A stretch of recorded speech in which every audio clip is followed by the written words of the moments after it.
we also have the head of UPI Language Center. We have Professor Eka Lestari Damayanti, MA PhD. And we have the secretary of the UPI Language Center and chair of the organizing committee, Ibu Dr. Ian Nurlailawati, MPD.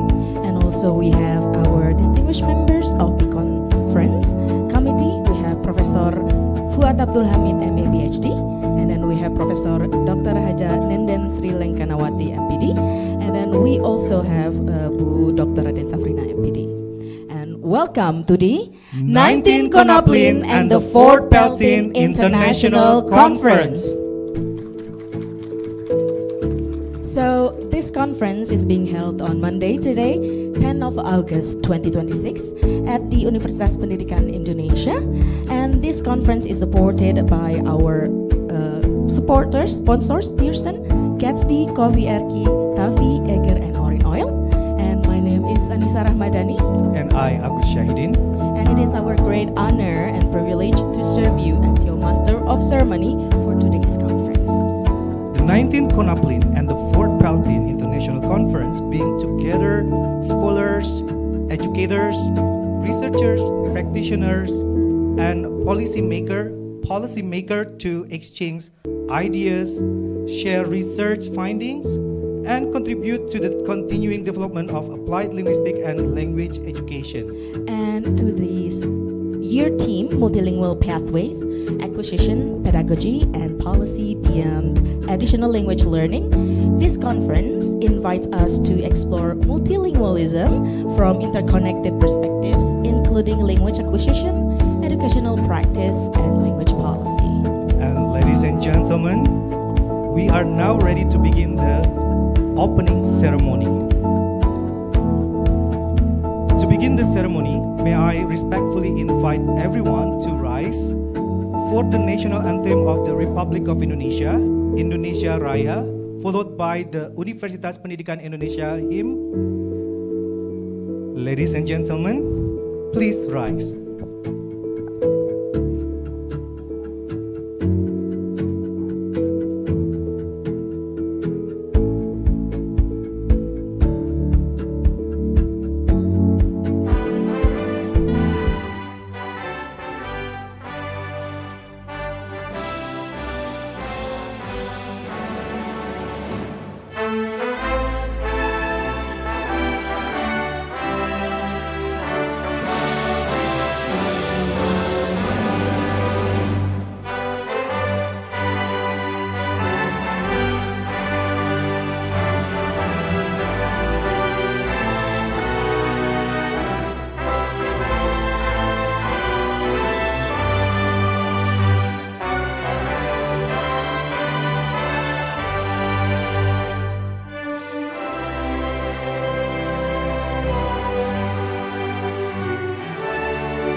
Please remain standing for the Universitas Pendidikan Indonesia hymn.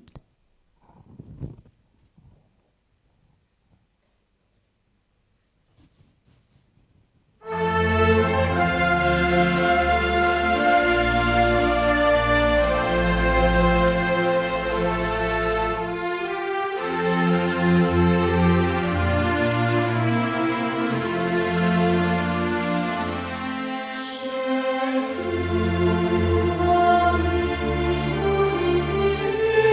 you.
gentlemen, please be seated. Ladies and gentlemen, to begin today's conference with blessings and spiritual reflection, we will now listen to recitation from Holy Quran. The Quran recitation will be delivered by Hadijah Aina. May I respectfully invite Hadijah Aina to come forward. And also welcome to our Rektor from Universitas Pendidikan Indonesia, Bapak Profesor Dr. Didi Sukyadi, MA. Welcome to Ibu Ica.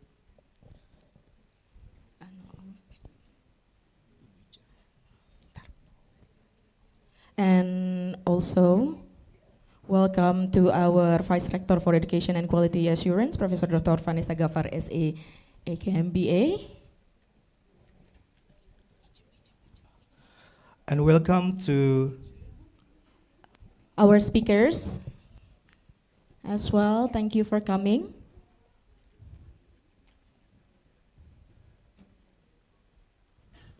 And again, I would like to invite Hadijah Aina to read the recitation of Holy Quran. Hadijah Aina, the floor is yours.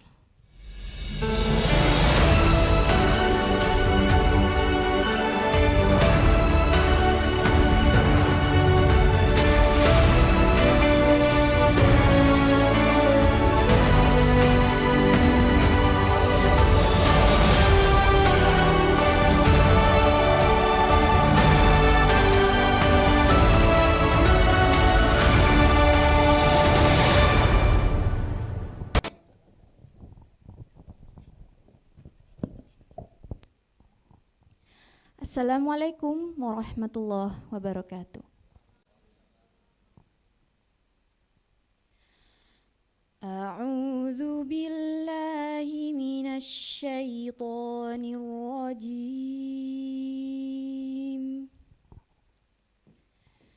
Bismillahirrahmanirrahim. Ya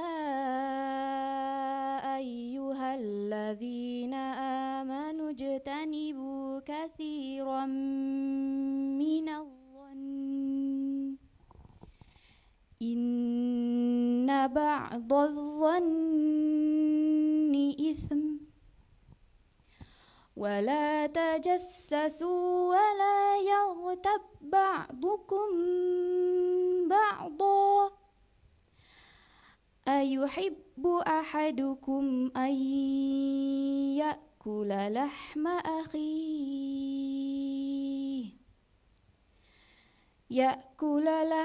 akhihi maitan fakarihtumuh wattaqullah innallaha tawwabur rahim.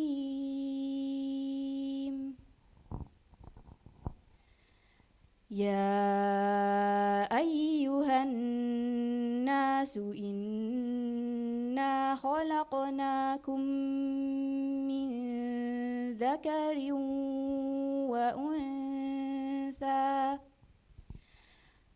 min dzakari wa untha wa ja'alnakum syu'uban wa qabaila lita'arafu inna akramakum indallahi atqakum innallaha alimun khabir. Sadaqallahul azim.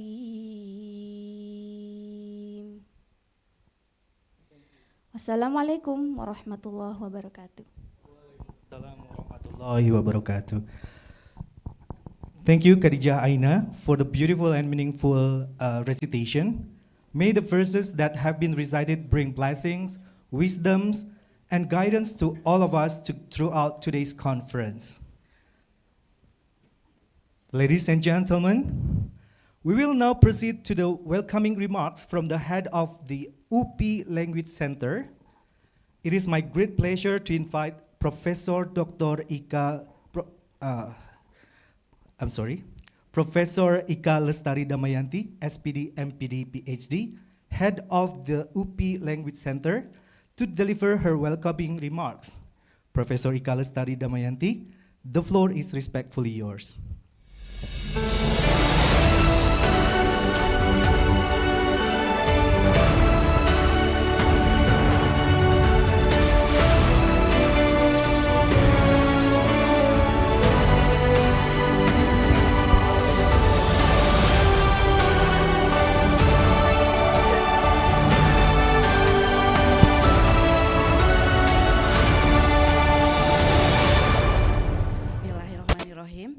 Assalamualaikum warahmatullahi wabarakatuh. Om Swastiastu, Namo Buddhaya, Salam Kebajikan. Good morning, everyone.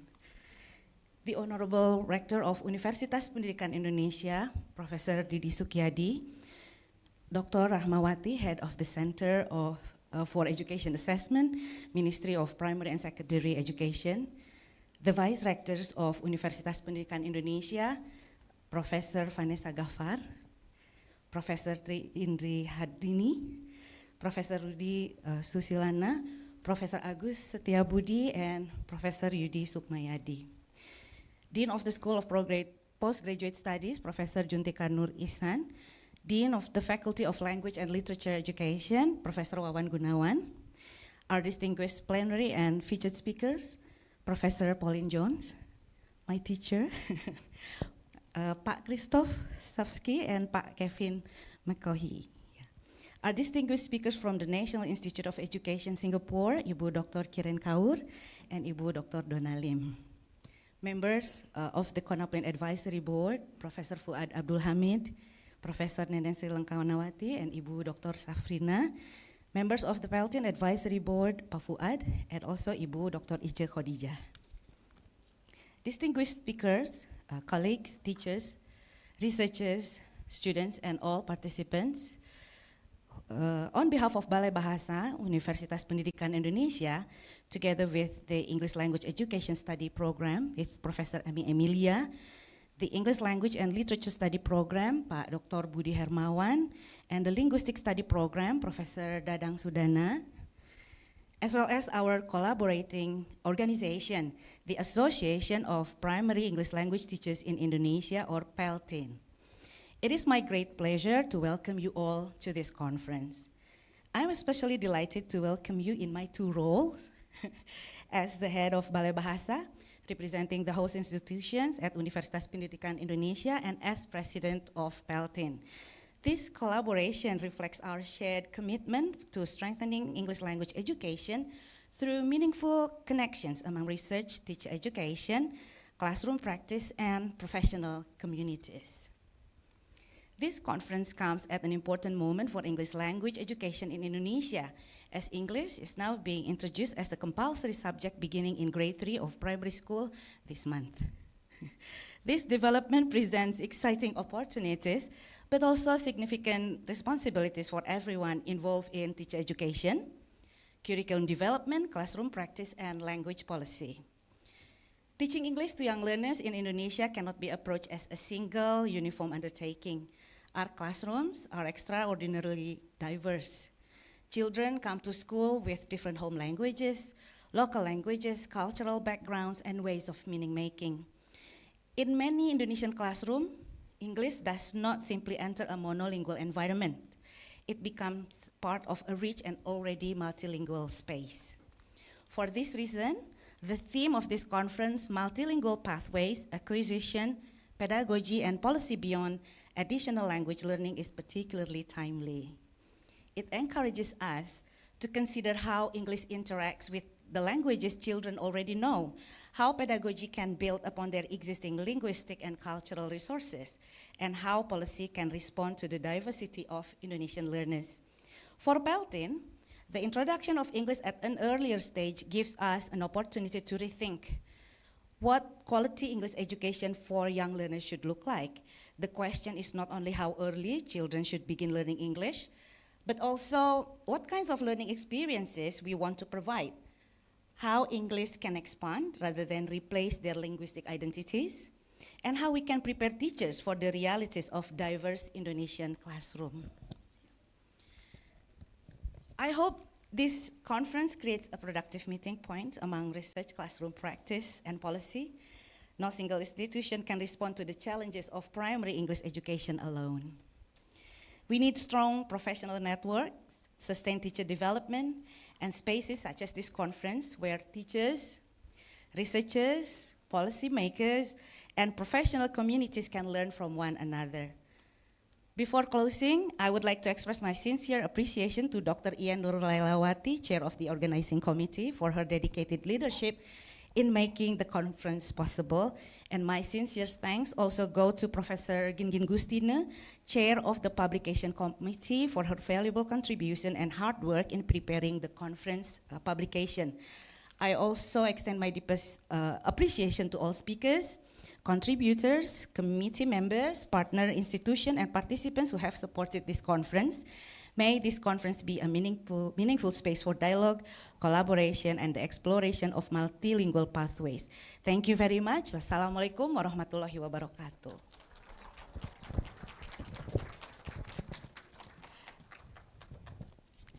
Thank you very much, Professor Rika Lestari Damayanti, PhD, for your warm and inspiring remarks. So your message has provided a meaningful beginning for today's program and highlighted the importance of continued dialogue and collaboration in applied linguistics and language education. Ladies and gentlemen, please give Professor Rika Lestari Damayanti another warm round of applause.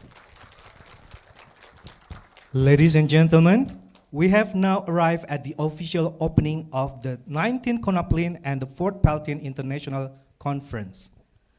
It is our great honor to invite the Rector of Universitas Pendidikan Indonesia, Professor Dr. Didi Sukyadi, MA, to deliver his remarks and officially open the conference.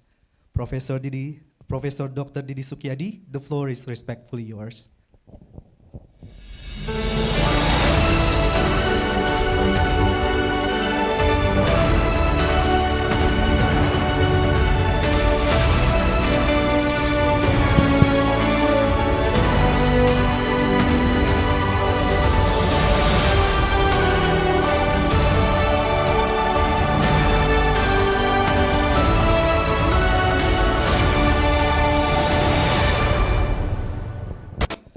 Bismillahirrahmanirrahim. Assalamualaikum warahmatullahi wabarakatuh.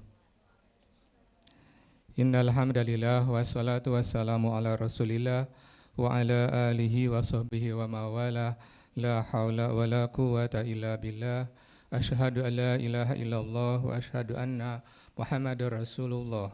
Allahumma salli ala sayyidina Muhammad wa ala alihi wa sahbihi wa sallim. La ilaha illallahul azimul halim. La ilaha illallahu rabbul arshil karim. La ilaha illallahu rabbus samawati wal ar wa rabbul arshil azim, amma ba'du. Very good morning to all of you. Sampurasun. Distinguished guests, respected colleagues, ladies and gentlemen, it is my great pleasure on behalf of Universitas Pendidikan Indonesia to welcome you all to the 19th Conference on Applied Linguistics, or CONAPLIN, and the 4th PELTIN International Conference here at Universitas Pendidikan Indonesia. Allow me first to extend my respectful greetings to Dr. Rahmawati STMED, Head of the Center for Education Assessment, Ministry of Primary and Secondary Education, and our distinguished keynote speaker. Terima kasih Bu sudah hadir. Mudah-mudahan berkenan untuk bersilaturahim dengan teman-teman di UPI, terutama di Fakultas Pendidikan Bahasa dan Sastra. Our distinguished plenary speakers and featured speakers, Professor Pauline John of the University of Wollongong, Australia, Welcome to Universitas Pendidikan Indonesia. Prof, I know that you have been with Ibu Ika for a long time, and I know that Professor Ika is one of our young star in our department. Dr. Christoph Savsky of Prince of Songkhla University, Thailand. Thank you very much for coming to our university. Mr. Kevin Mikohe of the Regional English Language Office. And thank you also to Ibu Dian. Ibu Dian is our old friends. And I met Ibu Dian many years ago. And we thank Ibu Dian and Relo also because last time we had one staff, one volunteers from Relo, Ibu Medi, and we learned a lot from her, and we had a very good time with her. Thank you, Pak Kevin. Our distinguished featured speakers from National Institute of Education, Pak Willy Renandia, Professor Christine Goh, Robi Lee Sabnani, Ibu Kiren Kaur, and Donna Lim. And from Universitas Pendidikan Indonesia, Ibu Ika Lestari Damayanti, Ibu Vinita Dewi, and Ibu Ice Khadijah as the advisory board of PELTIN. Ibu Ice is also one of our distinguished alumni. She has ever worked with United Nations, Ibu. And thank you, Ibu Ice, because of your recommendation.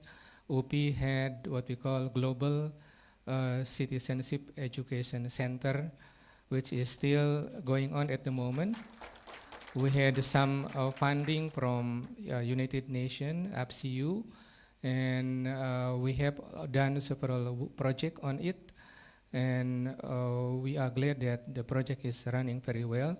It is now still in progress with Professor Dasim. Thank you, Ibu Ice. And also Vice Rector of Universitas Pendidikan Indonesia. We have here Vice Rector for Research and Quality Assurance, Prof. Vanessa, who have just arrived from the United States. And the second one, Prof. Tri Indri Hardini, Vice Rector for Human Resource and Information Technology, and also Professor Agus Diabudi, Vice Rector for Research, Collaboration, and also Community Engagement. And also Dekan, Prof. Wawan, Dean of Faculty of Language and Literature Education. Professor Juntika, is he here? No? Okay. Also the advisory board of CONAPLIN, Professor Fuad Abdul Hamid, Professor Nenden Sri Lankanawati, Ibu Dr. Aden Safrina, Ibu Ika, Pak Profesor Redang Sudana, Profesor Emi Emilia, and also Pak Dr. Budi Hermawan. The head of the organizing committee, Dr. Ian Nur Lailawati, MPD, and to the presenters, teachers, researchers, students, and all our participants joining us both here in Bandung and online. Welcome to Universitas Pendidikan Indonesia. Ladies and gentlemen, this year's theme, multilingual pathways, acquisition, pedagogy, and policy beyond additional language learning, is both timely and important. The phrase multilingual pathways invites us to reconsider how we understand language itself. For many years, discussion of language education have often been framed around the idea of learning an additional language. One language is regarded as the first language, another as the second language or foreign languages. And our educational task is to help learners move from one to the others. Yet the linguistic realities of our societies are far more complex. people do not always live their lives within clearly separated linguistic boundaries. I'm asking my daughter whether Indonesian language is her first language or second language. We have to define it. They move between languages. They draw on different linguistic resources for different purposes. Their language interact with their culture, identities, communities, education, and increasingly with digital technologies. This is particularly relevant to Indonesia.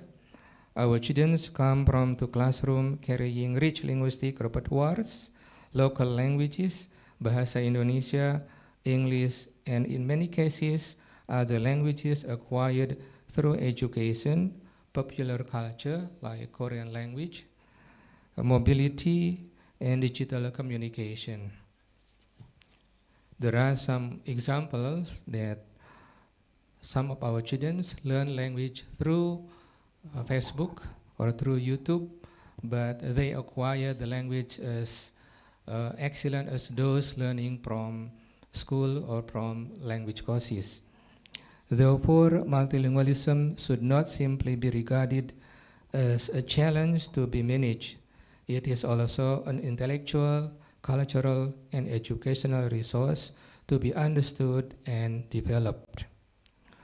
All of this is precisely where applied linguistics has an important contribution to make. The three dimensions highlighted in this conference theme, acquisition, pedagogy, and policy, remind us that language issues cannot be addressed from only one perspective. At the level of acquisition, we need to better understand how multilingual individuals develop, combine, and use their linguistic resources. At the level of pedagogy, we need to ask how classrooms can recognize these resources rather than unnecessarily suppress them, and how teachers can create learning environments that are inclusive, meaningful, and responsive to the realities of their learners. And at the level of policy, we must consider how decisions concerning language influence access, identity, educational opportunity, assessment, and social participation. Importantly, these three areas should not remain separated. Research must inform pedagogy, pedagogical realities must inform policy, and policy must remain attentive to the live linguistic experiences of teachers and learners. This is why conferences such as CONAPLIN and PELTIN are important. A conference should be more than a place where completed research is presented. It should be a place where questions are challenged, assumptions are reconsidered, experiences are exchanged, and new collaboration begin.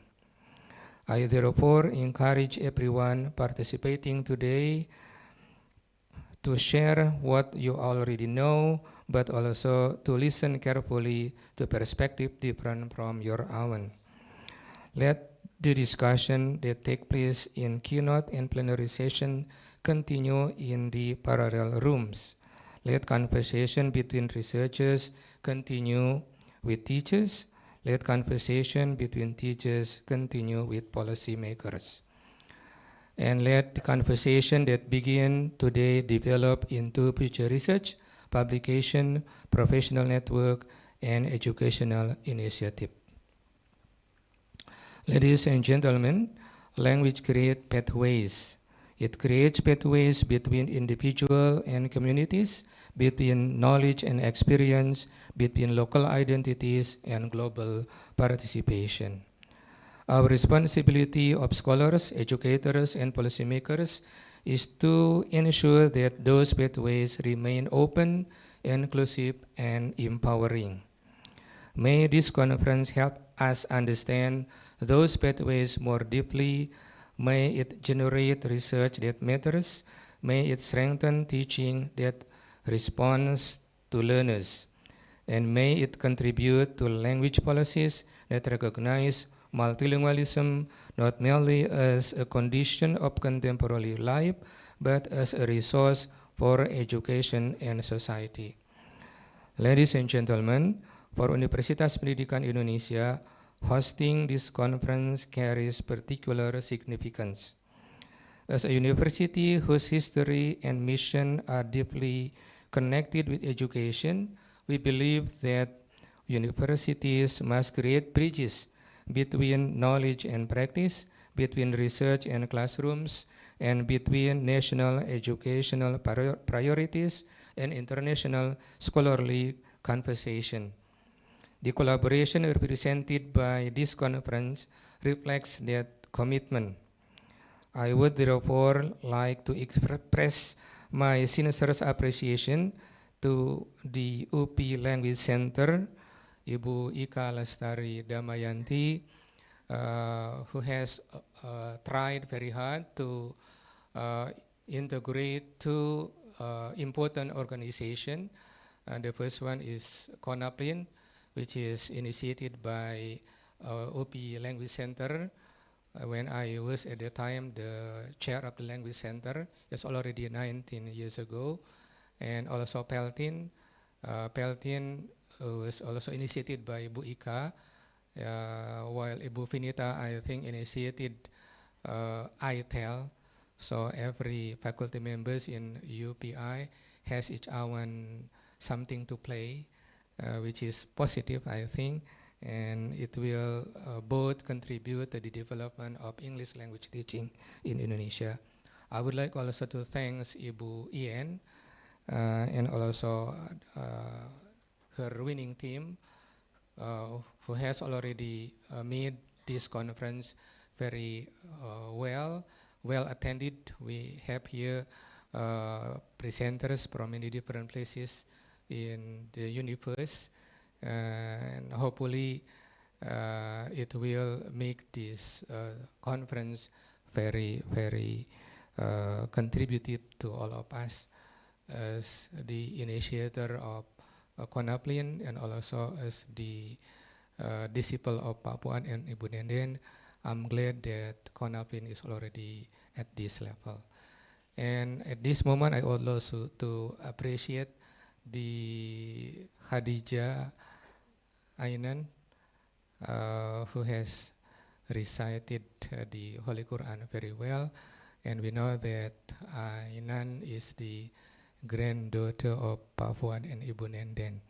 So I'm very glad that she is progressing very well, especially contributing not only in terms of language learning as a student, but also developing her leadership.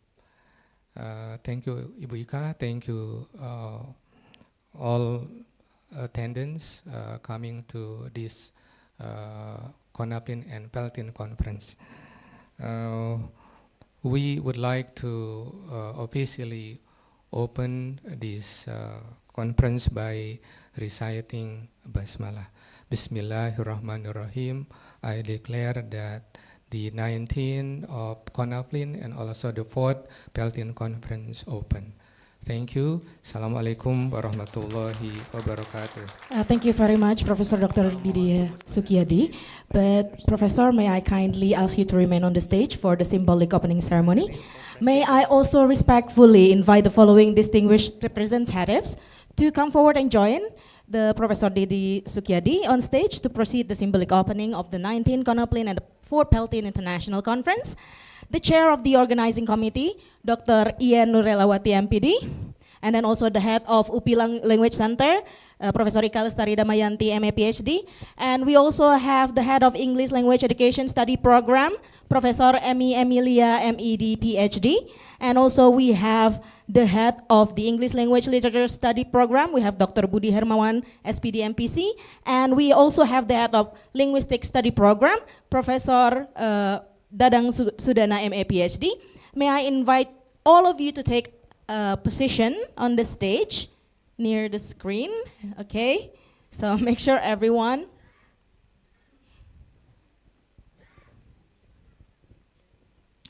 All right, so Professor Didi, I would like to ask you to put your palm on the screen later on.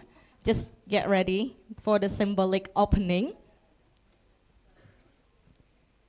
Okay? Okay, please.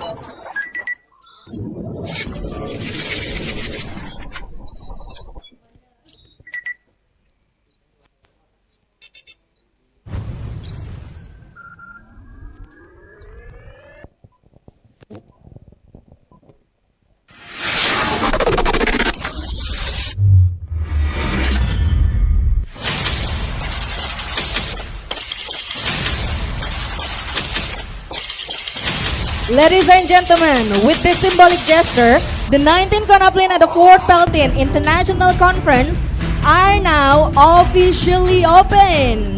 Please give a warm and enthusiastic round of applause.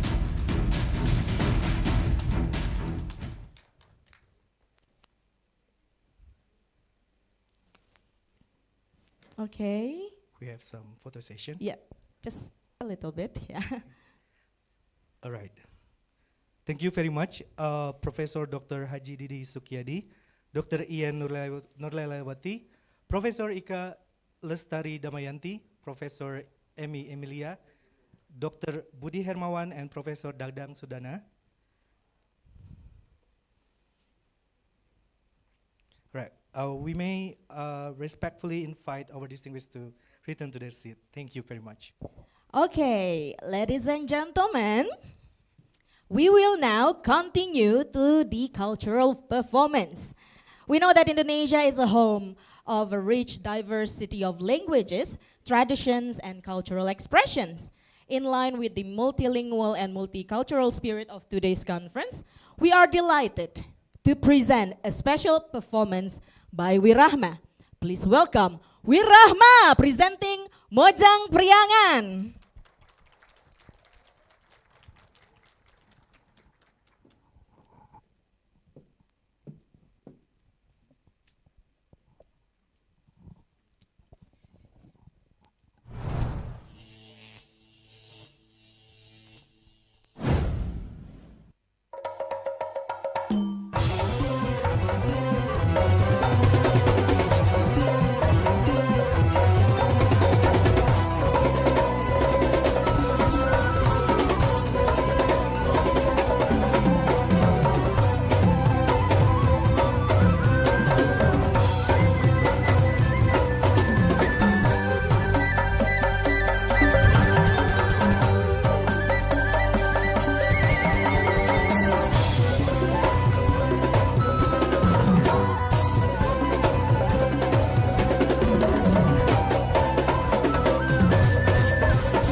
So for the context, Mojang Priangan means girl from Sunda.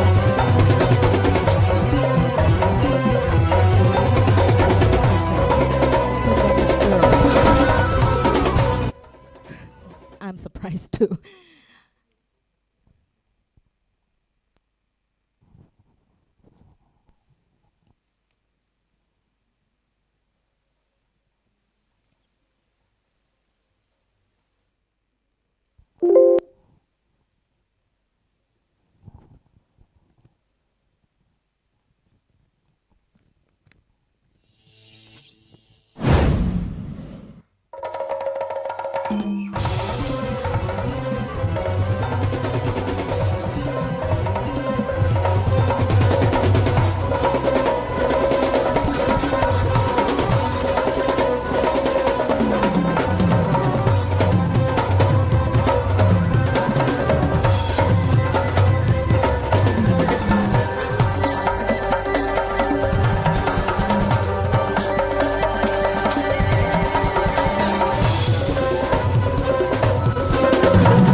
moments,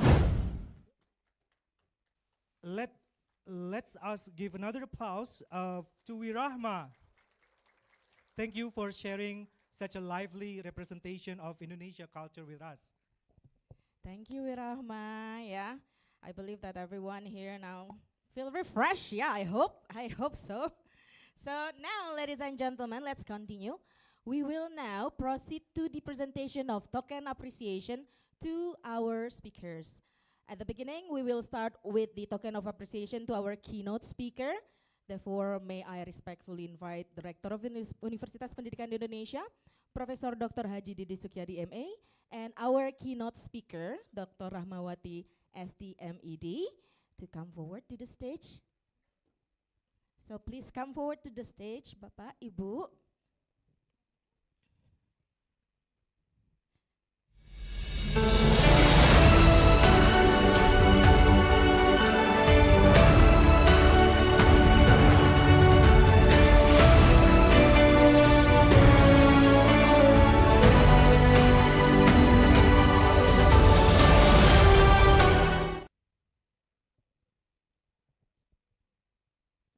Okay, photographers, everyone.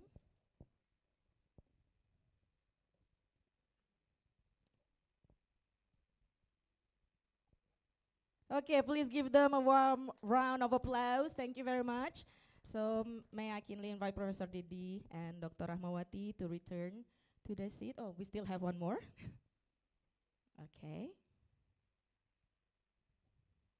Thank you, Professor Didi and Dr. Rahmawati.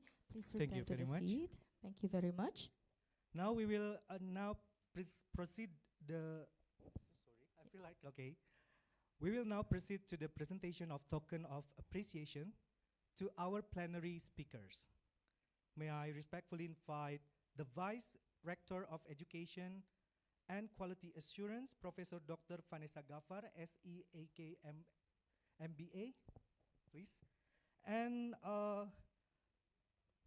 to come forward and present the tokens of appreciation to Dr. Christoph Savsky, Professor Pauline Jones, Mr. Kevin Covey, and Professor Ika Lestari Damayanti, SPD, MPD, PhD.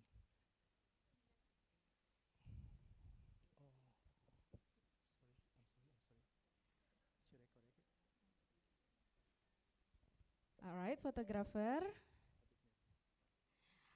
The liaison officer. Thank you very much. Let's start. Thank you, Ibu Vanessa.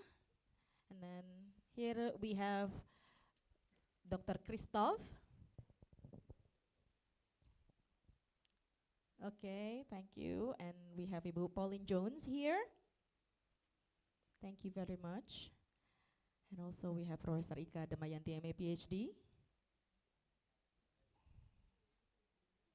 And we have Pak Kevin McAfee from Rilo. Photographer, please take a pictures. Okay.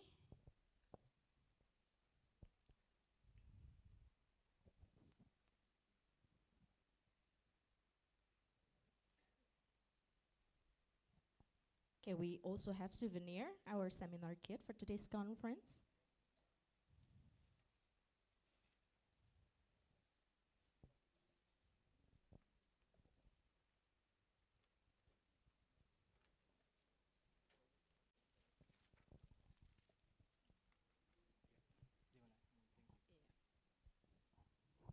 Okay, one more photo already done. Are you sure, photographer? Not one more? Yeah. All right. Thank you very much, ladies and gentlemen. Please give them a warm round of applause. May I kindly invite the vice rectors and our plenary speakers to return to their seats. Okay, thank you. Let's go back here a little bit. Okay, make sure everyone is seated. Thank you very much. And now, I would like to invite Vice Rector of Resources and Information, Professor Dr. Tri Indri Hardini, MPD, to come forward to give the token of appreciation to our speakers, symposium. we have Dr. Lim Ching Sedona, and we have Dr. Kiren Kaur. We also have Professor Dr. Haji Didi Sukyadi, Professor Ika Lestari Damayanti, and then also we have Dr. Vinita Dewi. So please come to the stage to have the token of appreciation of the symposium speakers. Yeah, Professor Didi. No harm in taking more pictures. Okay, LO. Photographer ready ya?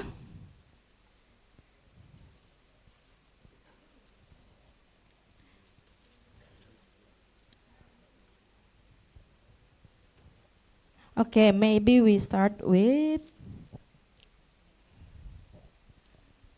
So we have Dr. Lim Ching Sedona, and then we have our star, Dr. Vinita Dewi, and then we also have our lovely rector, that is also our symposium speaker, Professor Didi. And again, Bu Ika, this is your second time ya. Second back Bu Ika ya. And then next we have Dr. Kiren Kaur. Okay, now let's proceed to the photograph. Make sure, yeah, smile. Thank you. Are you sure? Okay, thank you very much, Ibu Tri and all the symposium speakers. Thank you very much. Now for the third token of appreciation, we would like to invite to our workshop speakers. May I respectfully invite the Vice Rector of Research Community Service and Partnership, Professor Dr. Agustia Budi, MSI. Please come forward and present the token of appreciation to Ms. Vita Kusumastuti and Dr. Ice Khadijah, MA. May I invite our distinguished workshop speakers to come forward. Applause, everyone. Applause. Give them a round of applause.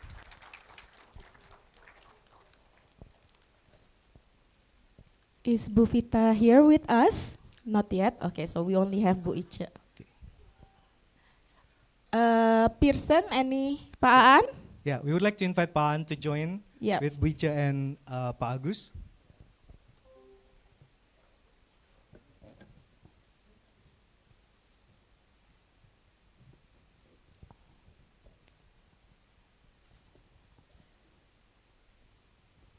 Okay, LO, please.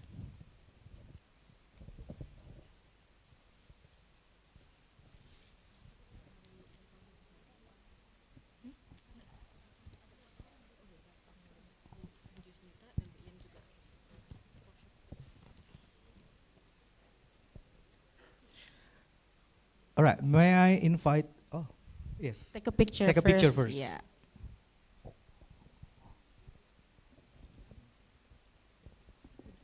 Right, finish? Yes.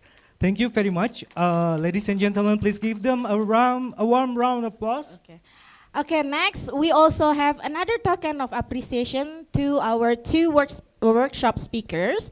I will invite the Dean of Faculty of Language. We are going to invite the Dean of Faculty of Language and Literature Education, Professor Wawan Gunawan, MEd, PhD, to give the token of appreciation to our workshop speaker, Ibu Ian Nurlelawati and Ibu Dr. Yusnita from Universitas Negeri Malang. Please, Ibu.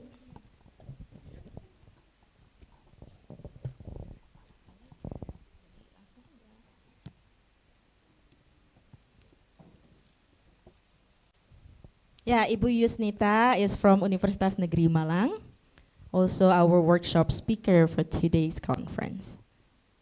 Please take picture. Okay, Pak Wawan in the middle. Yes.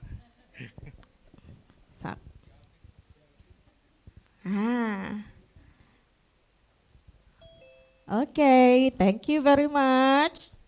Thank you very much. Applause, please. Okay, ladies and gentlemen, now we are going to, Photo session. yeah, we will have the photo session, yeah, my favorite session. So I would like to invite the Rector of Universitas Pendidikan Indonesia, Professor Dr. Didi Sukyadi, to come forward with the Vice Rectors, Bu Indri, Pak Agus, Bu Vanessa, please come forward for this photo session. And then also we have the deans, kita ada Pak Wawan, we have Pak Wawan, the heads and the secretaries of study programs. Oh ya betul Ibu. Yeah, so please stand up, the VIP and everyone.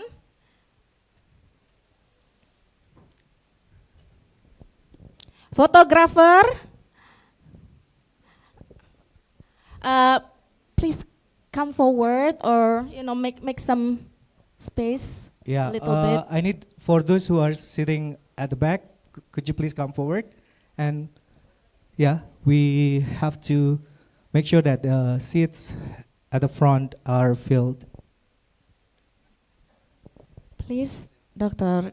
Donna, can you come closer to make sure Is everything good? everything Photographer? good?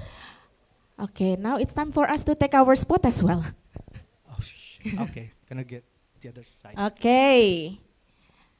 I cannot see myself on the screen. What's going Okay, so everyone, when I say 1, 2, cheese, cheese, yeah? 1, 2, cheese. Cheers! One more, 1, 2, cheese. Cheers! Okay, now I would like to show you our signature pose, upi melesat. Yeah, everyone should do this. Yeah, it means that upi melesat. Whoosh, yeah. Okay, are you ready, everyone? 1, 2, 3.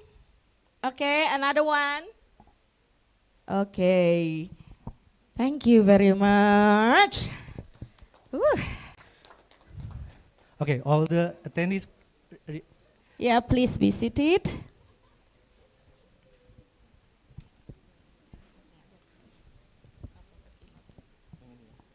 Udah.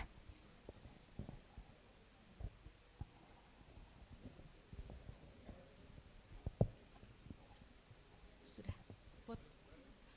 Keynote habis ini. Keynote habis ini. Udah selesai sih acan ya. Okay, ladies and gentlemen, we will now begin the academic program of the 19th CONAPLIN and the 4th PELTIN International Conference with our keynote presentation. And our keynote speaker is Dr. Rahmawati, STMED, the head of the Center for Educational Assessment.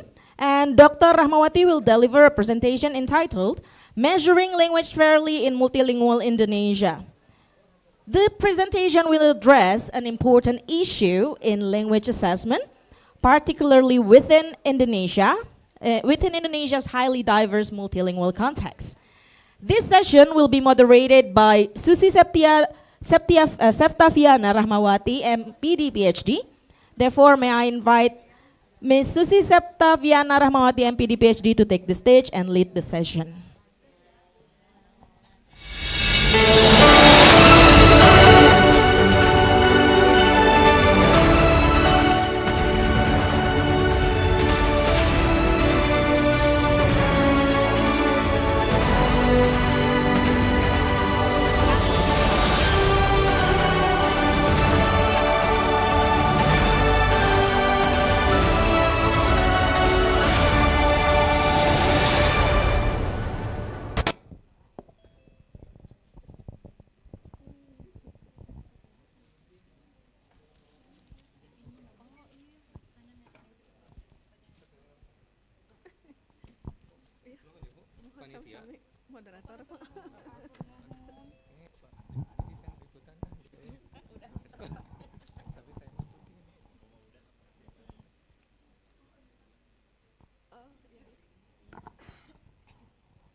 Good morning, everyone. Assalamualaikum warahmatullahi wabarakatuh. Today we will have Dr. Rahmawati presenting as a keynote speaker in Measuring Language Fairness in Multilingual Indonesia. So first I would like to read her bio. Dr. Rahmawati is a distinguished expert in education evaluation who currently serves as the head of the Educational Assessment Center, Pusat Assessment Pendidikan. She possesses a multidisciplinary academic background, having earned a bachelor degree in electrical engineering from UGM, Universitas Gajah Mada, a master degree in research and evaluation method from the University of Massachusetts, and a doctorate in educational research and evaluation from Universitas Negeri Yogyakarta. With over 2 decades of dedicated public service, Dr. Rahmawati has held several pivotal leadership roles, including head of Educational Testing Management Center in 2022. Her work is instrumental in advancing Indonesian educational quality. She actively campaigns for the development of foundational literacy and numeracy competencies and leads strategic initiatives to refine national academic evaluation, ensuring robust, equitable, and adaptive assessment frameworks for students nationwide. Okay, let's. Without further ado, I think we need to give the time and floor to distinguished keynote speaker. Please, Dr. Rahmawati, the time is yours. Thank you. Thank you, moderator. Assalamualaikum warahmatullahi wabarakatuh. Selamat pagi, Sampurasun. Om Swastiastu, Nama Budaya, Salam Kebajikan, Rahayu. Honorable Rector Universitas Pendidikan Indonesia, Prof. Didi Sukayadi, Vice Rector Universitas Pendidikan Indonesia, Dean of School, distinguished speakers, members of CONAPLIN boards, member of PELTIN boards, researcher, teachers, participants, ladies and gentlemen. It is an honor for me to be here, discuss with you about multilingualism. To be honest, I actually nervous because my background is not about linguistic.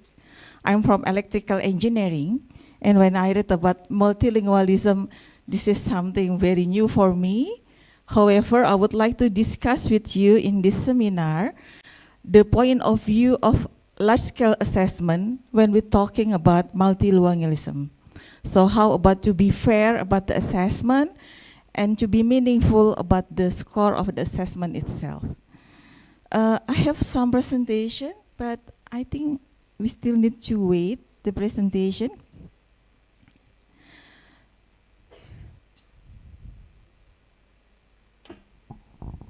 I'm a kind of the dancer. No, not that kind of long. So, measuring language fairly in multilingual Indonesia.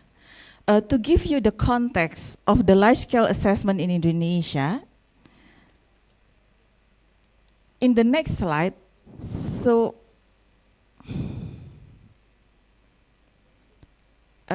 excuse me, actually I have the new version of my presentation, the V2. Yeah, version 2 and then CONAPLIN. Can the committee change the presentation? It's my habit, like in the last minute and then thinking about something and then change 1 and 2 slides. So the difference of the slide before that is about the what is the large-scale assessment in Indonesia. So if we talk about large-scale assessment in Indonesia, recently in the last year, we have tes kemampuan akademik. Not mandatory, but almost a census, the student from grade 6, grade 9, and grade 12 participated in tes kemampuan akademik. Let me just check. Yeah, so this is. So if we're talking about large-scale assessment in Indonesia, how large is the large scale? I think it's quite a bigger number in the world. So if we talk about elementary school, the grade 6 students, more than 170,000 schools participated, more than 4.4 million students participated in this first year. And if we talk about the language test, we're testing Bahasa Indonesia and reading literacy embedded into one instrument. And if we talk about the coverage for vocational school and high school, only grade 12 students, the participant last year is more than 43,000 schools, almost 44,000 schools, and more than 3.5 million students registered as the test taker for the TKA. And for the vocational and high school, we have more language to be tested. The mandatory one is Bahasa Indonesia and Bahasa Inggris. So the two Bahasa is mandatory for all the participants.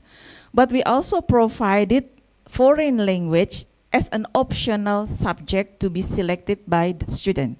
We have Arabic, Mandarin, Japan, Korean, French, and Germany. Each student can choose up to 2 subjects as the optional subject. So this is the scale of our assessment that being held every year in Indonesia for all the students in the last year of their school in each level of education. So we already published the result by our website to all participants and to the public. But then we have a question about the result. If the result is not good or poor, and when a student cannot answer the question, what is actually the cause if they don't get answer the question? It is about the competence, or it is about the language of the test that they're not really familiar with. And we've talked about this. Actually, we have 2 issues when we want to standardize the assessment of language into a nationwide. The first one is the limited competence, and the second one is the access barrier. If we talk about the limited competence, we really need to ensure about assessment framework. What is being assessed? What is the construct?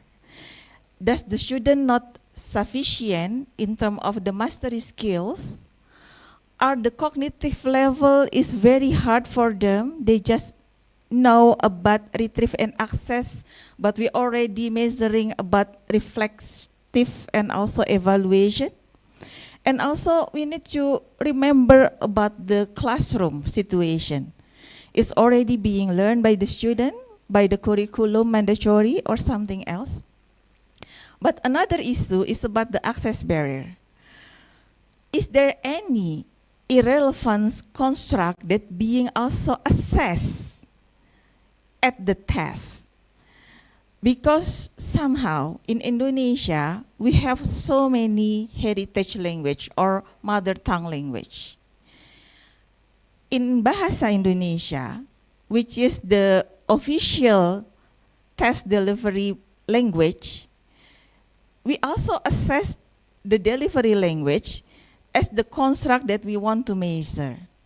So maybe we need to make it more linear about what actually the access barrier that the student need to face when they want to assess Bahasa Indonesia, but Bahasa Indonesia is not their first language.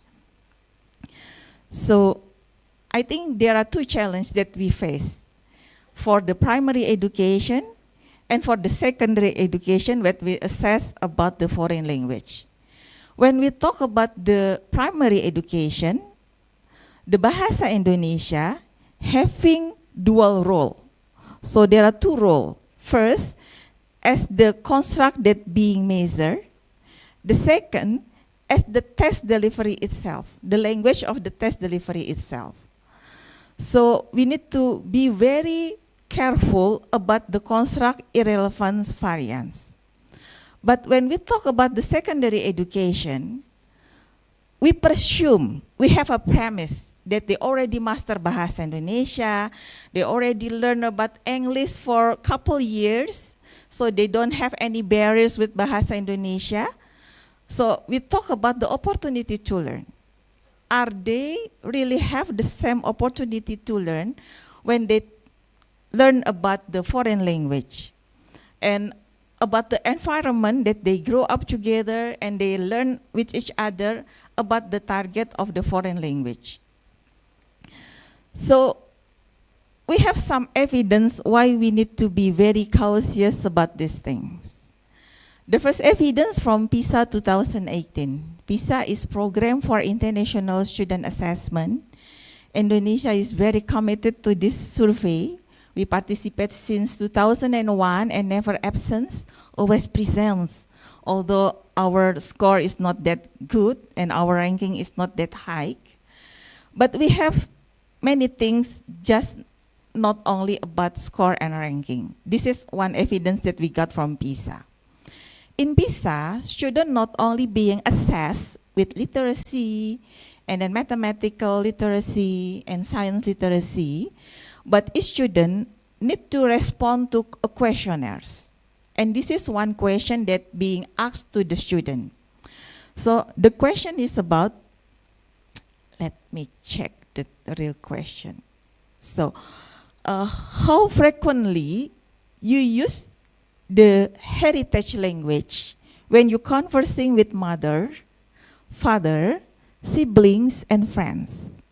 Heritage language in Indonesia, we modified it, we adopted to be local language. And we can see here, either with mother, father, siblings, or friends, there are 20-point difference for the student who speak or conversing with Bahasa Indonesia, having higher score compared to them that having local language more frequent in their daily lives. It means that the exposure to the text construction language itself matters to the performance. And this is very consistent. When we look at the 2009 PISA result, which is also emphasizing and focusing on reading literacy, we have similar result about this. So the exposure, the experience really matters to the test scores. And we also have another evidence. This is the evidence from another international studies, PEARLS, Progress for International Reading Literacy Study. Indonesia also participated in this study for 2 cycles, 2006 and 2011. And this is different from PISA because the target population is the 4th grader students, so the student in the primary school. And in 2011, there are 47 countries that participating in PEARLS. And this is the scatter plot for all countries that participated in PEARLS. 1 dot is 1 country. So there are also a questionnaire, but not to students, but to parents. So parents need to answer the questionnaire. And the question is about, did your children learn language of test before begin school? Yes and no. All the, this is my mathematics skills. So all the y-axis, the vertical one, is talking about the difference of the score of the reading test. Yes minus no. If it is positive, means there are like an impact of the exposure learning the Bahasa Indonesia or the language of the test to the positive result to the group. And out of 47 countries, 44 countries or 92% a positive difference. Means it has an impact. If you learn the language of the test before you begin the school, then your score will be higher. But the most interesting things is the horizontal line, the x scale. That tell you how many percent of the parents reported that their children did not learn the language of the test before begin schooling. And Indonesia is the largest one, the third largest. So 32.7 parents in Indonesia reported that the children just learn Bahasa Indonesia when they began schooling.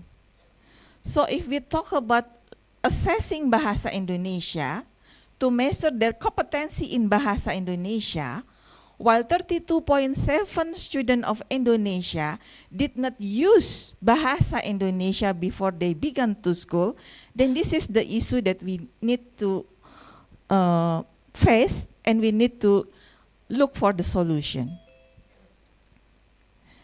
So there are validity risks in primary education about the language features that we need to audit. The lexical and idiomatic load.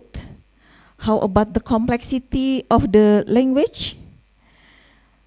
About the vocabulary, it is something familiar, or maybe it's low frequency vocabulary that being used. The figurative expression, don't ask me about this thing, right? Because I'm not familiar with this. The syntactic structure, complex negations, passive construction. Just answer, give a question to Pak Wawan about this thing. Clauses that are too long for early leaders, there's something that we really need to be focusing when we design the items. And then the cultural context is the context of the stimulus. The text is unfamiliar for some region, for some kind of school and something. So this is the thing that we need to make cautious about the primary education when we're assessing the language skills. And if we talk about non-language subject, for example, for Matematika, in TKA we assess two subjects, Bahasa and Matematika. And in Matematika, we integrate it with numeracy. In numeracy, it's not only like a direct mathematics question, but there are like a narrative and then the stimulus. So we need to make sure that the complication of the language that being used in non-bahasa subject test is not the same level as the grade where we conducted the mathematics. For example, we test mathematics for 6th grade student. So the bahasa should not be equal to 6th grade student competency. That's another thing that we need to compromise to make sure that there is no bias causes of the access barriers of the language. And next slide. This is also another concern because we have so many diversity in the local language. We have more than 700, I think 700 local languages we have. And then we have a very different geographical situation. Then it is very possible that the student move from one city to another city, from one province to another province, and from one island to another island. So when there are mobility of the student among region, and we hope that Bahasa Indonesia is the national bahasa, maybe in primary education, what happened is it's not really standardized because the dialect of the local language embedded into Bahasa Indonesia. So maybe we heard about like Bahasa Indonesia version Madura, Bahasa Indonesian version Batak, something like that. So it's not really guaranteed that the student can understand Indonesia in the standardized way. So we need to be very careful about this because in other fact that we got from the PISA study, it also said about the immigrant student.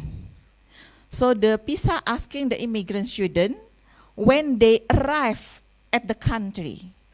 And there are like impact about how long they resided into the country, and then they're taking the PISA test and the PISA score.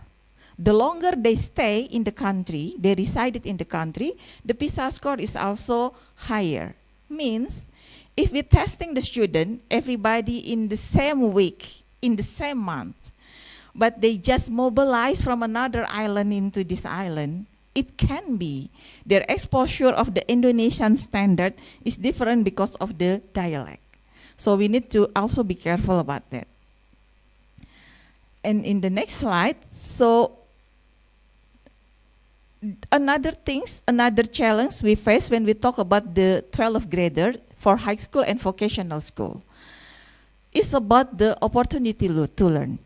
So we need to make sure that although this is optional subject, but the condition of the school, the condition of the teacher, the capacity of the teacher, their experience at home using the language, the foreign language, and also the exposure to another resources for learning the foreign language can be adjusted to make the score of the foreign language result can be comparable and can be meaningful. So for example, if we talk about the type of the school, we got the result for madrasah, for Arabic language, is higher compared to sekolah score. Because in madrasah, Arabic language is something daily use. They use it not only for in language hour, but also in another subject hour.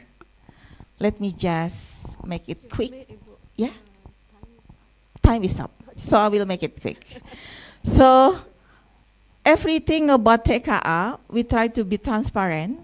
So there is like a homepage that you can visit if you want to see what being assessed in TKA, especially for foreign language. Just visit Pusmendik, kemendikdasmen.go.id. It can be not erased because this is the sponsor of my visit here. Pusmendik, kemendikdasmen.go.id/TKA. For every subject, including all the foreign language subject, you can see the competency that being assessed, the assessment matrices, and also the type of the or sample items. And everything that being assessed actually adjusted to the national curriculum. So we just assess what being taught in the curriculum. Next slide. And the result of TKA also being published. You can see the statistic of every subject for every province, for every district, for every type of school, but you cannot see the result of individual school. So going to public only for region, only for district and province and national, but for every subject. Not only the score, but also the category of the achievement. And one thing that you can see, if you look at the website, we can see the difference between the Mandarin test takers' result on TKA compared to Japan test takers and Korea test taker.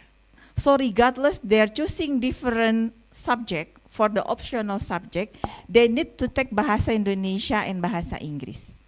And if we look at the Mandarin test takers, their Bahasa Indonesia achievement and Bahasa Inggris achievement is high.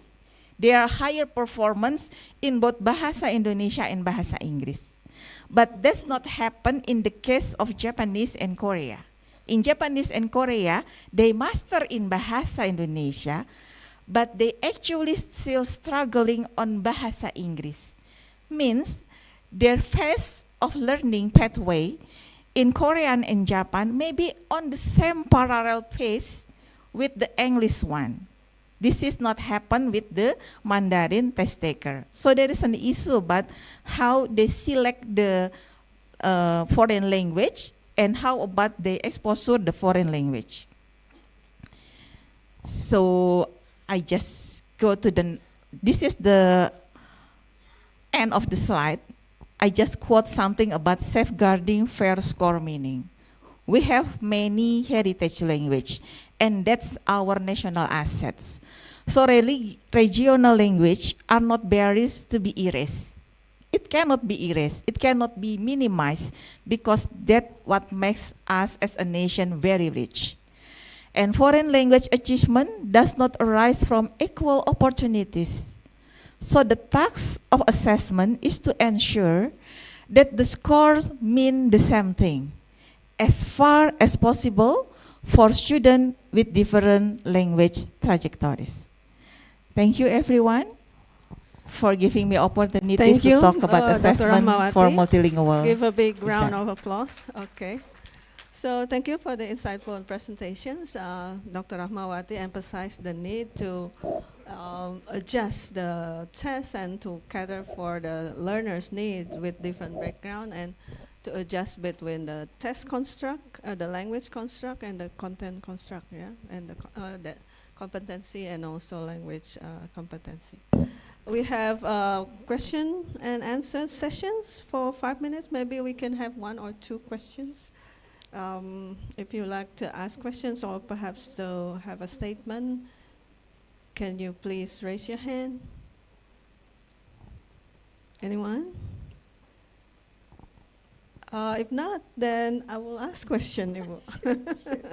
So I was wondering if you can elaborate more on the efforts of the government from the agency that have been done so far so that the proposed agenda have a certain baseline, or in other way, have you ever conducted some kind of baseline study for the proposed agenda? For example, the profiles of the learners, how far has it been or something like that? Thank you. Welcome. A very good question. So right now, we understand that we just cannot adjust or we cannot just justify the quality just by the test score. So TKA right now is integrated with the national assessment. So every student that participated in TKA also giving questionnaire about their learning environment. So we know exactly what happened to their school, what happened with their classroom and the teaching experiences. So hopefully we can have a very good policy, not only based on the test result, but also to look at what happened at the background of the student, of the school, and also of the district and region. All right. Thank you. I think time is up. Thank you very much for the wonderful presentation. So let's give one big round of applause to our keynote speaker. Thank you. All right. Thank you very much to Dr. Rahmawati, STMED, for the highly insightful keynote presentation. Your discussion has provided us with valuable perspective on fairness, inclusion, and contextual sensitivity in language assessment within multilingual Indonesia. And our sincere appreciation also goes to by Susi Septaviana Rahmawati, MPD, PhD, for expertly moderating the session. Ladies and gentlemen, let us give our keynote speaker and moderator another warm round of applause, please.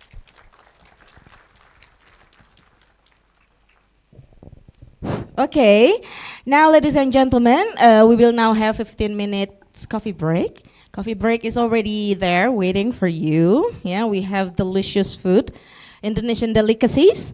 And also the refreshments will be only for 15 minutes, so 10:25 a.m. Yeah, I hope you're already here. Yeah, don't spend too much time over there because we are going to continue with our plenary session. Yeah, so please, liaison officers, help our participants and presenters. And lead them to the Yeah, coffee lead break. them to the coffee break. Yeah, 10:25 a.m. You Yeah. should be here. And then 9:55. oh, 9:55. Sorry. Yes. 9:55.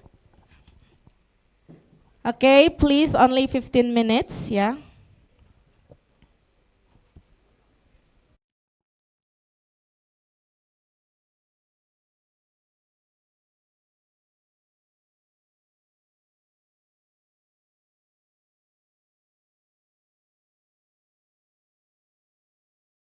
Please do not leave.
A. Language Policy and Pedagogy for Sustainability in Southeast Asia. This presentation is closely connected to the conference theme as it explores relationship among multilingualism, language policy, pedagogy, and sustainability in Southeast Asia. And this session will be moderated by Yanti Wirza, MA PhD. May Ms. Wirza to take the stage and lead the session. Ms. Wirza, the floor is yours.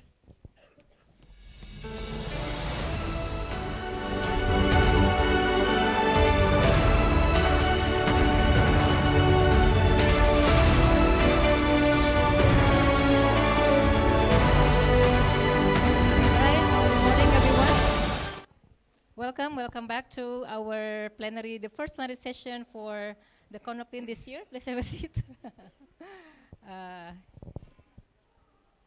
Okay, while some of the participants and presenters are still enjoying their coffee, let's get the session started. First of all, let me just say how happy and honored I am to chair the session with my great friend. We've met some 9 years ago in Tegal. Yeah, and today we meet again, and it was really a great opportunity for us to welcome Krzysztof Sawski. And before we start the session, let me just read his short bio. So, as briefly introduced earlier, Associate Professor Krzysztof Sawski is a Professor of Linguistics and Prince of Songkhla University in Thailand. Specializing in language policy, sociolinguistics, and English language education. He holds a PhD in linguistics from Lancaster University and published extensively, including the 2024 Cambridge University Press book, Language Policy in Action. His research spans on translanguaging, linguistic landscapes, global Englishes, and critical discourse studies, with numerous articles in leading journals as Language Policy, TISO Quarterly, and Language in Society. So anyone interested in his work can look it up in these great journals. And Dr. Sawski also an active contributor to international conferences. I've met in several conferences and frequent invited speakers across Asia and beyond, and served as an associate editor of language policy. Originally from Slovenia and now based in Hat Yai, Thailand, he is recognized for his impactful scholarship, receiving multiple Pride of Prince of Songkhla University Awards for Research Excellence. So ladies and gentlemen, this morning Dr. Sawski will present his talk on planning multilingual pathways, language policy and pedagogy for sustainability in Southeast Asia. So Dr. Sawski, the stage is yours. Thank you. Can I have the clicker? Do you have the clicker?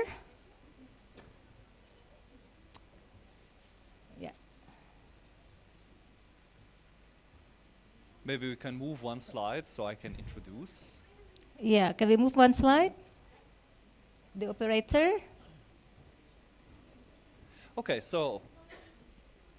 Okay, great, you thank you. Yeah. Thank you very much. Okay, well, thank you for being here. I hope you enjoy your coffee break.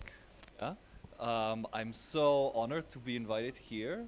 Not only because I get to sit next to Yanti, but also because, pleasure to be here at UPI. You are doing such interesting things here.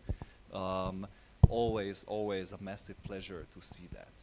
Yeah, so I wanted to share to you, as Yanti said, I'm mostly a language policy person. That's kind of one of the big things that I've been doing in the last kind of decade. So I wanted to kind of reflect a bit on the theme of the conference and think about how we can how we can plan multilingual pathways.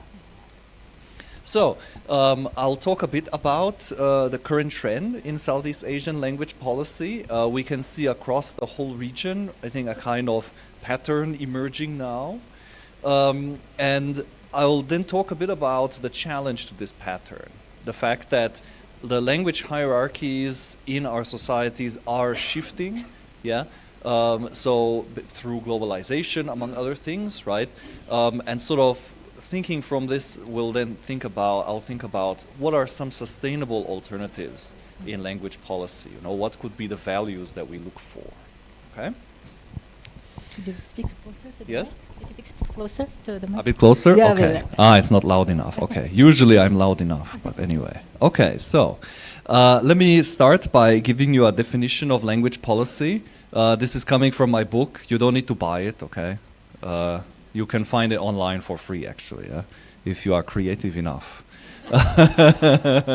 If you know where to look, it's already there. So when we're talking about language policy, right, we are talking about trying to control language, yeah? So how we are using language, of course, how we are learning it and all this kind of thing, right? And we're doing this by using some kind of institutional or community power, yeah? For example, you know, very often institutionally is the power of the state, but it can also be the power of the university and many other kind of institutional structures, yeah? And really what's important about language policy is it's very often not about language, yeah?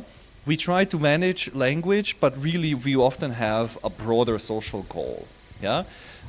It can be, for example, to try and police identities, yeah? To try and, so very often language serves to control migration, to control who can access particular spaces, yeah? Language very often from university context serves to control who can study at the university, yeah? But it's also a way of controlling, enforcing identity, yeah?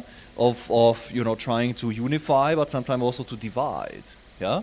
And it's also a way very often to manage relationships, yeah? So when we try to exert power over how people speak, it's because we want them to fit into a particular kind of role, yeah? So we can say, you know, in sum, right, very often language is a kind of proxy for broader issues, yeah?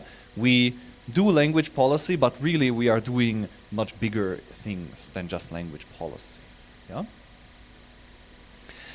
Now, currently, if we look across Southeast Asia, there is basically one kind of big trend emerging, yeah? Which is a push toward bilingualism, yeah? We can see across many contexts, this image here is from Taiwan. Yeah, Taiwan announced a couple of years ago their kind of vision for bilingual nation in 2030. Yeah, so I think this was 2020, so we are already halfway there almost, yeah, or more than halfway, yeah. And this is very specific formula for bilingualism, yeah, which is national language plus English, yeah. We can see this in Taiwan, right? So in this case, it's Mandarin plus English. Very big debates about this in the Philippines, if you are sort of following things. In the Philippines, right now, there is a big conflict around mother tongue-based education.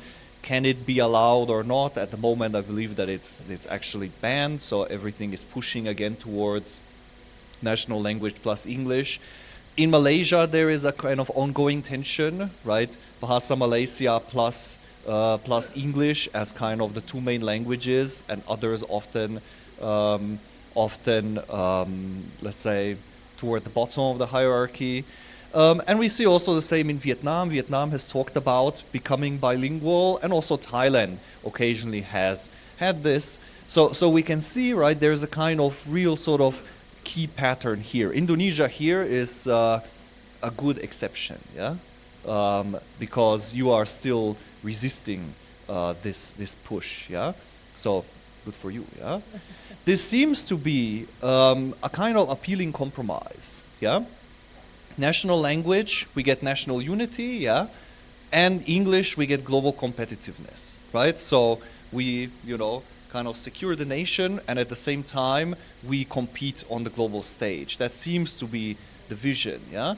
So if we think about, in the background here, we see the legacy of nationalism, yeah? So we see, we can, and this is looking back to across different contexts, in 19th, 20th centuries, we're seeing a focus on homogenization, right? Trying to take what are very often very diverse societies and turn them into a kind of unified identity. Yeah? So again, right, using language to control something much broader. Yeah, and of course, by creating nation, by establishing nationhood, right, the point is to become independent. Yeah.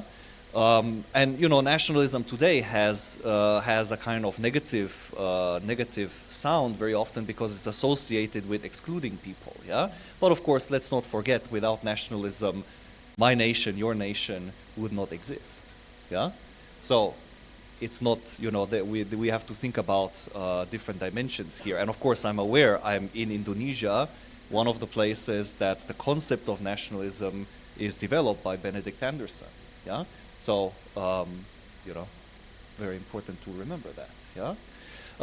So very often, right, nationalism work by developing, right, let's say intellectualizing, codifying, right, promoting and then enforcing national language, standard language, yeah?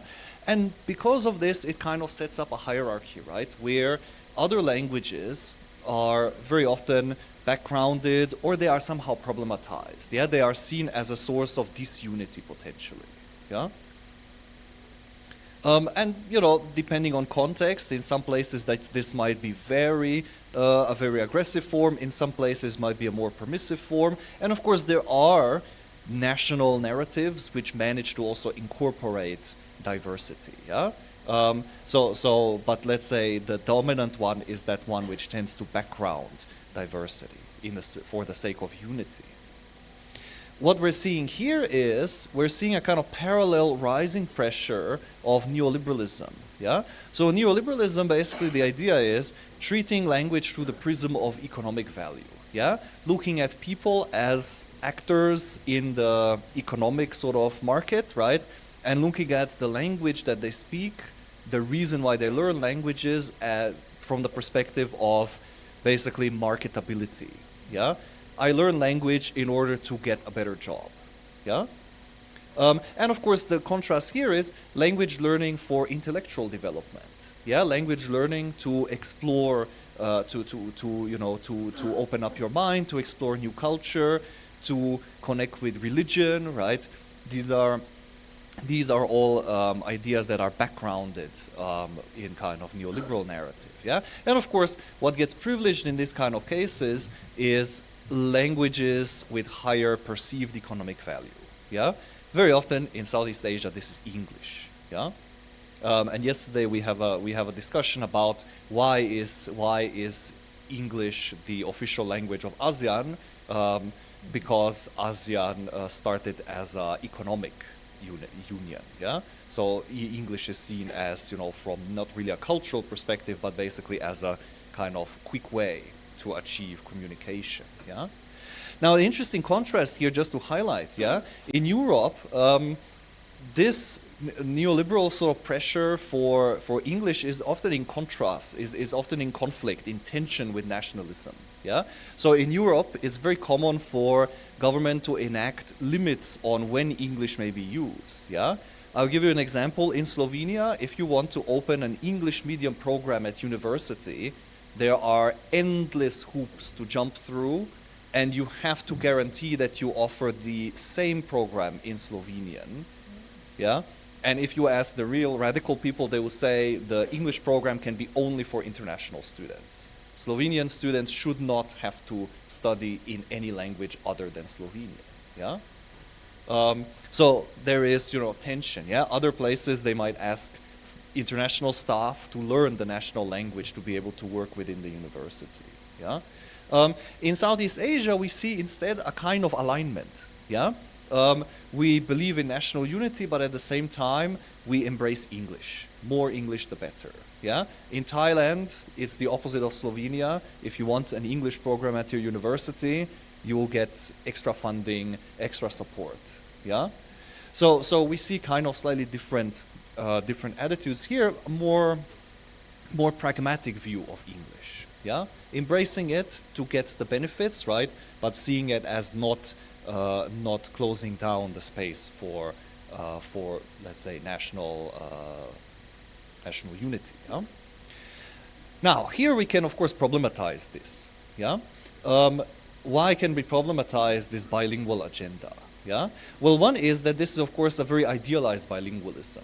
Yeah, it's not representative of the kinds of bilingualism and multilingualism that we are going to find. Yeah, we don't, for example, find local forms of English like Singlish, yeah, or Malaysian colloquial English, yeah, that are indexed under this. Yeah, it's only the standard English, right? Same thing. Standard, non-standard forms of national languages are also not counted under this. For example, Southern Thai, which is the language spoken in my region. Today we call it a dialect of Thai. Yeah, it is not part of this bilingual agenda. It is out of that. Yeah, so only standard languages. Of course, it's also a contracted, shrunken bilingualism. Yeah, because there are many languages that are pushed down the hierarchy. Yeah, mother tongues that the previous speaker talked about. Yeah, which are, I completely agree, they are part of the wealth of the society, right? Yet this focus on bilingualism very often pushes them down to a kind of peripheral position. Yeah, and of course this is in this region a huge issue. Yeah, because in the end this is such a multilingual area, right? And is basically being reduced to a kind of division of national languages, and then English we can use to speak among us. Yeah. Of course, in the background we can also talk about it. We can also say that this is a form of elite bilingualism. Yeah, because of course usually those who have access to standard forms of language are those who come from higher socio-economic status. Yeah, so there are many ways that we can criticize this. I want to criticize from another perspective, which is more sociolinguistic perspective. Yeah, I want to introduce you to my student Fadila. Yeah, you can see her in the picture. She is just finishing her master's degree, and I want to show you some parts of her study, just to show how what we can see in sociolinguistics in the sociolinguistics of Southeast Asia, how really there is a much richer language repertoire in action that is relevant to Southeast Asia right now. So Fadila looked at the linguistic landscape, which is the public signage, yeah, in Jalan Malioboro, which is in Yogyakarta. It's a shopping street, very famous, if you know, maybe you have been there, yeah. And what her study shows, I'm not going to show you all the detail, but we have very good luck that we can compare to a previous study in the same place done. In fact, it's not 2021, but the data was collected, I think, 2017. Yeah, and the study that found very little Javanese. So basically, this previous study found mainly Bahasa Indonesia and English. Yeah. How about Fadila? Well, there is a lot of playing around with language. Yeah. In this sign here, yeah, I cannot see it from there, yeah, but in this sign you can see, I think, Indonesian, there is Javanese, but it's also mixed up with, let's say, elements of digital discourse, yeah. So it's very clearly indexing very modern kind of culture, yeah. Also, for example, international chains, yeah, are using, in this case, Javanese greeting, yeah. So we can see kind of this language taking hold, and quite interestingly as well, walking along the street, which has been renovated extensively recently, you also find Javanese characters, right? Not with any meaning. It doesn't say stop, don't cross the street. It's just a symbol, yeah. So, okay, this is a space which is being redeveloped into a kind of modern, globalized tourist area, yeah? So there is basically for us, yeah? For non-Javanese people, yet there is all these Javanese around there, yeah? So it's very clearly that this symbolic value of this language, yeah, which is of course very widely spoken, yeah, is sort of gaining, yeah? The next step is we'll buy a T-shirt with Javanese characters, something like this. Yeah, so this is something that we can see across the region. I can show you another thing that they recently added. They also added this nice gate to show that this is also previously a Chinese area. Yeah, So another ethnic identity kind of being indexed much more openly. Yeah? Little parallel I can show you. Close to where my university, there is a city called Songkhla. Yeah? And Songkhla has an old town, which is very similar case to Malioboro. So it's kind of like a kind of tourist area with shopping, restaurants, you know, where you can go spend the whole day. Yeah? And this is another place which has seen a lot of renovation through, we can call this public-private collaboration. Yeah. So you know, business and government kind of trying to support each other in some way. Yeah. In this case as well, right? So you can see this gate that they recently renovated and added the nice English sign to. Yeah. There is some, you know, Chinese styling because this is an area which has historically Chinese influence. It also has Malay influence. What's quite interesting, for example, you get these nice pieces of street art. This is indexing the Beatles, by the way, yeah. But it's adding to the Beatles the kind of traditional Southern Thai puppet heads, yeah. And also there is restaurants like this one. This one has a very modern look, yeah. It looks like a kind of American diner, yeah. But if you look at the name, obviously the name is in English script. It's actually Southern Thai language. Yuday is kind of like I'm here. Yeah, very rare to see Southern Thai language used in this way in the past. Yeah, the Thai nationalism historically was very antagonistic to regional varieties. It was very much centered on imposing standard Thai. Yeah. In some ways it still is, but what we can see is the business, let's say, through the development of these tourist spaces, right, these local identities are becoming much more important, yeah? I should say this is data collected by another MA student, Apinya, who you can see there, yeah? Now, if we think about what does this mean for language policy, right? What we're observing here in these kind of spaces, we can see a kind of a very broad repertoire. We can see a repertoire associated, I think, we can say with globalization, yeah? So there are global cultural flows that are at play. You had Alistair Pennycook speaking here a couple of years ago, yeah? So you know all about that, I'm sure, yeah? But of course, we see local repertoires that are playing a big role in that, yeah? So if we think, you know, what does this mean for language policy? Well, we can continue from the previous speaker, because what she said, you know, let's make use of what the learners are bringing to the classroom rather than trying to give them something that they don't have yet, yeah? So I will try to give you 3 ways that we can look at language policy, yeah?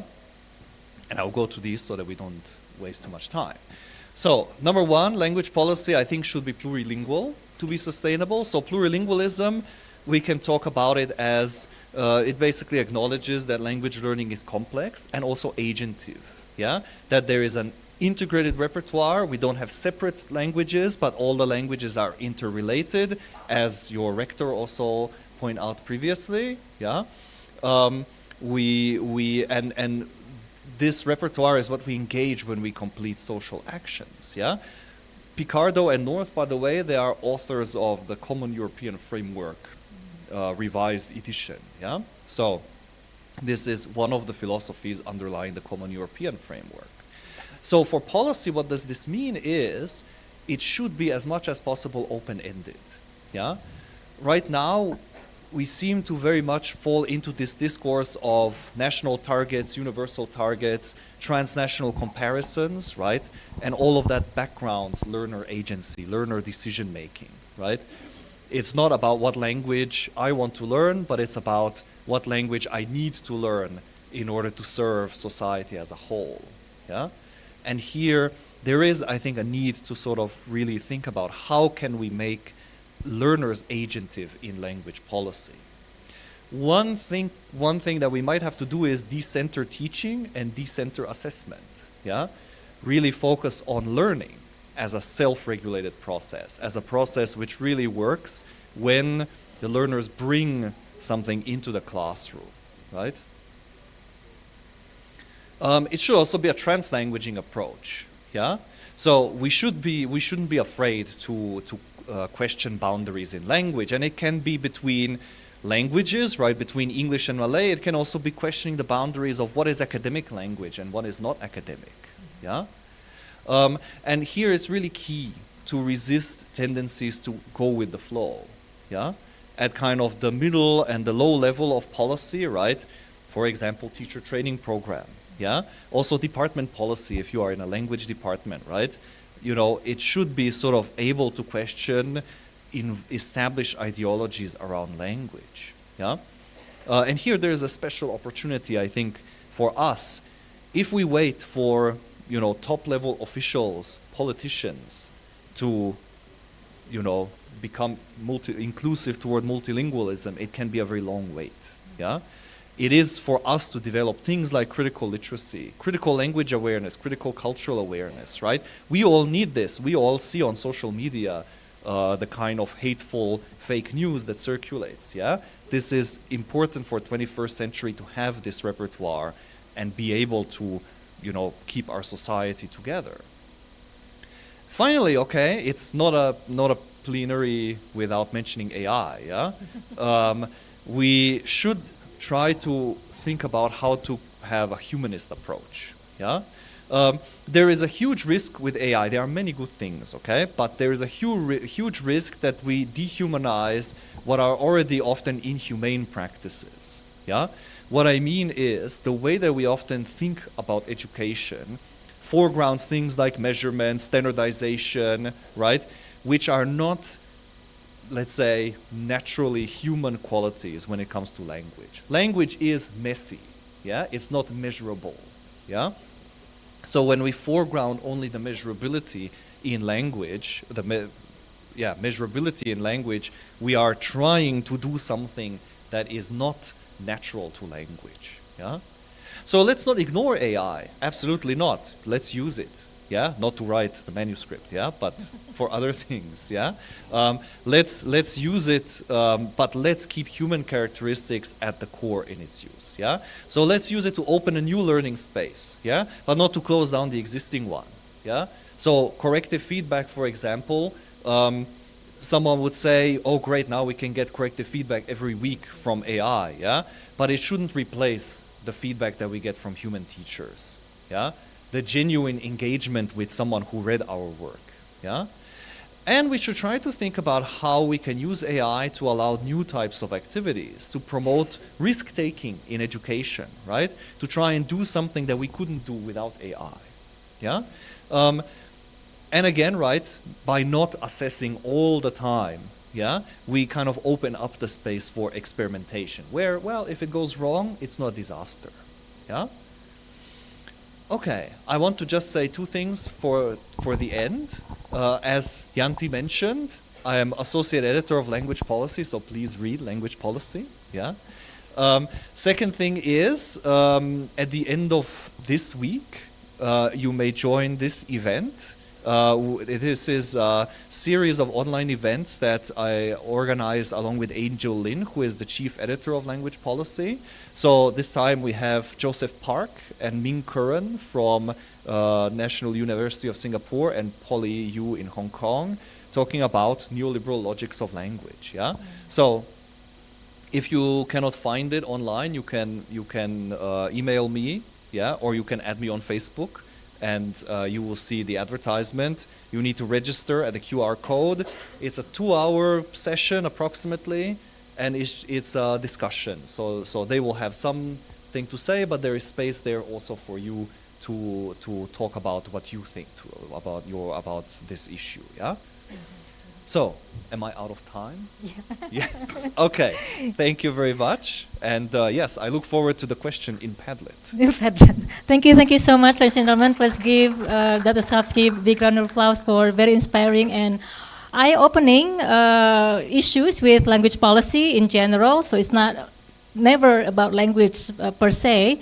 And also we will help distribute the information about the applied linguistics and language policy in Asia. I registered, but sometimes I missed the session. But we will make sure that we look into your work, and we will have the question. Please ask the question in Padlet, and we will forward the question to Dr. Safsky himself so he can reply in his time later on. Thank you so much, everybody. So we would like to end this session, the first plenary session, and move forward to the second plenary session.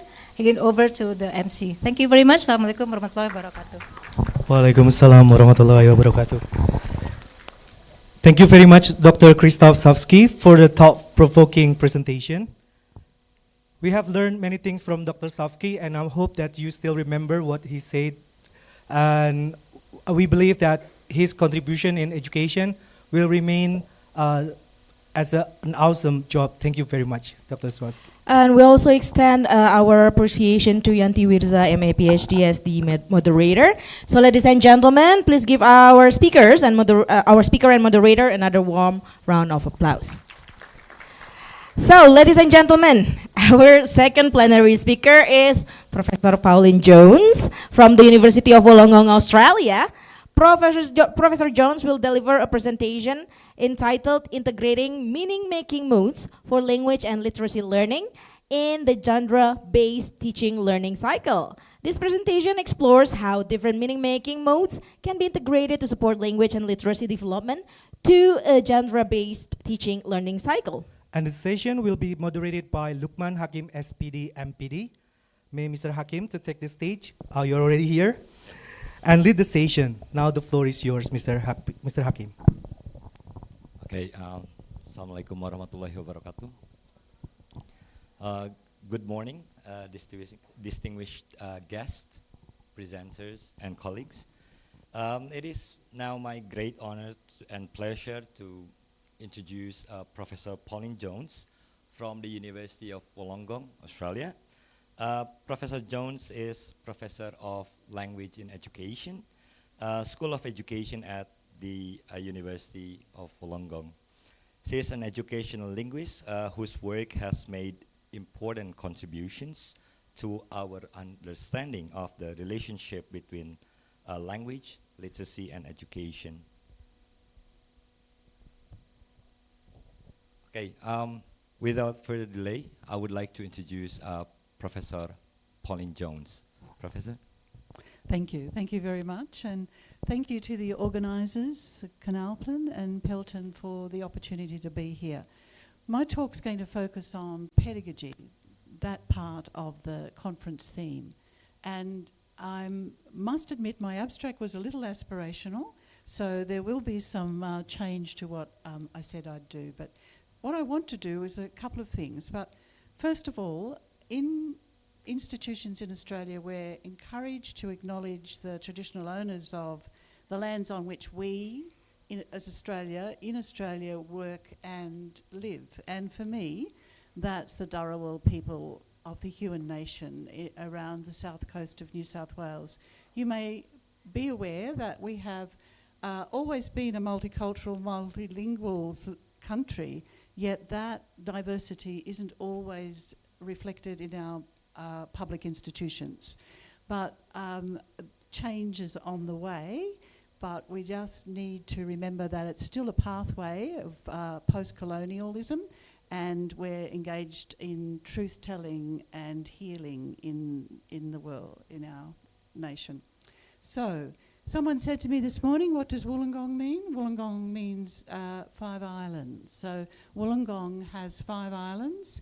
It's in dreaming stories, that's the story of the volcano, the mountain called Gira, exploding, but also a very angry father throwing 5 daughters out of his house for bad behaviour. So the old people in our First Nations, our Dharawal nation, knew about when the world was very uneven, and that's what comes from 60,000 years of continuous occupation. So it's a beautiful coastal land that I'm here today. And what I'm going to do is I'm looking back to go forward. I want to go back to the very origins, if you like, an origin story of the teaching learning cycle, and look at some recontextualizations of that over time.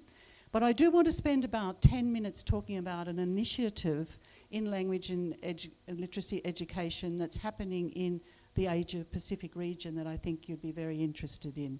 My examples will be drawn from, first of all, the university context in which I'm working with my pre-service primary teachers. We'll have a little bit of a look at some secondary, very early secondary students, and then we'll look at the kindergarten year to see what they're doing with aspects of genre-based pedagogy. Okay, so genre-based pedagogy was a way of operationalizing genre theory and the associated systemic functional linguistics that went along with it. And the name most commonly associated is Joan Rothery, and I commend her 1996 chapter towards an educational linguistics to everyone. Now, she and Jim Martin had analysed some 2,000 texts of students writing manually. Now, this is really, really time-consuming labour. And when we look at some of the discussions about what counts as evidence these days, it's not always recognised the importance that happened, that was. Taking the opportunity to identify what the literacy demands of primary school, particularly those for the children of immigrants who were learning language, who were dependent on school for access to English at the time. So Joan Rothery, both linguist and a teacher, spent a long time sitting in classrooms looking at the way topics were opened up with students by teachers. She looked at the nature of how students were organised, what their participation was, how oral language was used, and the movement from oral to written forms. Now, I'm looking at 1996, so this is a long time ago now, last century. And so, together with others, she designed genre-based pedagogy. It was deliberately interventionist then, because we were looking at a time in mother tongue English education where everything was just very student-centred, which did not serve the children who needed more visible, needed language patterns to become more visible. It didn't serve them very well at all. And she was also drawing on insights from child language development from Michael Halliday and Claire Painter, who looked at the ways that adult caregivers would jointly construct anecdotes with children over and over until the children were able to take that job on independently. So going back to the key principles, first principles of the teaching learning cycle, it was about explicit teaching. And explicit teaching is a buzzword in lots of countries at the moment. We have no problem with that. The problem is when it's the only strategy. We looked at a way of integrating content and language from teaching from whole text down. So the idea was that we didn't start at the word, we started at the whole text, but we were very aware of when the different ranks or different layers of language might be relevant. And it was to be based on the notion of guidance through interaction in the context of shared experience. So the experience, the building up the field was important, the guidance through interaction, so oral language has always been important in it, and the circle allowed for different points of entry for students according to their needs. So, and it was recursive, but generally there was a movement towards approximating whatever the language goal was. And in this case, in the early work, it was about acquiring facility with writing the genre. So, a few of us spent a bit of time working on Joan's original cycle, and we've decided there were 4 key elements that come up over and over again. First of all, that importance of negotiating field knowledge with students. And those of us who were in the workshop yesterday, I made the point that narratives and stories are very good ways to develop field knowledge. But of course, that field can be any subject. And it was about explicitly teaching students to read those texts, to read the sources that they would need in order to be able to move further into the teaching learning cycle. The other key element, and this is the part that stretches a lot of teachers, was the deconstruction of genres and associated language features. So it requires teachers to have a very good knowledge about language or the representational forms they were teaching in order to be able to provide good models, to know what they were shooting for in terms of the grammar patterns, etc. And then the third key feature is the idea of the joint construction, which many teachers find difficult because it is hard. It's hard because it takes a fair bit of preparation again. But that seemed to be the key element in this pedagogy, the one that drew on early child language development, that idea of lending children your consciousness until they're able to perform a task by themselves. And then, of course, always moving towards independent construction of whatever the learning task might be. So they were the basics. Now, since then, we've had quite a few variations. In the group, we wanted to point out that the entry point will depend on what the students and the teachers are bringing to the task, this in particular instructional sequence, but it was also very much a spiral approach, so that then the students would go on to reconstructing a new topic, they might go on to a new cycle, etc. But the idea was it was scaffolding towards independence. I'm sorry about some of my images there have not quite transferred over correctly. And of course, since that time, we've had a proliferation of versions of the teaching learning cycle as it's been recontextualized. The one on your top left, you'll know that one. That was Hani Kartina Ningish and Wawan Gunawan, looking at recontextualizing the teaching learning cycle for the teaching of English in Indonesian schools. That was an important early one. And Hani had also worked on using Sundanese in the next cycle, which was David Rose's contribution to the teaching learning cycle, if you like, a third generation, where he really looked at the importance of supporting the students in reading there. The detailed reading, the detailed writing. Lots of teachers in Indonesia have been working with that in a multilingual setting. Ika Damayanti also extended this work by including a cycle on storytelling. So this has been a trend we've noticed, that mini cycles are often used in support of the larger circle. And we've learnt from Ika's work in Australia there. On your bottom left-hand corner is Meg Gebhardt's version of the teaching learning cycle, where she includes teachers' professional learning and planning in that. And then the one in the middle, the last one is the one that Beverly Derivenka and I used most recently, and we've been working with secondary teachers, and the subject, the building the field knowledge has moved to the centre of the cycle, because we find that those secondary teachers keep coming back to build up field knowledge as they're going through.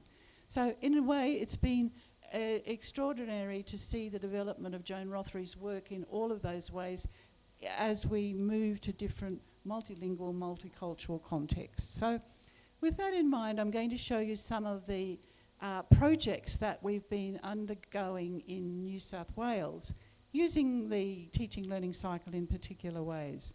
And the first one I'm going to show you is one that I've been involved in, working with a Aboriginal man, Anthony McKnight, who's also a culture man.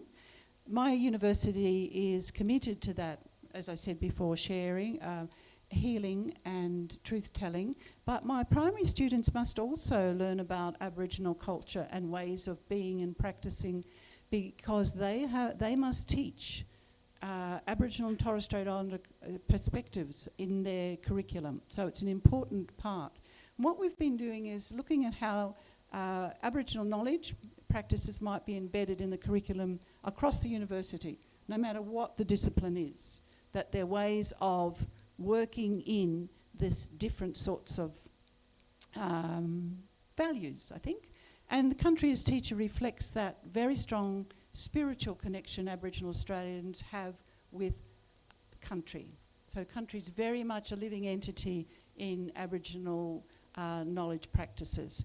And we see this as an important way of embedding our sustainability goals as well, because we've got this marvellous resource for beginning to heal the planet, we hope. So we used a scaffolded model that included explicit teaching, guided practice and independent control. And so he wanted to work with my students also on learning ways of being on country. And we spend a lot of time talking, a lot of time with ritual, and he keeps telling us to look, listen and see. And those of you who are linguists will know look and listen are behavioural processes that we can't do too much about. Listen is where we're a little bit more have a little bit more cognition. So it is, in a way, a nice buzzword. So this example, he took my students out on country. We looked at, we have a beautiful environment on our campus.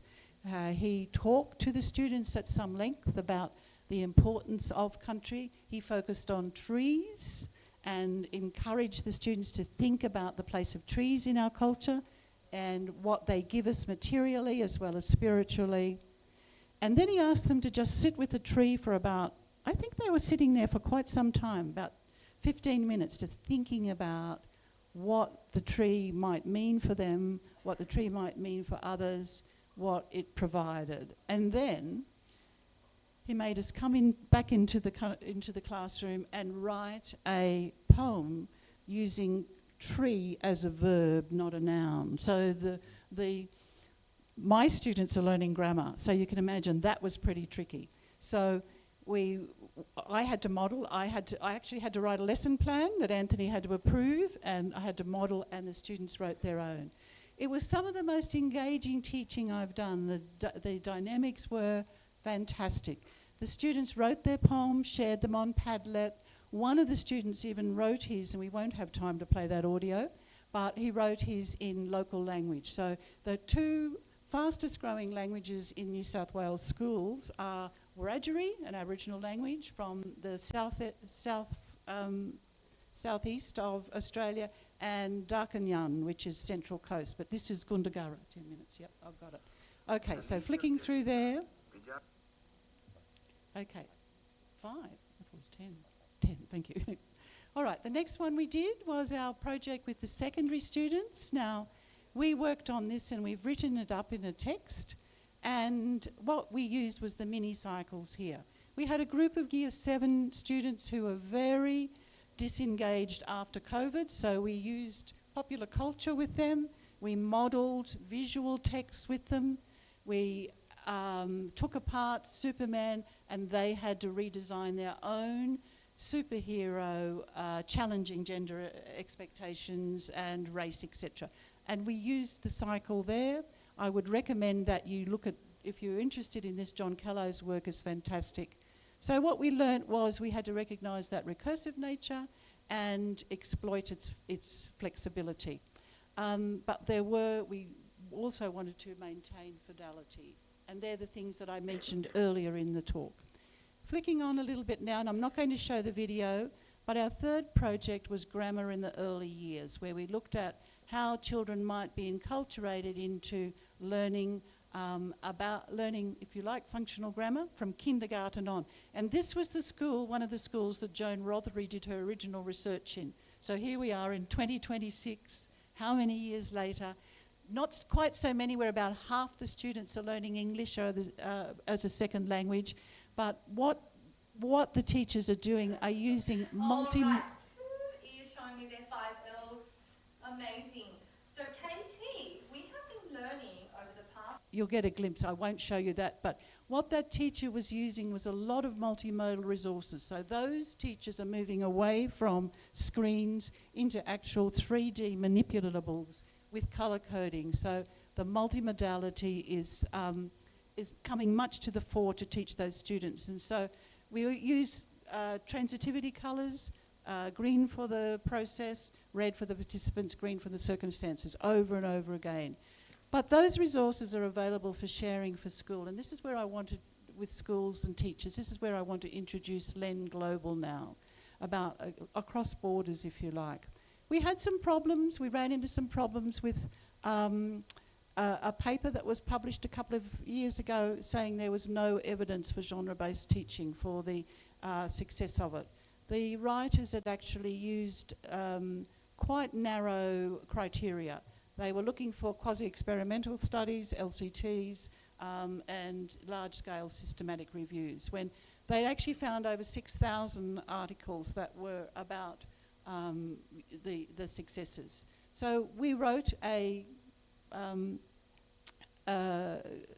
challenge that, and then we've also got another one from Cassie Lydiat and Winfred Zhu looking at, they found 70 papers that were in favour of genre-based pedagogy in EAP context. So there is this resistance going on. And one of the things that, one of the results is the LEN, Language and Literacy in Education Network, that came out of Australia, but it's gone global. So we're now an international community as SFL educators and scholars working together. And what we're interested in is advocating for the fundamental role of language and literacy in learning in schooling. And our logo, we've got the 3 colours. We've got teachers, researchers, educators working together. And remember, 3 is huge to Halliday. Yes, we've got the meta functions, we've got the 3 stages of language development, we've got trinocularity. It's written into the DNA of SFL. So we've got an Australian group here, and I'm flicking through this very quickly. We have an expert panel that includes people from Indonesia, Professor Emmy. Oh, this is, yeah.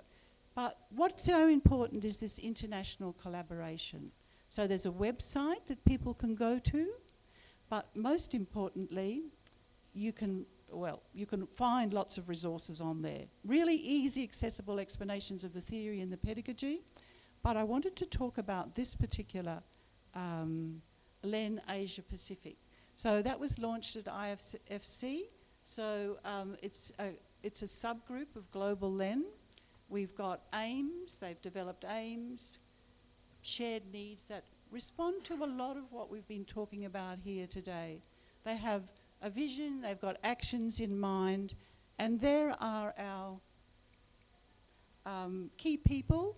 Tuno is president for the time being. Emmy Amelia is in charge of professional learning, and there are other people you will recognise in the committee members there. So they're really important, and I'd like to finish on this, that if you're interested in being involved, and remember it is both local but also regional and international, this particular group, because I think the strengths will be in what we can do together.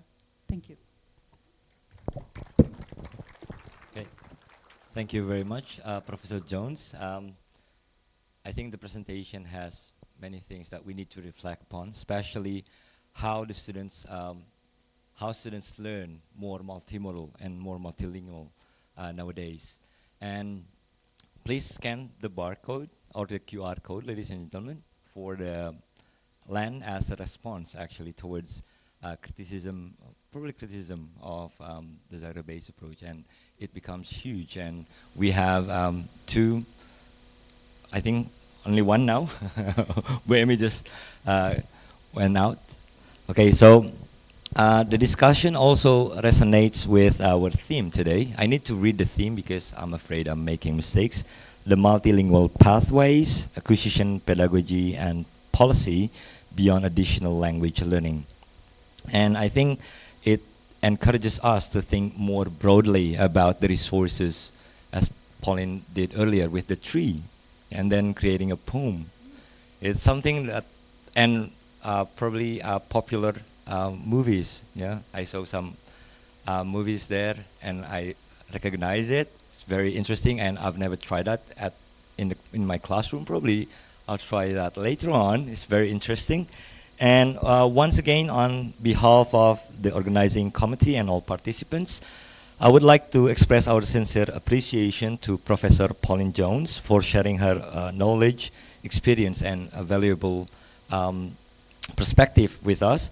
Ladies and gentlemen, please join me in giving Professor Jones another warm round of applause. Thank you very much, Professor Jones, and I'll give the microphone to the MC. Thank you, Pak Lukman Hakim. Thank you very much, Professor Pauline Jones, for the enriching presentation on multimodal meaning making and genre-based language and literacy learning. The presentation has provided us with important insights into how various modes of communication can be integrated to support meaningful teaching and learning. And we also extend the sincere appreciation to our moderator, Lukman Hakim SPD MPD, for moderating the session. So ladies and gentlemen, please give our speaker and moderator another warm round of applause. Ladies and gentlemen, we will shortly begin the next part of our program.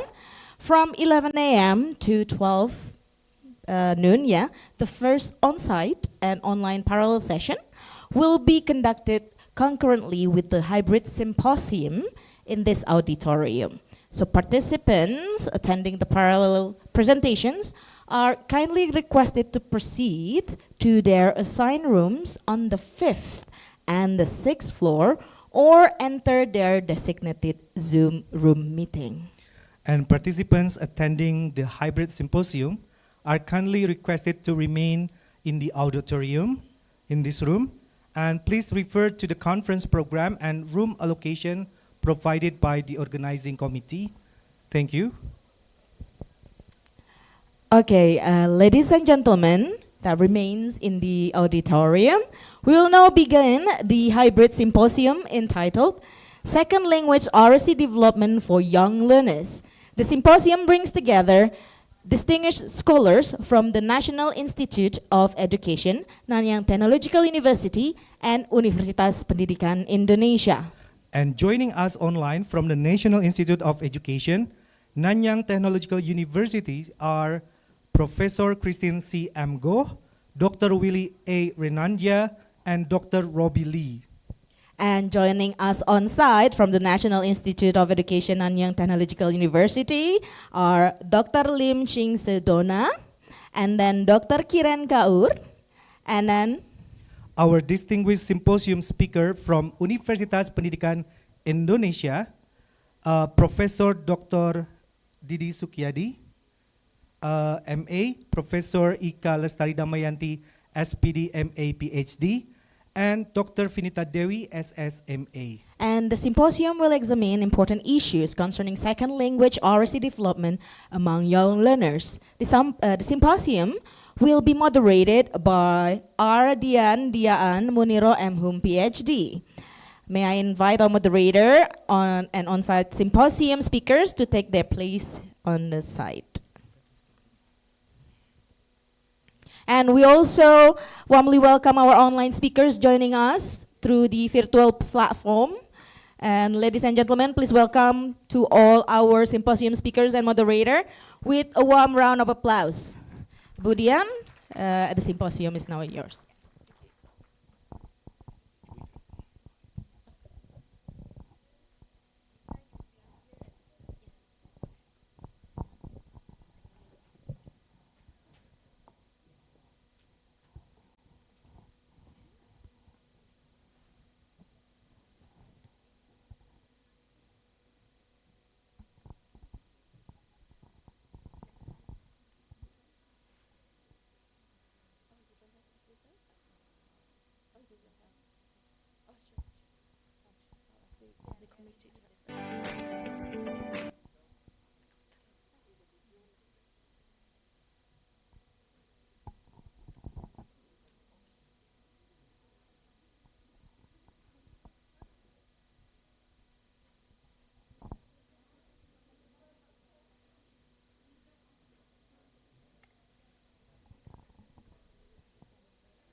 Okay. On RC development and young language learners that my colleagues and I have edited.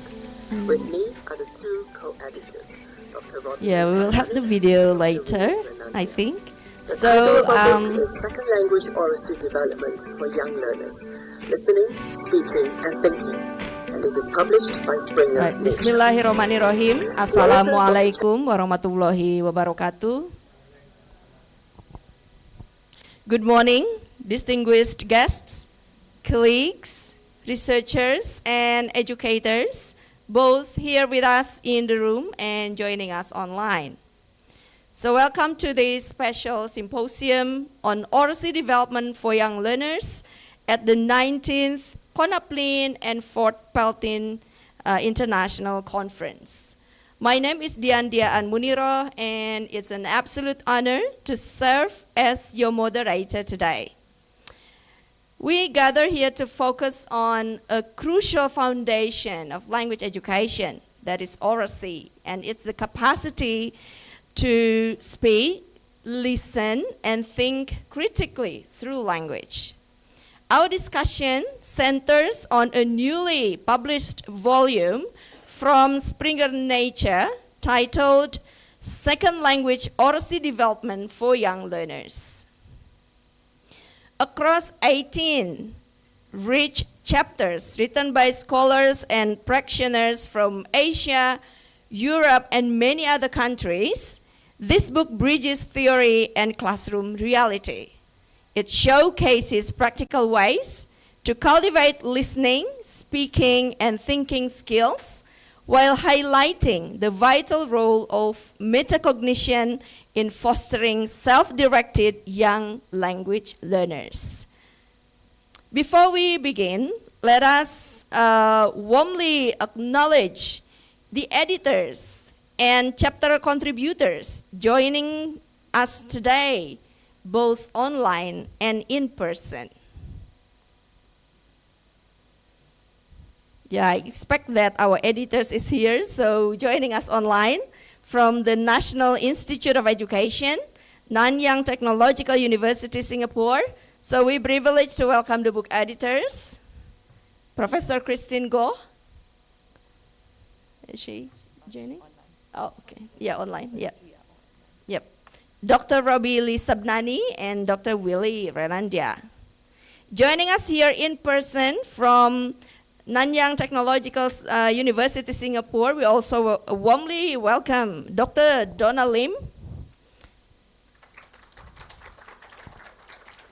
Dr. Kiran Kaur, and representing our host institution, Universitas Pendidikan Indonesia, we are delighted to have our contributors with us, Professor Didi Sukiyadi. The place is his. Professor Ika Lestari Damayanti and Dr. Vinita Dewi. All right, thank you all for being here to mark this milestone in language education research. So to launch our session, we will watch a brief 10-minute video presentation. And this video presents the editors of the book, introducing second language oracy development for young learners. They will highlight its key strengths and explaining why its insights are vital for both English and non-English language classrooms worldwide. So now please direct your attention to the main screen. Now let's play the video.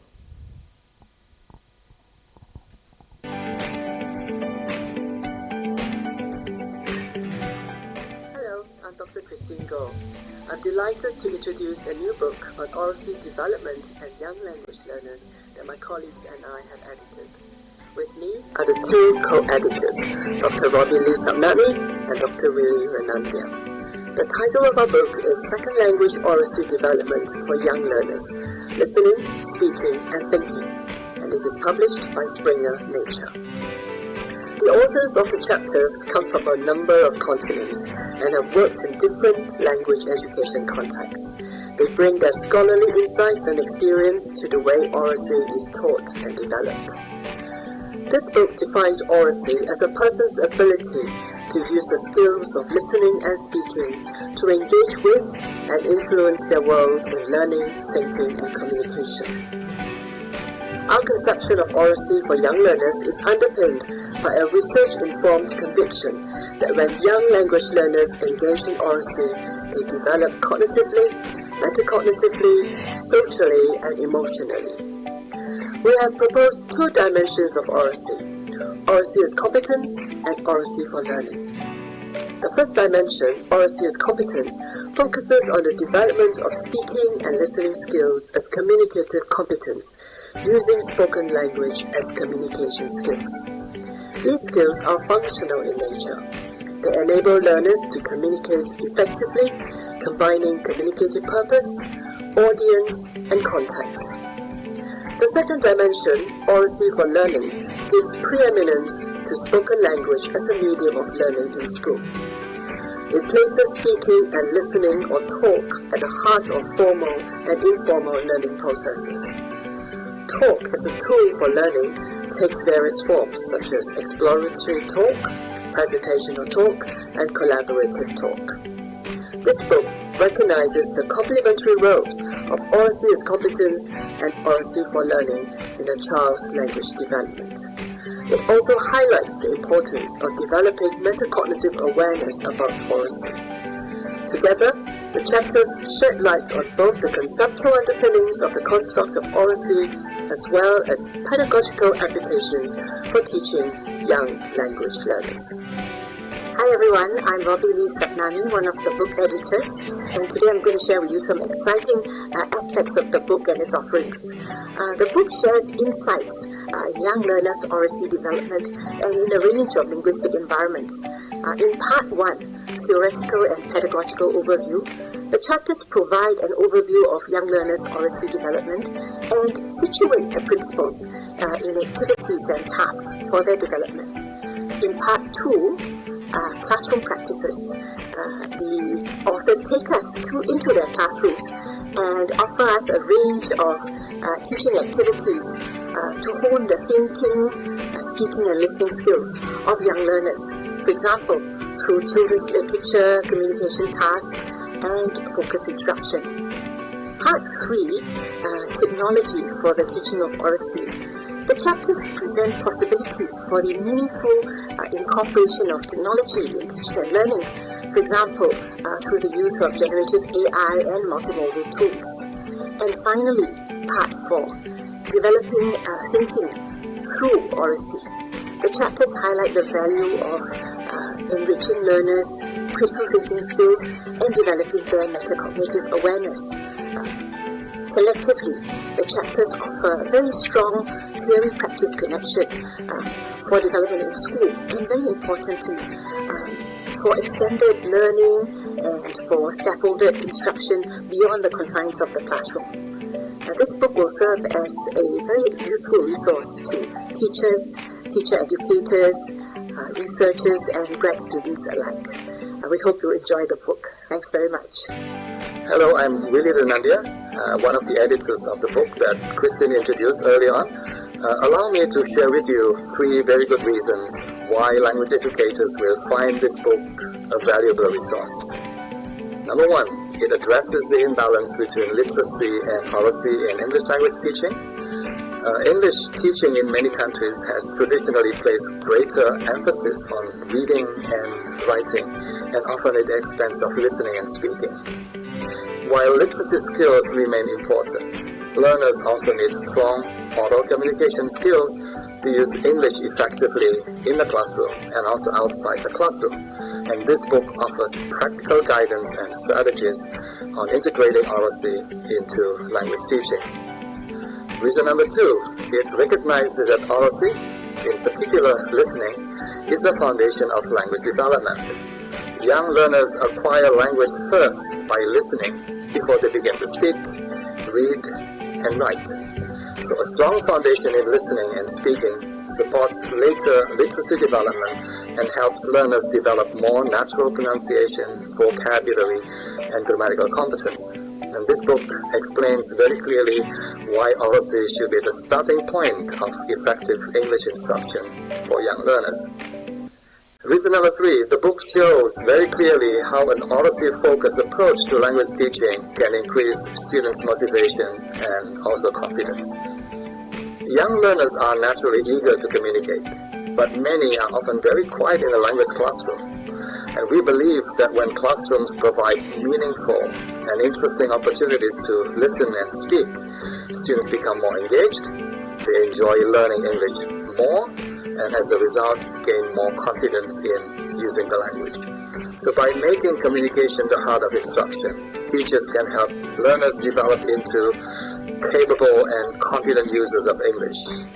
So these are three reasons that make the book Second Language Oracy Development for Young Learners an essential reference for English teachers, teacher educators, and curriculum developers. We believe that many of the ideas contained in this book will be equally valuable to the teaching of other languages, not just English, but other languages as well, to young learners. So I hope you will get a copy of the book and you will find the book really useful and valuable.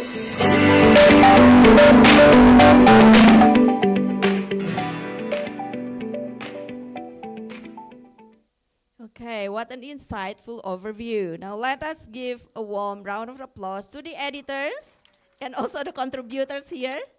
Yeah, they will bring this essential work to life. All right, now we move directly to our invited speaker presentations from our chapter contributors present with us today. First, I'm delighted to invite Dr.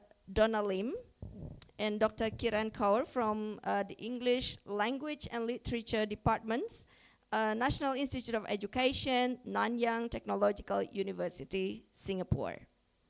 Dr. Donna Lim is a lecturer with the National Institute of Education, Nanyang Technological University, Singapore. She specializes in primary English language methodology. She received 2017 Excellence in Teaching Commendation, NIE. And Dr. Kiran, I think I'll just do that both. Okay. Yep. Dr. Kiran Kaur is a teacher educator at the National Institute of Education in Singapore. She is program leader for the Doctor in Education program in the English Language and Literature Department. She is also part of the core team for the Center for Assessment and Evaluation at NIE as trend leader for teaching. And in 2016, 2021, she received the NIE Excellence in Teaching Commendation Award. Now let's warmly invite Dr. Donna and Dr. Kiran to share the key points from your chapter with us for 20 minutes. Yeah, please. Thank you. Thanks very much. Greetings from Singapore. Yesterday we just celebrated our National Day, so doubly festive greetings to all of you. Yes. So my part is going to be I'll provide the macro context for the teaching of oracy, and Kiran is going to do a bit more micro context, bring you closer to the classroom. Okay, so before we start, I thought we can give you a brief look at how our schools look like. Okay, so for us in Singapore, English is the medium of instruction in schools all across. This is standard. We are still slightly L2 dominant, fast catching up though. At this point, we are multi-ethnic society, and we recognize officially 4 main ethnicities in Singapore. And our primary school, and this is where we are concentrating our chapter on, our primary school caters to children aged 7 to 12 years old. We are especially encouraged by international assessments from PEARLS, from PISA, and from IB. I think we have received relatively good standing there, and especially encouraged by OECD's report in more recent years, where they talked about this consistent improvement by Singapore over the years. So that's the larger background, and if I can bring you into the Singapore context a little bit more. In Singapore, we are highly centralized, and you will see that we have an English language syllabus which all schools adhere to. Right? There's a primary syllabus, and there's also a secondary syllabus. And in both the primary and secondary, we mark out the areas of language learning, and we set it as these are all the anchor points for when we teach the language. Okay? So today's one in particular, we're looking at speaking and listening, and these are the things that we consider in our broader concept of putting the teaching together. And the three main things are processes, strategies, and skills and products. So these are the concepts that we have in mind, and we build it into the syllabus as well. So if I can just show you from the English language syllabus, by the way, 2020 is our most latest iteration of it. You will also see that we mark out focus areas for schools, for teachers, and that's somewhere at the top there, the focus areas. And from there, we distill also the learning outcomes for each of these bigger focus areas. And then you will see that this comes down even more to discrete skills, strategies, attitudes, and behaviors that we would like teachers to advocate and to teach and to explicitly model in the classroom. Okay, so we have this for listening and viewing. You will also see that there's a similar one going for speaking and writing. Still the focus areas, right at the top, the learning outcomes, and then following from which the skills, strategies, attitudes, and behaviors, right? So this is all marked out in the English syllabus, distributed to all schools, and we are expected to adhere to this. Complementing this, especially for the primary section in Singapore, we also have a national language curriculum, which all our schools will adopt and also implement in their classrooms. And typically, how we go about it is we start off with a text.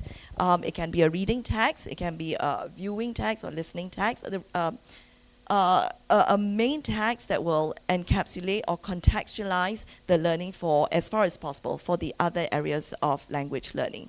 Okay, so you will see that our listening, our speaking, it's also part of that, as far as possible, would tie in also with that anchor text. In Singapore, actually this is not just Singapore, but I think we're all familiar as educators, as academics, we are familiar with these two pretty much opposing approaches, the outcomes-focused approach, where the emphasis is a lot on product, right, on the children's ability, students' ability to be able to perform their competency, able to show you, demonstrate their ability and their performance skills. So that's the outcomes approach. And there's also the other side of it where you look at the process-based approach, right? And that's where we look a little bit more, or we focus more on how the learner is developing these skills, and we are looking to support and build their oracy skills, right? So one is more testing, the outcomes focus, and the other is more process-based, right? So I think you can roughly guess where Singapore stands. We were very much skewed over to the outcomes-focused approach for a very long time. But in more recent years, I think we are evolving in our thinking. We're also seeing changes. And we're trying to bring in more of the process approach, where we want the children to be able to make the learning is not just about testing, but also being able to use language for themselves and in more meaningful ways. Right? So Kieran's session might give us a little bit more idea of that. But let me just show you a little bit about our thinking. So in the earlier years, 1950s all the way to 1980s, you will see that our focus is very much on form and accuracy. And that's why you will also see that's a tendency to move towards the outcomes based approach as well. Right? So a lot of rigor in that. But we are very happy to see that more and more so we are looking at function and fluency as well. We're recognizing the complexities of language and trying to broaden it a lot more, right? So this, we are hoping to see more of that. We're hoping to see more of the push into the process-based approach, okay? So with that, I think I will we have set the stage for the macro context, and I will pass this time over to Kieran. Thank you so much. Thanks, Donna. So I will need maybe my set of slides to come on. Yes. And while the slides come on, I our presentation is very much aligned to all the talk that has happened this morning. There has been a talk about taking into account the learner profile, the young learner profile, diverse profiles of young learners, the focus more on learning and not so much on assessment. And explicit teaching is important, but also there needs to be a variety of pedagogies associated with it. So it kind of ties in very nicely. So I'm going to focus on a part of the chapter where we talk about explicit instruction, contextualized practice, and task repetition, the role it plays on oracy development. There'll be some principles that will be covered, and I don't think we can cover number 2 so much in the time that we have, but it is in the chapter. So these theories, explicit instruction, contextualized practice, task repetition, is situated within oracy lesson plans, so that you can kind of pull out the chapter and see how it's actualized. So number 2, we won't be able to cover so much today. Apologies for that.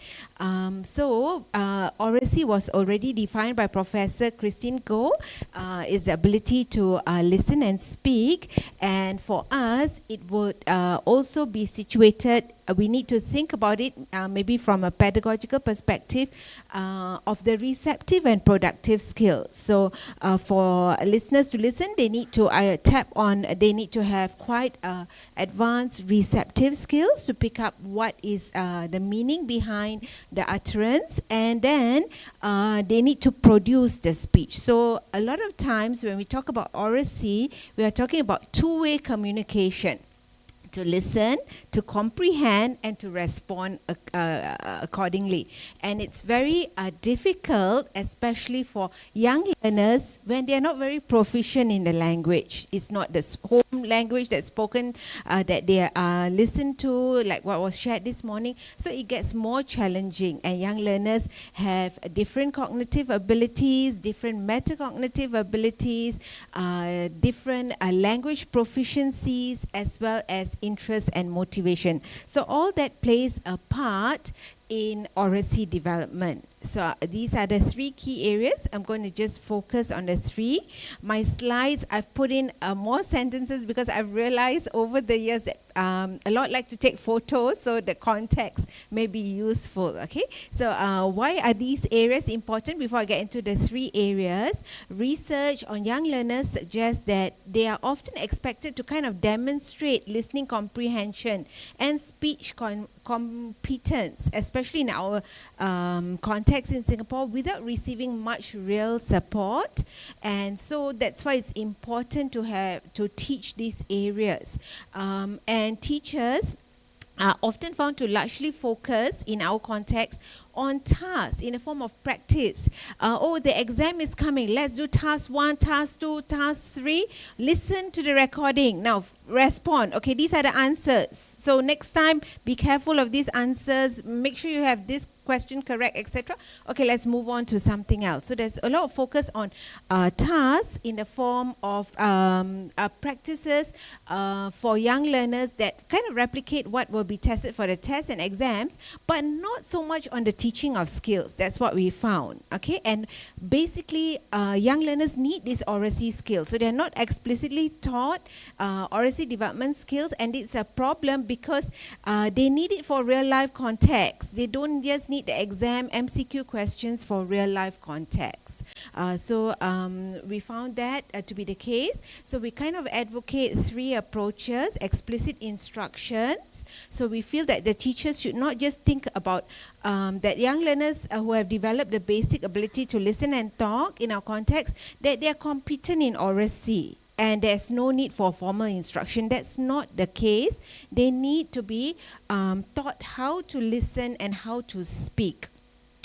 And when we take on a process orientation, like what Donna has shared earlier, explicit instruction is very important because the focus is on the skills that they need to comprehend the language through listening and speaking. And I won't be able to elaborate on this, but you can pick up the chapter. So for us, when we talk about listening skills for young learners, we focus on listening for details, for the main ideas, to listen to predict, take, listen to infer, to listen selectively when there's so much information. Just focus on what's important and listening for global or overall understanding. And for speaking, we focus on the phonological skills, how to say the words correctly, speech function skills, that when we speak, there's a function. When it's one way you deliver the speech, you don't expect a response from the audience. Two-way communication, there has to be an interaction. So in an interview, there has to be questions and answers and responding accordingly. Speech function skills. Interaction management skills also ties in. For example, in an interview, when somebody asks you, how are you? I'm fine, thank you. And how are you? Should continue, should be part of the conversation. And for discourse organization skills. So if you're doing a video and you're trying to put up a kind of sort of a segment on maybe how to bake a cake, then you need to have your time connectors, you need to have your imperatives first, beat the eggs, etc. in your discourse. So you need to organize your discourse for speech functions. Okay, so explicit instruction, the teachers need to know these skills to be able to teach. So if they don't know these skills, then it's a problem. So explicit instruction, teachers need to know and understand the skills and strategies associated with listening and speaking before teaching them to young learners. The problem is that sometimes the teachers are not so sure about these receptive and productive skills, so then teaching them becomes a problem. So teacher competency is important. And they can teach these skills through their teacher language, modeling, and scaffolding before young learners engage in oracy activities. So that's what we say in the chapter. And relevant vocabulary and grammar can also be discussed and taught because this helps young learners understand and use the language more accurately and precisely. Okay? And this has to vary according, your language has to vary according to your young learner profile too. Okay, so different learners, different profiles, you need to adjust that. And teachers need to remember that they play a critical role in oracy development in young learners. They who rely heavily on the teacher's ability to explicitly teach and scaffold these processes related to oracy skills, grammar and vocabulary use. And more so in your context, because from what I've listened to this morning, a lot of the language, academic language used in school is not the home language sometimes. So then the input from the teacher becomes very important for these young learners. And focusing on explicit teaching will ensure that young learners who are at the foundation stages of oracy development will be given useful approaches for their listening and speaking development and growth, ensuring that oracy is not taught and not merely just caught incidentally.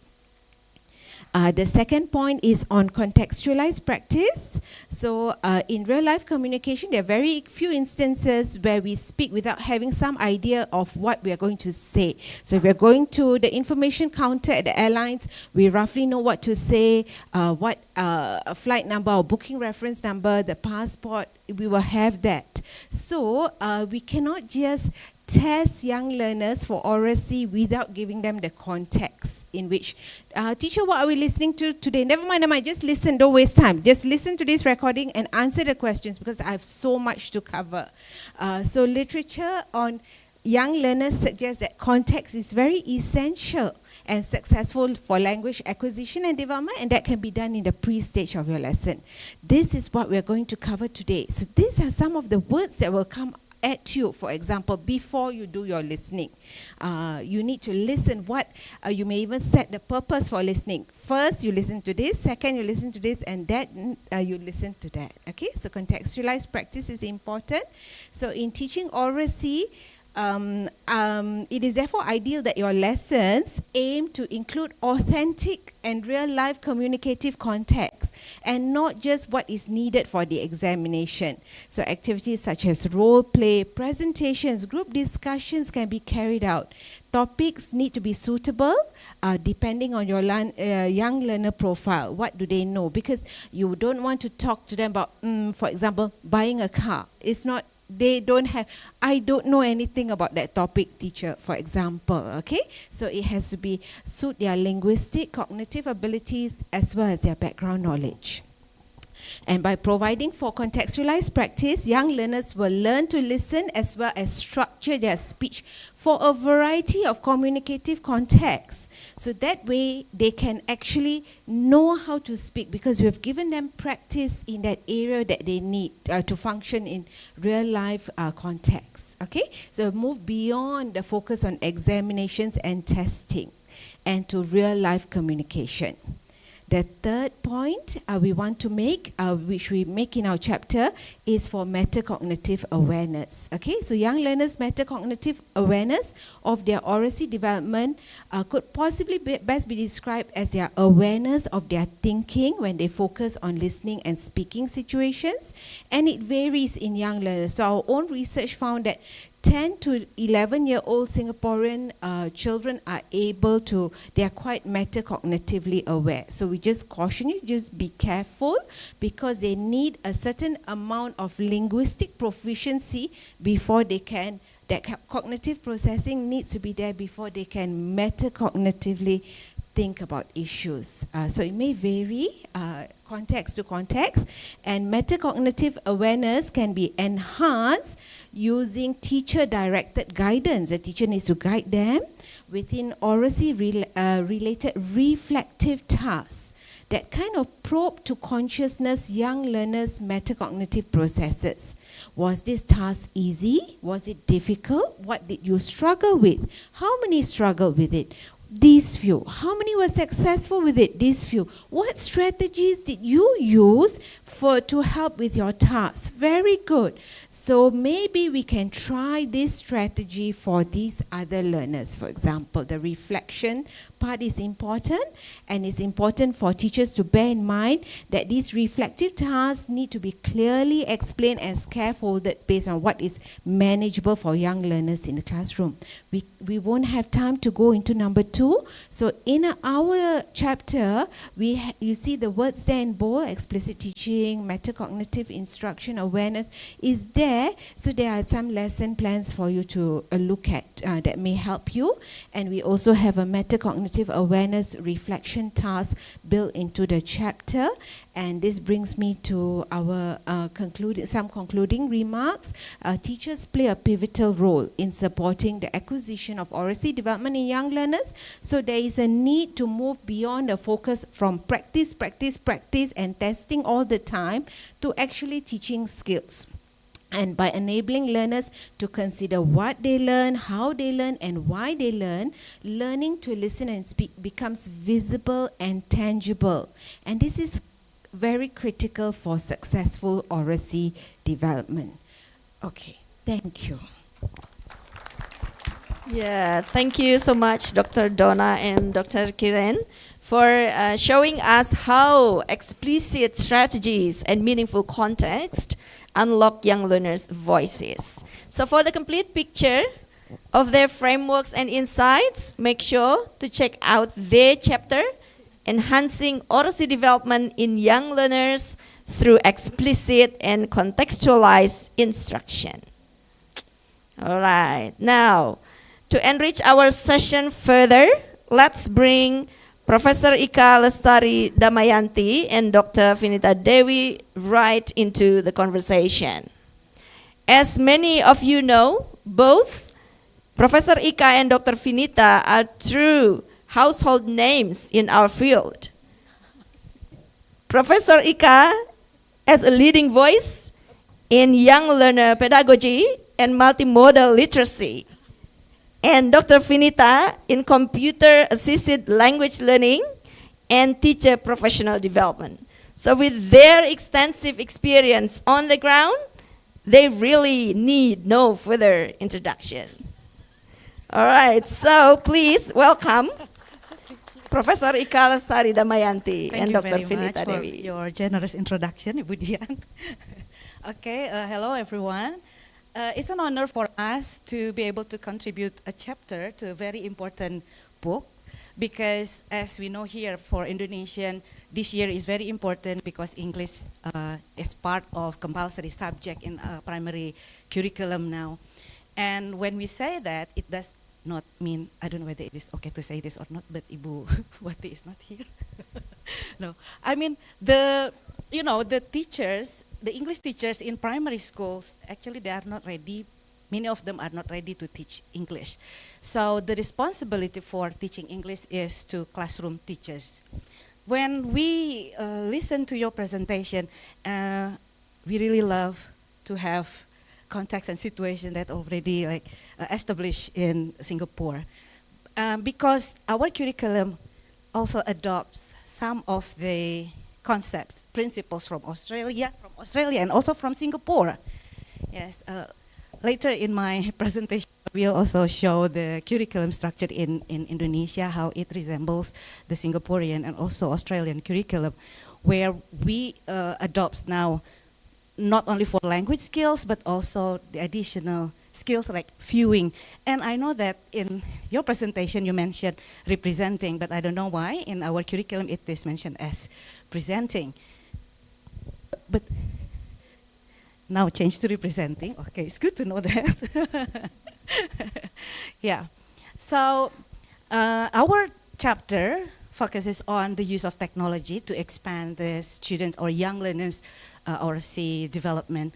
And as our previous presenters already explained, so what we mean by ORC is the ability of students to understand, produce, and collaboratively construct spoken meaning for purposeful communication. Then what is meant by purposeful communication? Like in Indonesia, for example, children can live happily without English. So they don't really see the immediate need for learning English. So it's going to be very challenging for teachers to motivate students to learn English, because it's also challenging for teachers. Yeah. But then when, I think just like what we had in the first session in the keynote, as we see that we have national exams as well, and then the focus is on the reading. And just like what you said, probably ORC can gain like little attention than the literacy or numeracy because of the national exams, for example. But no matter what, I think as educators, we can still support our teachers, even though perhaps they have limited resources, they don't have enough confidence to teach English, but now we have technology. So we can, so our chapter really responds to how can technology support the teaching of ORC. Because when it comes to teaching speaking for young learners, for example, we need to provide lots of exposure. We need to provide input and meaningful input. But then sometimes the teachers, they don't have enough resources. Mostly they will follow textbooks. And with Curriculum Merdeka in 2020, with the new, new additional skills compared to the previous curriculum, the government also provided textbook that also includes the audio. Yeah, it can be accessed for free in the government website. So it's quite easy for the teachers as well as the students to have examples for English sounds, for example. Now, how can technology create richer opportunities for young learners to listen, interact, and make their voices heard?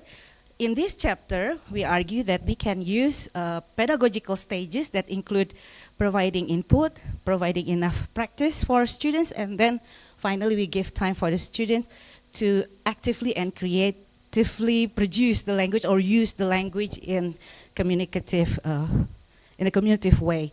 So Vinita Dewi will elaborate more on how we can integrate technology into classroom practices, because we also need to know that it's not only the fancy or flashy technological tools.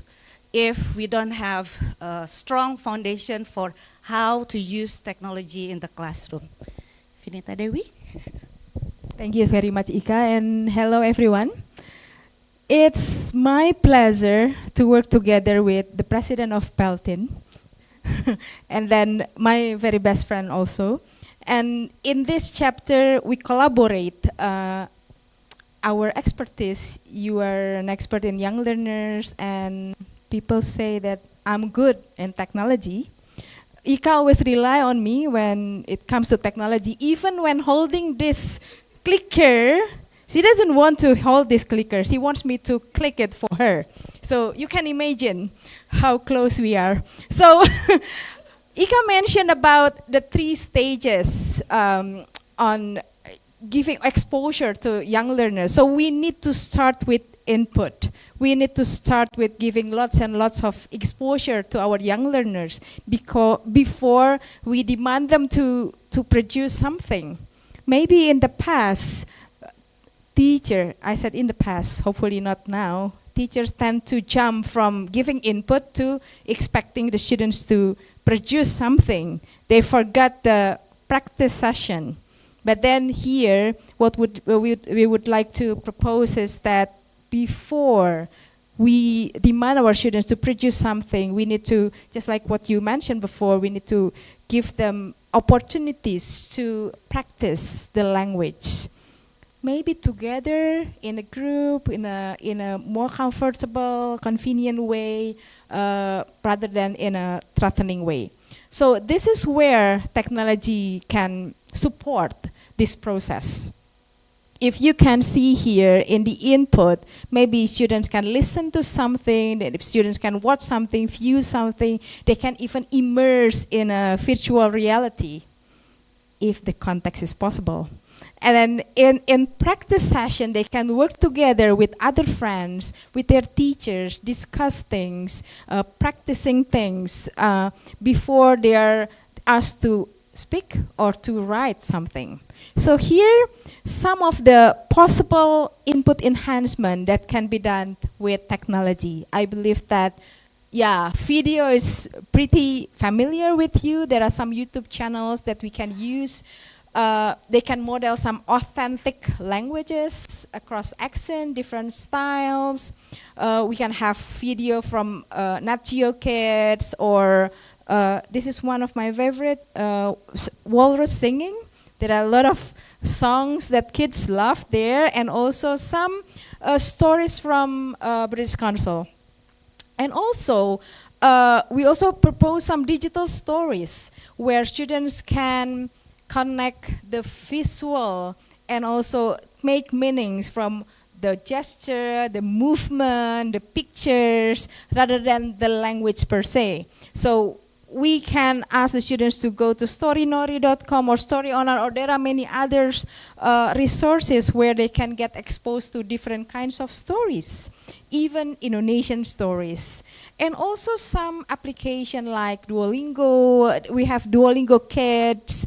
With the gamification element, it also gives adding up to their motivation. We know that when we introduce something to our students, Ika mentioned that our students might not find English is something that they need, but digital technology is something very close to them, very familiar with them. So if we come with videos, with virtual reality, with digital stories, it will attract their attention and boost their motivation.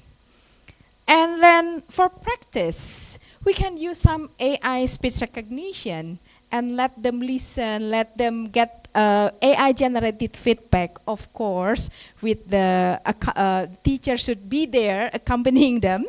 And also some educational games. Minecraft education is pretty good, even though it's not free, I know, but probably for some context it is accessible. And we can also create different kinds of games. Later I will show another possibility that teachers can do with the available free resources. To be honest, this chapter was started at the beginning of 2024. So when talking about technology, within half a year, so many things happen. So after 2 years, when I prepare this, it's so sad that I cannot put Suno and Gemini storybook into the chapter. So I introduce this to you that we can use Suno instead of lyric training, and then we can create our personalized, the teacher can create the song themselves, or teachers can create the song together with the students using the vocabulary that they learn, and then they create the song together. It will be more relevant for the students. Too bad it's not on the chapter. And then also Gemini storybook, if you have access to that, and then you are teaching some certain vocabulary, you can put the students as the character in the story. You can upload the picture. I have to pause here because it might violate the safeguarding. But then the students can have, teachers can help the students to illustrate or describe the students' outfit, how they want to look like without uploading the picture, and then have the character, the name, the context of their own using Gemini storybook. So yeah, there are many things that we can do. Well, the last one is the enabling production, the one that probably in the class teachers tend to go directly to this part.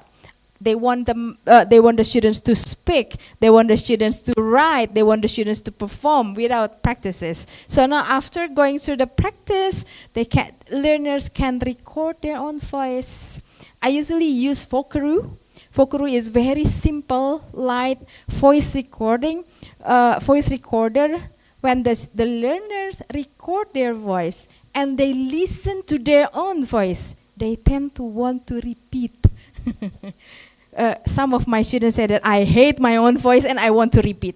And that's where drilling becomes very meaningful. They want to be heard and they want to record their voice the way they want other people to listen to them. So that's one simple tools that can be used by the students. And then they can build interaction, they can post a voice on Padlet, for example, using VoiceThread, and so on and so forth. So there are some other tools that we can use to support learners to demonstrate their ability to speak, to write, to visualize something, demonstrating their language. And then at the end of our chapter, we have two different cases from Indonesia. The first case is where the class is not like one laptop, one student. There is only one laptop in the classroom, but learning still happened. The teachers start with enhancement, giving exposure to stories. One of the stories taken from British Council website. The name is A Bear Named Sue. And then after that, in the practice session, the teacher provide some images, screenshot from the website, from the video, and then give noticing activities for students to develop their vocabulary.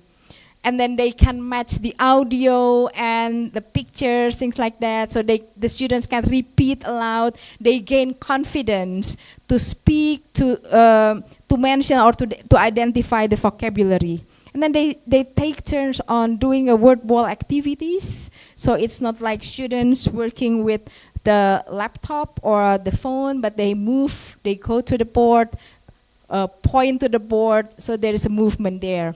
This is an example of activities with only one device, one laptop.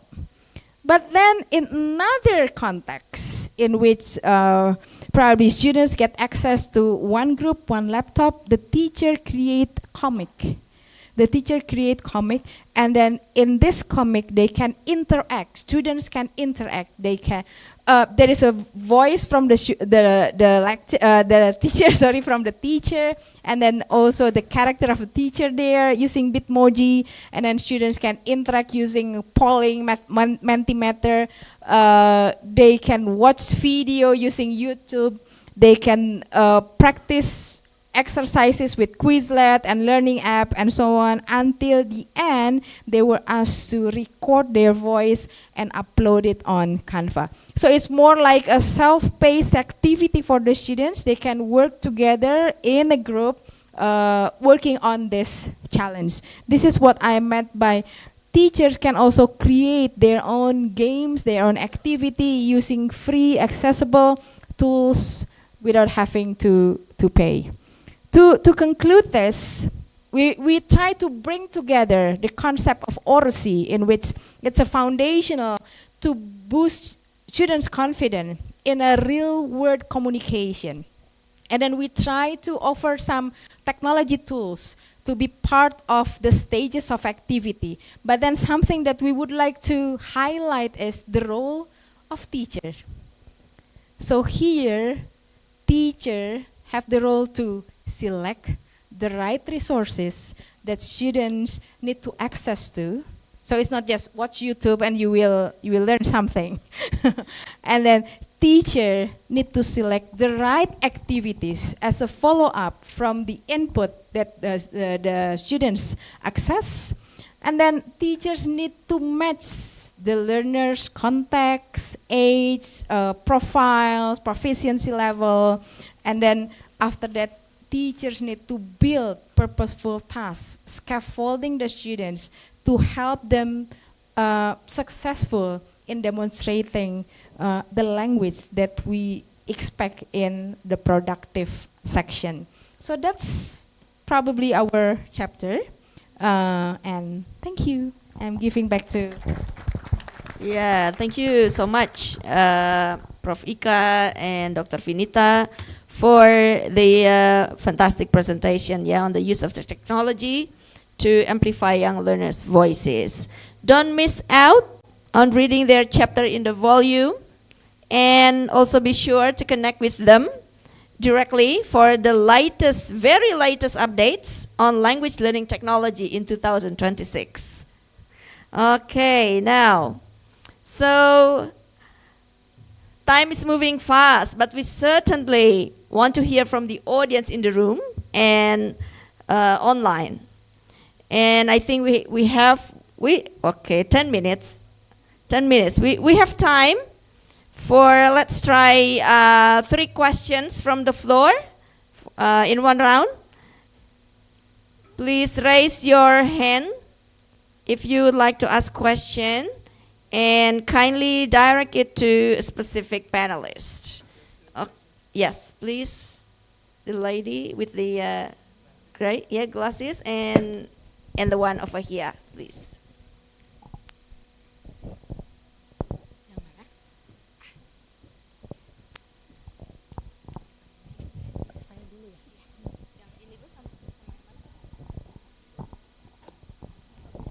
Okay, thank you so much for giving me the opportunity. I would like to ask to Dr. Kiran, I think. I'm Fatiha, and my teaching context is actually in a private language management. I heard a lot of parents need so much to chatter the development of the kid. And one of the parents actually now in Indonesia is that want to develop the oracy development by registering the kids in like such a United Nations simulation kind of stuff. I had the students like around 10 years until 11 years old. They are actually ready for the linguistic competence. They are ready for the topic. But then when it comes to, how to make the student becoming like fluent in delivering the ideas, especially the oral skill, the oracy skill to present ideas in such a, in such an event, like 10 years old being in United Nations simulation. How do I need to solve that problem? Like, let's start with like crafting syllabus for these kids. Like, would like to develop the oracy. They got the linguistic competence already. They got their vocabulary, and they are very much have the topic background knowledge. But then, how to achieve that into oral skill development? Thank you so much. Okay, thank you so much, Fatiha. So I think you can directly respond to the question. Okay, I love that question. Thank you very much for that question. There are a host of variables, so we need to really look at it, and it won't be like all children are alike. So there's that important aspect that we need to consider. However, very similar to what Finita has shared, we also have this model called presentation, practice, production, a 3P approach to speaking.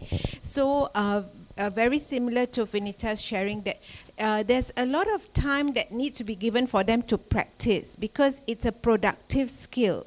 So compared to listening, speaking is more challenging. For example, right now, I don't know whether you're actually, because listening is a receptive skill, so I don't know whether you're on screensaver mode or you're actually listening. Speech production is a productive skill, so it requires a lot more effort to speak than to listen.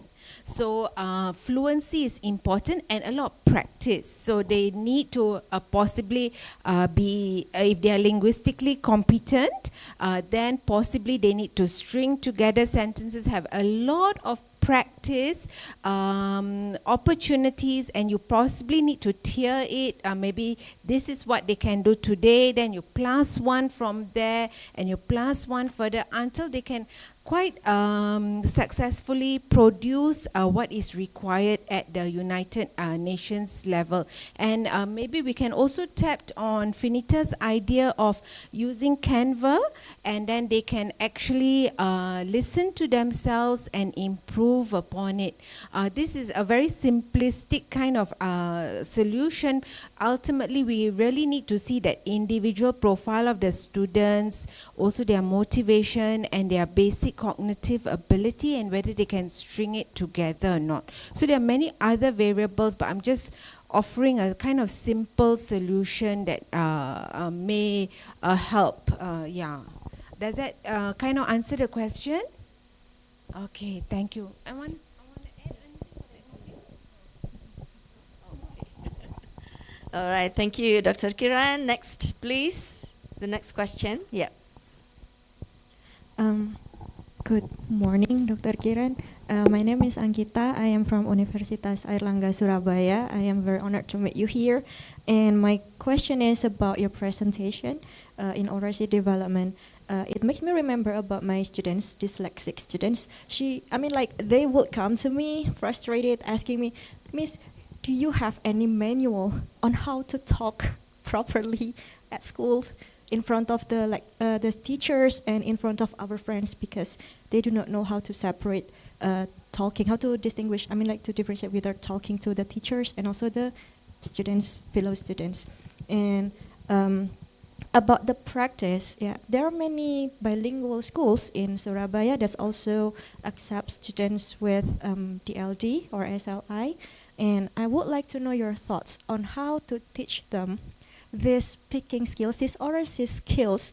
And I don't know whether to teach them privately or in group, in class. So I want to know your thought about balancing this two separate method in helping them. Thank you very much. Yeah, thank you. Yes, please. So maybe I go back to that. Thank you. Lovely question. Wonderful that you want to help the dyslexic children also. We possibly need to see what they are struggling with also, and then whether they are actually reading scripts and then they are producing the output, and then there might be some difficulties. I'm not cognitively trained with dyslexia, so there might be issues in terms of them, the words dancing and their ability to read and produce the speech. So I may not be able to comment on that, but in terms of their confidence, again, a lot of practice is important, and you kind of need to see where they are at, and they can practice in groups with friends. It can be a script that's given to them first.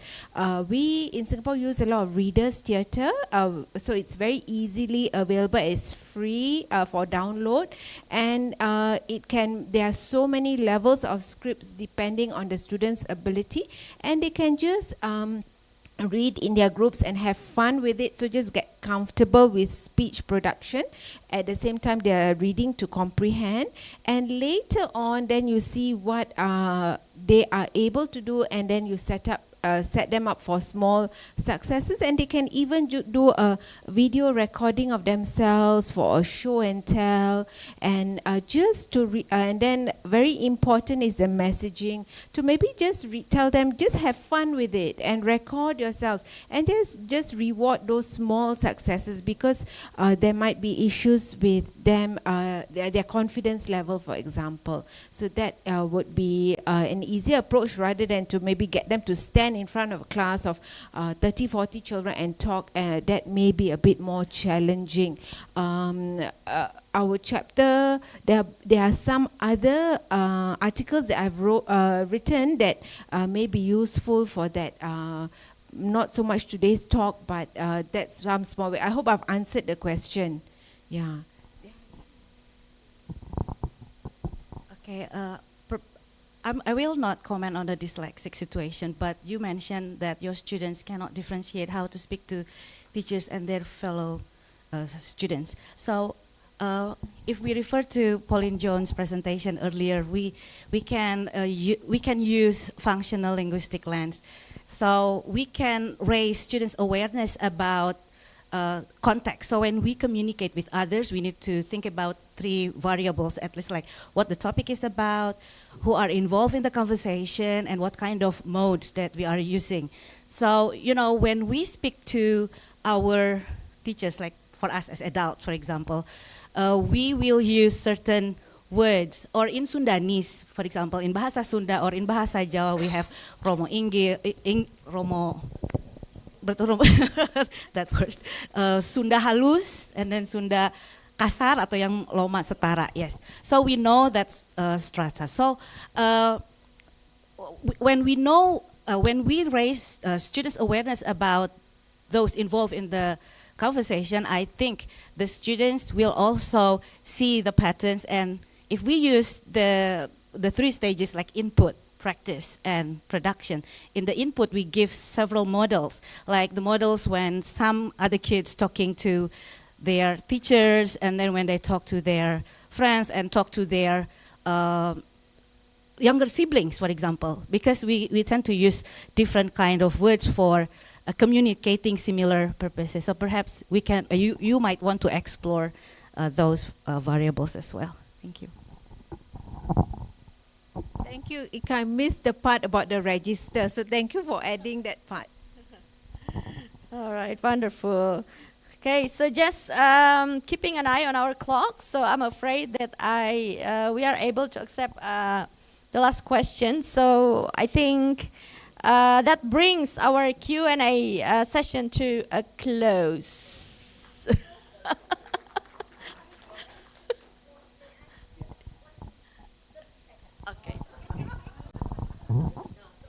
If I'm talking the whole through, right?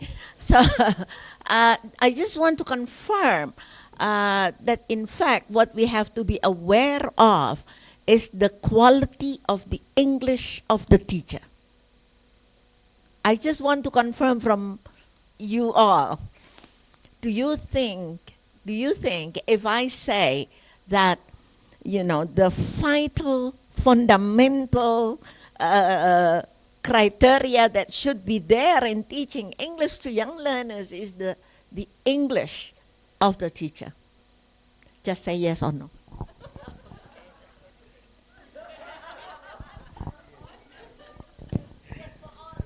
Yes, for all panelists. We'll start with Finita because she talked about the teacher competence. Thank you, Ibu Ice, my eyang. Ideally, yes, Ibu Ice, but I think at the moment we can ask the help of technology to assist teachers and in giving, for example, an enrichment, to giving input to the students, if they can select the right resources So it's not language competence, but pedagogical competence. If they can select, it's not only, sorry, if they can select the right resources for the right level of students, it can also be possible to happen in the classroom. That's my point. I know that you will argue, that's why I pointed out this. Ika? Time is up. No. Sorry. Yeah, no, but I think I do see where you're coming from, because the linguistic competence of the teacher also gives the teacher that idea of where the child should go, right? So there is that element of that. But I think if we see research, quality of a teacher really takes in, it's multifaceted. It cannot just be based only on linguistic competence. I totally agree, it's pedagogical competence as well, subject knowledge, etc. So it really has a lot that's in it. Studies have shown that the quality of the teacher is really one of the most critical factors in any language learning, or in any class, right? In any case. Yep. So yeah.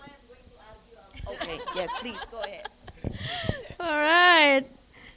Okay, distinguished guests, colleagues, and esteemed panelists, as much as we are enjoying these insights, that our time for this session has come to an end. Today's session was really just a taste of what this landmark book has to offer. We were fortunate to hear directly from the authors of 2 incredible chapters, but the complete volume actually features 18 comprehensive chapters. So this means there are 16 more chapters, yeah?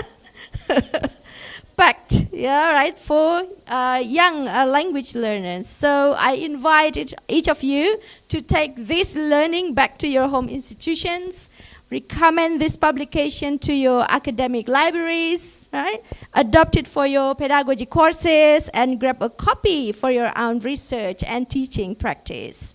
So on behalf of the 19th CONAPLIN and 4th PELTIN organizing committees, I extend our deepest gratitude to our book editors, chapter authors, and audience members for making this symposium a success. Please join me in one final round of applause for our presenters. Thank you and enjoy the remainder of the conference. Assalamualaikum warahmatullahi wabarakatuh. Waalaikumsalam warahmatullahi wabarakatuh. Thank you very much to all our distinguished symposium speakers for the rich, insightful, and intellectually stimulating discussion.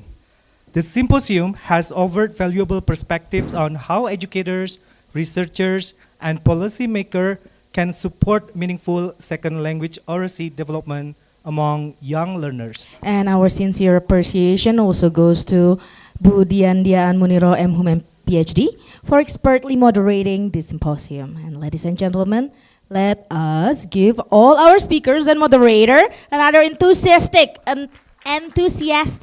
more round of applause. Thank you. Yeah. Ladies and gentlemen, I know you're hungry.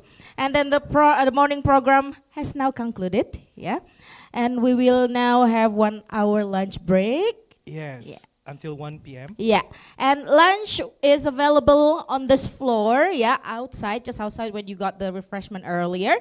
And then from 1 p.m., the following activities will be conducted concurrently. First one is on-site and online parallel session 2, and then the Pearson presentation, the Pearson and primary English language teaching workshop, and hybrid writing clinic. And the participants are kindly requested to check their assigned program, room or Zoom link and arrive before the session begins. The hybrid writing clinics will continue until 2:15 p.m., while the other sessions beginning at 1 p.m. will conclude at 2 p.m. We wish you an enjoyable lunch break and look forward to welcoming you back at 1 p.m. Yeah. Thank you, everyone. But anyway, yeah, while waiting here, yeah, I mean, you can go outside and queuing for the lunch. Yeah. But if you want to take pictures first, yeah, feel free to do so.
now begin a special presentation from Pearson and from Primary English Language Teaching Workshop.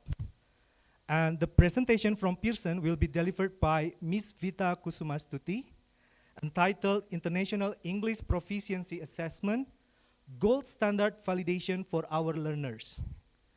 And this presentation will explore the role of internationally validated English proficiency assessment in supporting reliable and meaningful outcomes for the learners. And the second will be from Primary English Language Teaching Workshop, entitled From Policy Shifts to Policy Coherence, Reintroducing English in Indonesia Primary School Through a Child-Centered Lens. And it will be delivered by Dr. Ice Khadijah, MA.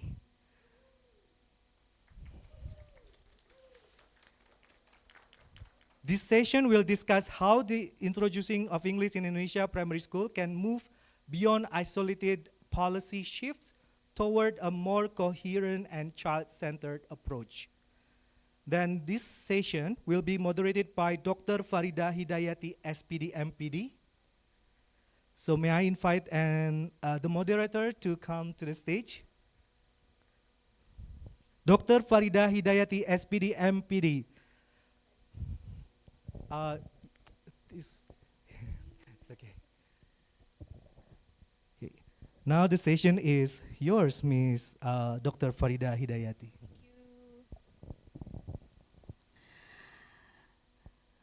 Good afternoon, everyone. Distinguished speakers, respected colleagues, ladies and gentlemen, Assalamualaikum warahmatullahi wabarakatuh.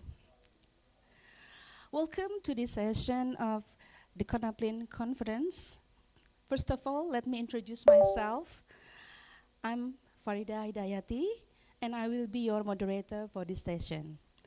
It is a great pleasure to be here with you.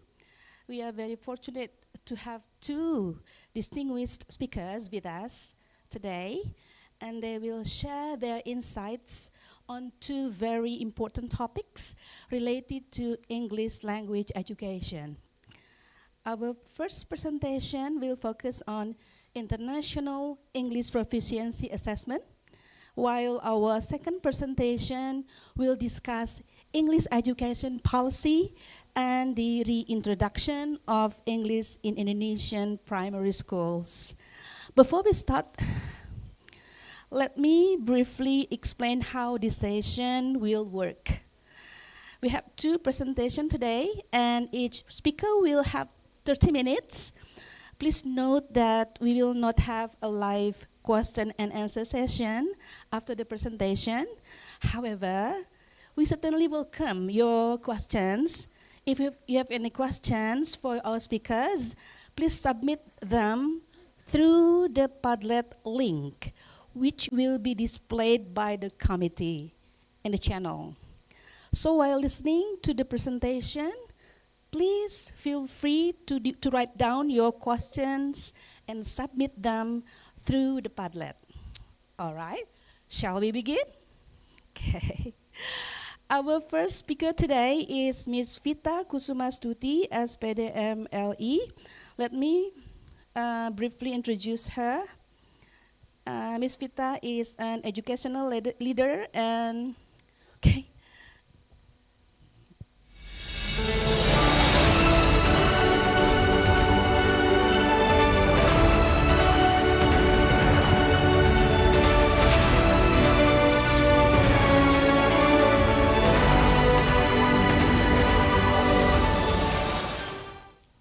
Thank you, Ms. Vita. So let me briefly introduce Ms. Vita. Is an educational leader and practitioner with extensive experience in English language education, curriculum development, and international standardized assessment. She has worked in various educational roles, including as head of English curriculum at BPK Penabur, Jakarta, Cambridge Exam Center Manager, and NCUK Academic Manager. She has also been involved in developing English language learning curricula and assessment for more than 70 schools. through Pearson and Cambridge pathways. In addition, she is a Pearson Master Trainer and has been a Cambridge English Speaking Examiner since 2016. She currently serves as Operational Manager at CNL Education, working with national and international education institutions and publishers. Today, Ms. Vita will talk about International English Proficiency Assessment, gold standard of validation for our learners. This is certainly a very relevant topic, everyone, especially as English proficiency assessment continues to play an important role in education. So, ladies and gentlemen, please join me in welcoming Ms. Vita Kusumastuti. Ms. Vita, the floor is yours. Okay. Thank you, Miss. Good afternoon, everyone. Good afternoon. Is it okay if I stand up? I'm so sorry, I'm not as that soft-spoken as her, apparently. I hope you are having a great lunch break. Bandung is actually really famous for its food. And yes, it was really delicious. And I hope you are also having an even better networking, because that's what conference all about. So we connect with other educators, we connect with people who have the same interests as us. Okay, so my name is Vita. I am here on behalf of Channel Education and Pearson, and I would like to present Pearson Assessment Center. So just a quick review, because I know that we have limited time. So about Channel Education, we are a partner. We are a partner of Pearson. So we are the one who will bring the services and products from Pearson to your institution. So we have been around for almost 2 decades, assisting a little over 1,000 education institutions, ranging from English courses to schools, K-12 schools, and also universities. And about Pearson, I hope everyone here is, a bit familiar with Pearson. It is the world's largest learning company, has been working with hundreds of countries all around the world. And here in Indonesia, in particular, in 2024, Pearson and Channel Education, we work together with the Ministry of Education, where we work with 12,000 plus teachers nationally. And the aim from the ministry is to increase the teachers' proficiency in English. So yes, so we are recognized by the Ministry of Education. So Bapak Ibu, let me just jump into the Pearson Assessment Suite. First, we have a variety of assessment ranging from young learners to adult learner. So maybe this one is a little bit, no, it's Videotron. So for young learners, we have 2 types of assessments. The first one is level test. So level test is for placement. And then we have the benchmark, it's certifications. So I believe that, do we have English teachers here from K-12 schools? Oh, okay, only one? Who are you people? I'm just kidding. So, universities? Oh, we have more universities here. So I just came from quite a number of universities, and then they said that their language center welcomes assessment, especially the international standardized one. So we have the level test for young learners, that's for placement test, and then benchmark young learners for certification. It is for primary students. That's why it says young learners right there. So the models of the test is pretty much a gamification. So the students, they are not under any type of pressure when they are doing the test. So it's a gamification like, so we work with linguists that are experts in language learner for young learners. So it's gamification model. And then the second one is for young adults. It's 14 plus, usually for junior high school and high school. So we also have the teen level test for junior high school, and also benchmark for teens. And then for higher education, and also maybe for example, for adult learner, we have the Versant English test. So what are they? So this is probably a little bit more detailed. So everything is online, and then we use the AI scoring system.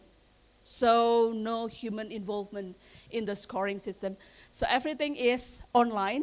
So the two tests, level test and benchmark, they use Test Hub, and then Versant for the adult, for Scorekeeper 3, it's the hub. They are adaptive, all of them. And then the CEFR range is from A1 to C2. Especially for the young learners, is from pre-A1. I understand that CEFR doesn't normally recognize the pre-A1. So Pearson actually Global Scale of English. That is the granular version. No, it's actually the granular version of CEFR, where you can actually see the improvement of the learners in their micro improvements. Because in CEFR, it's A1 to A2, A2 to B1. So sometimes it doesn't really translate well with learners and also educators. So we have this 3 version of tests that you can later try, actually. So we have samples of accounts. If you would like to try our level test, please go to our booth, and then we can give you an actual account for you to try later. And then this one across the nation, it's more than 50,000 used per year. So measure 4 skills, measured precisely: speaking, writing, listening, and reading. Especially for level tests, we have the 3 skills and also 4 skills. Because some schools would like to have 3 skills, because speaking can be a little bit daunting, or they are not that well prepared for the speaking. So we have the 3 skill level test and 4 skill level tests. So of course, why choose Pearson English test? Because we are accurate and consistent. It has been used worldwide, especially for Versant. So the validity is actually really good, and it has been proven. Efficient and cost effective. For cost, please go to our booth so that we can discuss the cost, especially if your institution would like to adopt us for your institution. So it's not like for individual purposes. That we can later talk about the cost, so that it can be more effective. And then it's scalable and practical, and it's accessible. Because what you need is just computer, stable internet connection, headset, and working microphone, especially for speaking. So those are 3 that are required to actually administer the exam. So unlike other exams that may require like speaking examiner, this one we use all AI scoring system. So it's 0 human error. So this is something that I would like to emphasize is our report. So why we have lots and more upcoming schools adopting our exams is our assessment. It's because our report. So many of them really appreciate the detail of the report. So instead of just giving, your CEFR is here, and then that's your proficiency. So we have the overview of performance each language skill.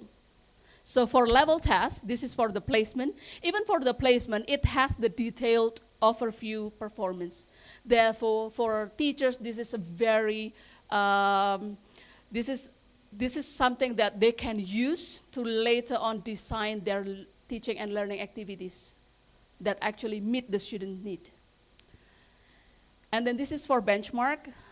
The difference is level test is for placement and benchmark is used for certification. So it's even more detailed, where you can see there, it has the performance summary. So you can see listening, it has 36. It's just an example. So performance summary, and then you have recommended activities. So these data are valuable for teachers because we even give the recommended activities that the teacher can actually see. And also, if you are, for example, education institution, sometimes it's quite hard to talk to parents these days because they are very also digital savvy, so they can actually just look things up. So if you actually adopt an international standardized exam and assessments, and it has the report and this detail, you can later on be more confident in talking or in communicating with parents. So this is your child, so this is the listening, the recommended activities, and yes. So not just like your child is at B2 level or B1 level, that's it. So it has the narrative. Reading, listening, and writing. And also for benchmark tests, you have these certificates. If you would like to become our center, assessment center, we can even co-brand by putting your logo into the certificate. So it can be another added value for your institution. So this is for young learners and for teens. And for Versant, so this one is actually the one that we offer to be used by universities. So this Versant test is more adult designed. So yes, it actually score mappings to CEFR and TOEFL as well. As you can see, the report is also as detailed. It has the certification. Again, Bapak Ibu, if you would like to work with us, this one, we can even co-brand and then put your logo into the certificates. So further recognition from the Ministry of Education. So Versant is actually acknowledged by the Ministry of Education as one of the requirement if any teachers would like to apply for non-degree scholarship from the government. So it has there, if you can see, it's TOEFL, IELTS, TOEIC, English score, and it has Versant test. So it's acknowledged. Okay. So, Bapak Ibu, that would be our Pearson assessment suits. If you would like to know more, please visit our booth. It's there. And we're not just doing assessments. We also have the learning resources. We have books, printed and digital. So we also work together with university with our LMS, the Learning Management System. So where we provide university with services of our digital learning resources as well. So you will have holistic English, Pearson English journey, we say, brought to you by JNL Education to your institution. So let me know if you would like to try. So we have some free level test for you to try. And it's not sample. It's actually the actual account that you can later try. So that, if you would like to do it by yourself, that's okay. But if you would like to bring it back to your institution, Unit 2, then you can talk to me because I need to, so that me and my partner, we can all try the level test so that we can have probably more comprehensive feedback for the assessment. Please go to our booth and then we can give you a voucher to try our level test. Okay? Thank you. Thank you. Yes. That's all, Miss? Yes. Okay.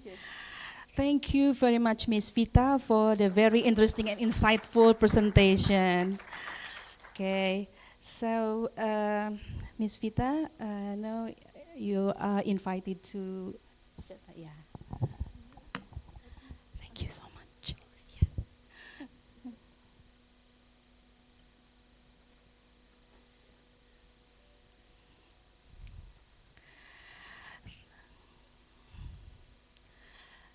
Thank you once again, Ms. Vita.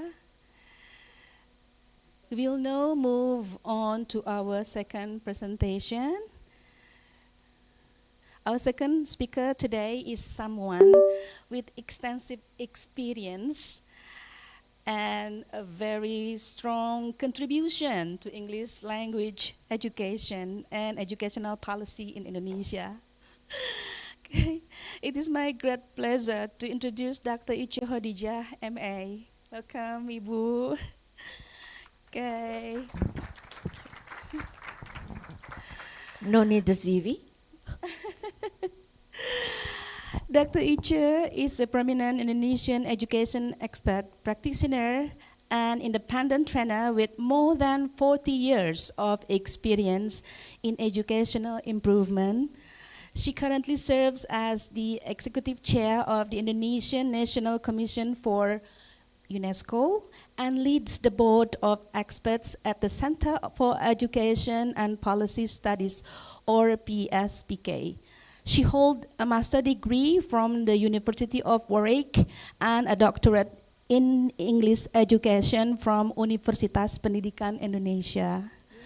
She began her career as an English teacher and has been deeply involved in English language education, including teaching English to young learners. Yes. Through her long-standing partnership with the British Council Indonesia. Today, she will discuss a very timely issue concerning the future of the English education in Indonesia.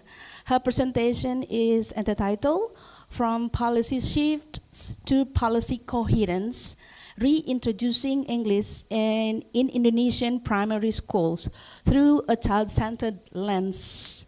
In this presentation, Dr. Ica will discuss the introduction of English in Indonesian primary schools and, more importantly, what this policy shift means for schools, teachers, and also learners.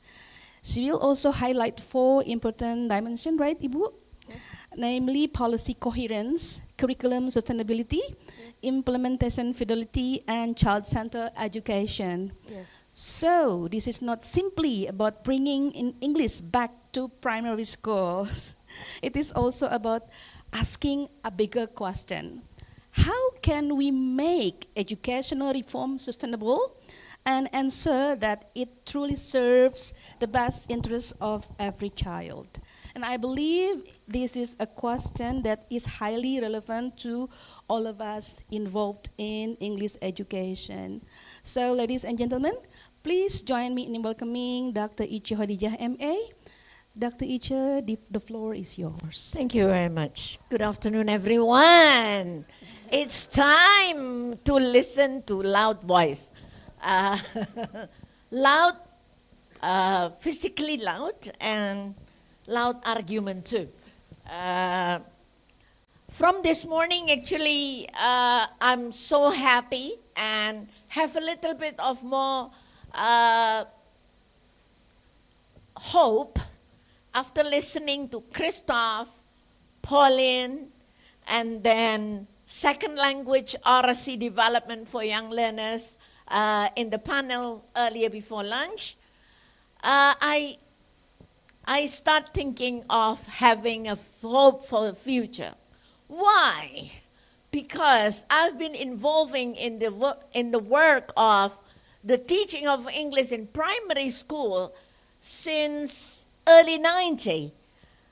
And I've been there practicing with teachers, with policymakers, with donors from different parts.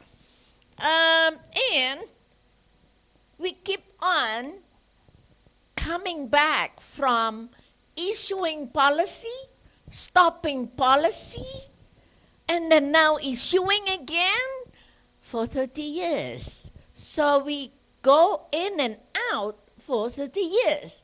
So that's why this afternoon, even though I know we don't have very much time, I want to raise this issue and starting to raise this issue in the next conference too. Not just today. I'm going to continue to TEFLIN. I'm going to continue writing a paper on this. The importance of changing from policy shift to policy coherence. Because now I think the problem we face in Indonesia in the matters of teaching English in primary school is not only about resources that we don't really have, but it's more on how the policy keep on changing. And it's confusing for all parts involved in the policymaker. I'm sure the policymakers always also have confusion in their parts, in their way. But more importantly, the classroom, the chaos that happened in the school keep on coming in and coming out. So I hope I'm right. So it's not simply about reintroducing English. More than 30 years in the journey of witnessing the teaching of English in primary school, I come to conclusion that teachers have repeatedly had to adjust, because now they have, okay, English is now local content, English now is extracurricular, English now is compulsory. Then school have repeatedly have to adapt. Formerly, they have English teachers in primary school, and then when 2013 it was stopped, then school stopping all the English teachers. So they stopped, no, we do not need any more English teachers in primary school. So English teachers in primary school, you have to go out and teaching in the classroom. Yes, I'm sure many people nodding. And then teachers educator. Also, once there was a mata kuliah teaching English to young learners, then it was not. Then it comes back.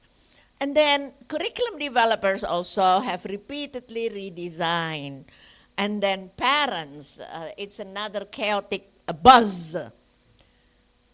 But ultimately, the children experience all of this as one continent of educational journey. So they must be the victim. If they are in the in primary and secondary school for 12 years, how many changes in the policy that change the way they learn, the learning experience in the classroom? But policy often didn't.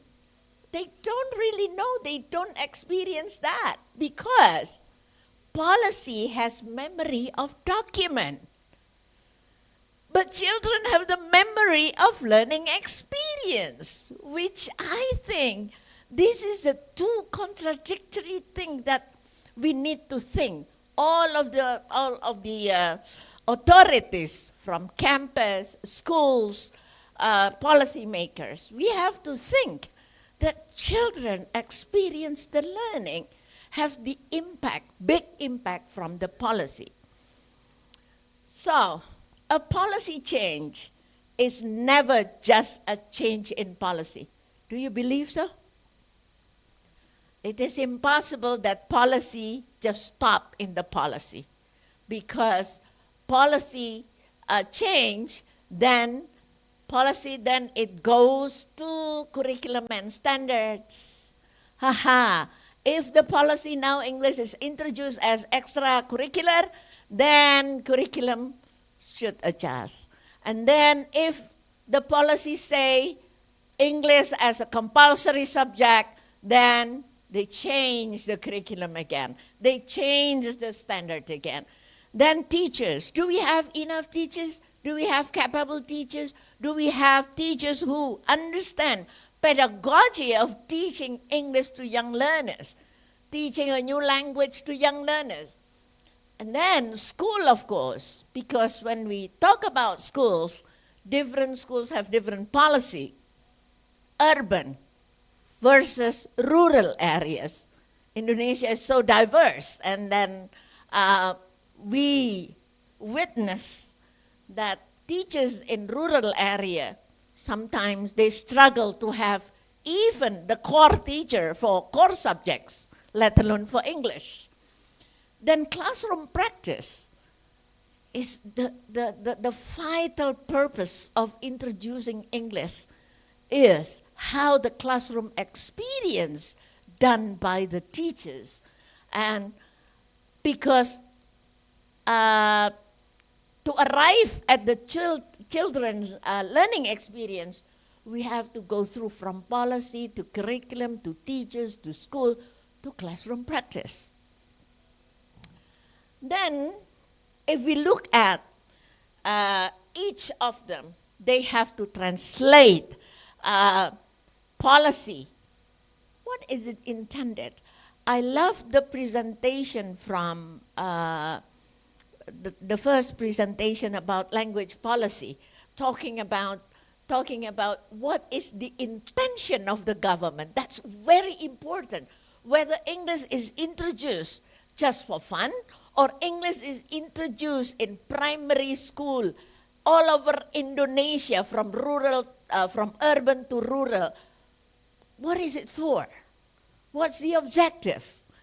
Because I follow through the introduction of English in primary school in Vietnam in early 2000, 2002, 2003, until 2008.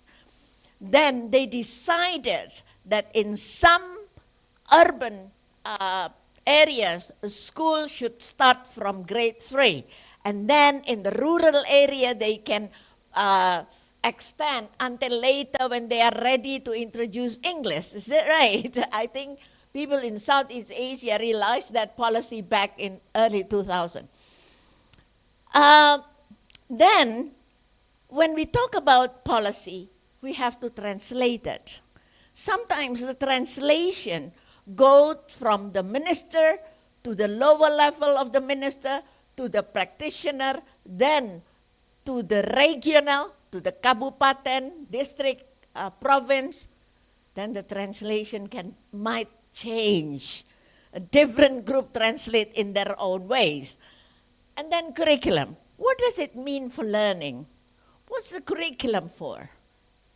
Until today, I experience from my practice, don't ask me research, I don't do research because I'm not in a university. I experience it in the field, but I don't write. Now, in our schools in Indonesia, curriculum has not yet arrived in the classroom because most of translator of the curriculum, the interpreter is the textbook writer. Then, when teachers have less ability in the pedagogy as well as in the language, then they decided to just follow through page 1 to the last page. And how curriculum is designed and then translated, it's a big deal. And then teachers should make the best effort to make the students learn. However, many external factors influence the teacher's practice in the classroom. And then school, how do we make it possible? Rural area schools and urban schools, schools in urban have different facilities, have different resources. Let me clarify, I'm not talking about private schools. Private schools almost no need support from the government, I think. Private school, especially social at the higher social level, those private schools can run by themselves. Unfortunately, we have a lot more numbers of private schools from the lower social class, which their quality, quote unquote, is similar to mainstream school, if not lower. Yeah? And there are a lot of data, but because of the time, I cannot provide you with all those things. And then in the classroom, how can those policies translate it into meaningful learning experience by the students? If along the way, there are so many challenges. And then the children, how can they become confident if this policy doesn't guarantee the teachers can stand in the classroom with great confidence?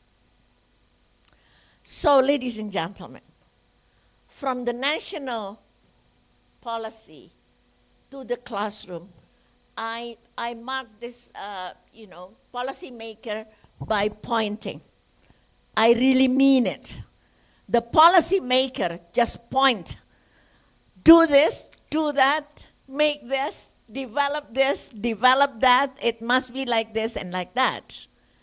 As well as when problems happen at the top of the mountain where teachers stand there in the classroom, they also point. Oh, who is wrong? Who is who makes the mistakes, etc. So again, when policy is not planned well, then we experience long and winding road to translate policy to meaningful learning. So what are the potential challenges? Policy, the potential challenges is frequent changes in the direction. Short-term political agenda. Like now there is a political agenda to change all the textbook. I don't know what it is, but this is what's in the social media. And then unclear rationale from the policy. Policy design without sufficient evidence. When listening to the earlier presentation, I actually come to conclusion that we do have lots of data that we can use as a country to decide what policy suits for Indonesia. But I don't know why they don't use it. And then there's connection between policy ambition and system capacity. Insufficient transition time. Actually, to reintroduce now in 2027, the previous minister has already calculated that there must be 5 years transition time. But because I'm not involved anymore, I don't know how it is used, this 5 years time of transition to prepare the compulsory of English in primary school. Actually, they provide that. And then, now we are still changing again many policies of starting in 2027. Curriculum, what does policy mean for learning? The potential challenges, policy intention are not translated into clear learning outcomes, etc. You can read it yourself, and if there is point that you don't agree, please let me know in part of this curriculum. Because this, I think, is a very common potential problem if policy doesn't translate into the proper or right curriculum for our students. Then, who will turn the curriculum into learning? Of course, teachers. Do we have teachers with sufficient English proficiency? That's why my question on the last session before lunch, I was asking whether language competence is very important. Of course, I'm not asking that English language teachers in primary school should have a level of C1 English. Of course not. But if their level is at level of A1 or A2 CEFR, how can they contextualize the students' learning? How can they make sense? I think I'm good at presenting after lunch, but still some people looks quite sleepy. I know, because the food is too good. And how can we help teachers who are not yet confident in handling English in the classroom? Because they know they are not able to say properly. And this kind of problem logically arise when we don't prepare the teachers. At the end of this session, there will be a QR that they can raise questions, right? Padlet, yes? Yeah. Okay. So if you have questions, you can send it to me, yes. Or just access my Instagram and ask questions. School. Can school create condition? We do have data nationally that our school still have very different gap from one to another. There are schools which have sufficient resources, infrastructure, but on the other hand, there are many schools who have not sufficient infrastructure and support. And then readiness. Then, depending demographically where the schools are, also require different preparation. Classroom practice, there are more challenges. Look at that. And I think this is very common challenge.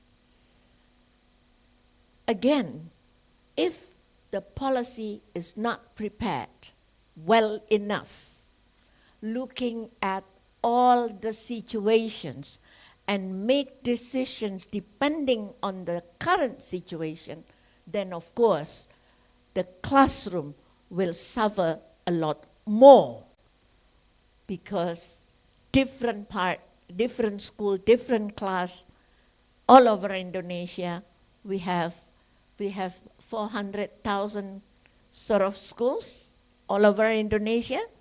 Then how many thousands of classrooms? They sacrifice the most. Policy fidelity doesn't necessarily mean reproducing policy mechanically. A good implementation should preserve the purpose of the policy. If the policy itself is not clear about the purpose, then of course it's hard to come to ideal classroom practice which give students meaningful learning experience. Let's go to the last part, that's the children. The potential challenges for the children who suffer more in this line is the unequal access to quality English learning. You know, they lack motivation, they are not confident. So lots of things influence the children, because the child doesn't experience policy coherence or policy incoherence as an abstract concept.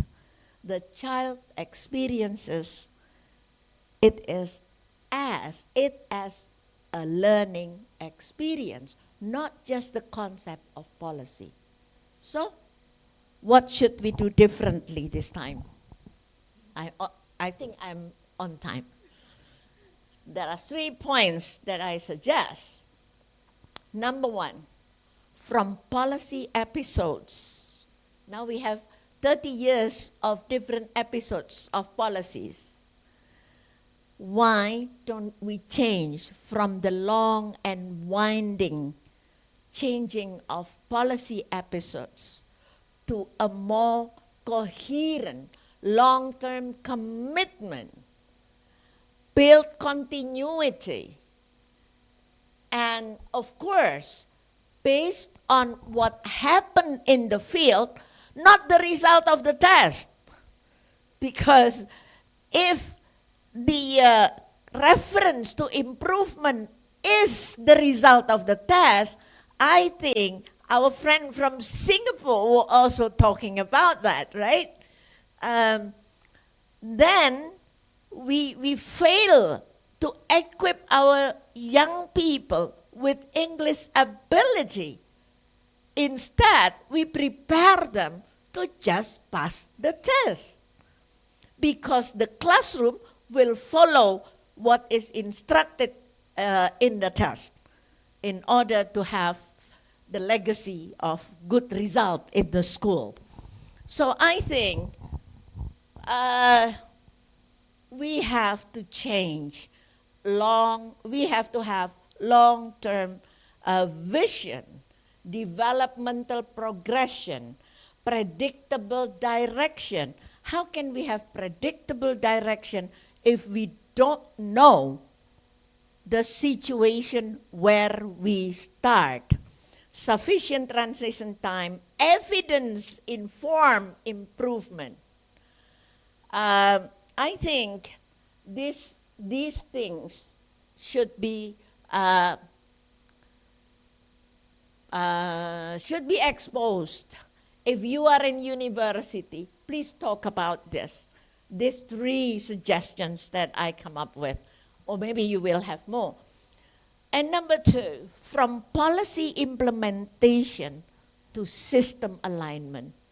This is, in my experience in the field of education, teaching, for more than 40 years, I experienced this as our weakness, that we have to soon improve it.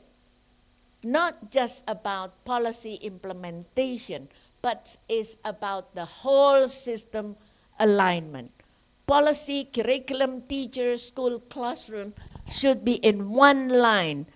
Policymaker should put the children in the middle of their table of discussion, and then followed on how to arrive at the children learning experience, which is meaningful and joyful and whatever full that. So, because now it's popular, like the full. So, when every part is aligned, then every child can thrive. Because the confusion can be very minimum at the teacher's level, at the curriculum designers level, at the school's level. And my suggestion number 3, put the children in the middle of any discussion, from policy discussion to curriculum discussion, teachers, school, classrooms, and last but not least, importantly, is the assessment and supporting system. We have to look at every part of schools, because even though Indonesia is big, but education system is decentralization, where actually district, sub-district can have their own model of organizing their policy in education in the region, not necessarily top-down from the central government.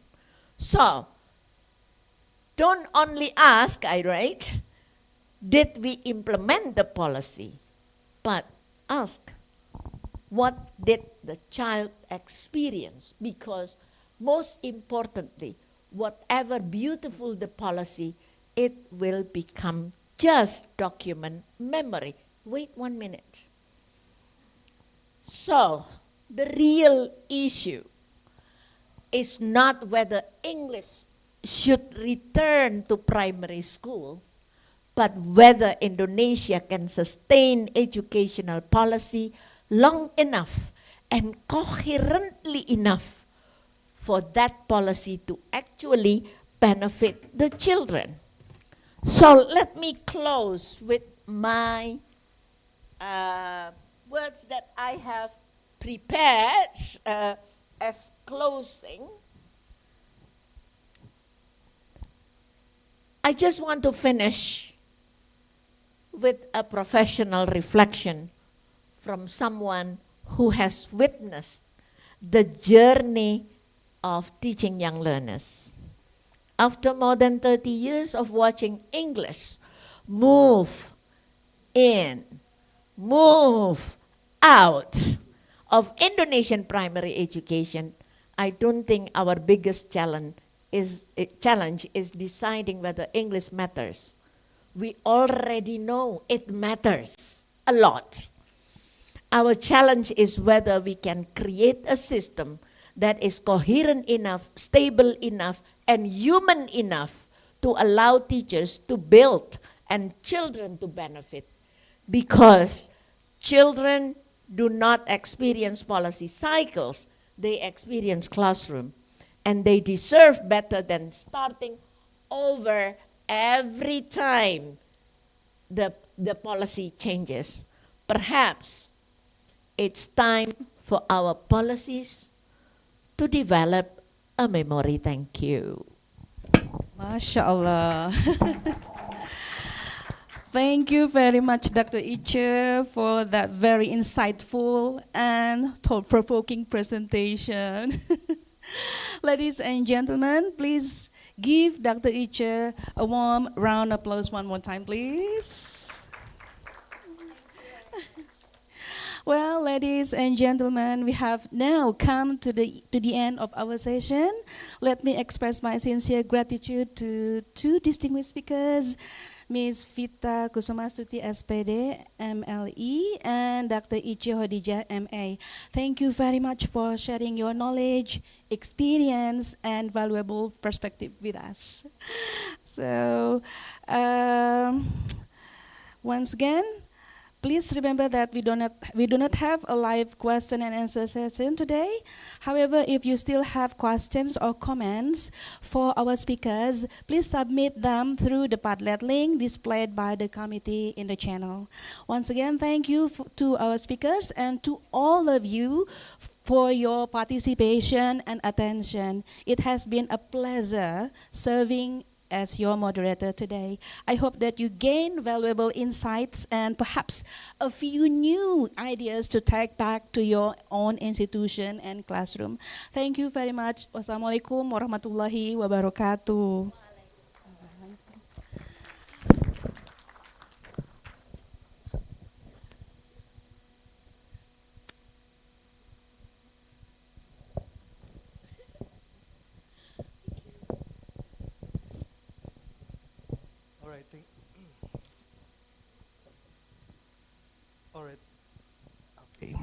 Thank you very much to Ms. Vita Kusumastuti for the informative presentation. The presentation has offered valuable insights into the importance of quality, validity, and international standards in English proficiency assessment. And also thank you very much to Dr. Iche Khadijah for the insightful and thought-provoking workshop. Your presentation has encouraged us to consider how language policy, classroom practice, and children's needs can be brought together in a coherent approach to primary English education. Ladies and gentlemen, the third on-site and online parallel sessions will now begin. On-site session will be held in the designated rooms on the 5th and 6th floors. And online sessions will take place through the designated Zoom meeting rooms. Each room will feature 5 presenters, with approximately 10 minutes allocated to each presentation and 10 minutes for a combined question and answer session. We kindly remind presenters to observe the allocated time. We wish everyone a productive academic session. Thank you. So everyone, those who have parallel session, you can go to your designated rooms. Before we start the PELTIN workshop for an hour, I have some games. So anyone, because I have some gifts over there, I need 10 people. Come on, just everyone. Come. Just 10. Just 10. Everyone, it's okay, Agung, come.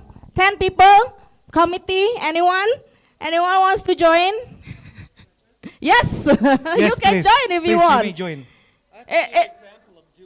Yes, it's a very Thank you easy very much. game. Come on, I Come need 7 more. 7 more people to join us. Come on, everybody, 7 more. Come on. We need 5 more. We need 5 more. Aya, come on.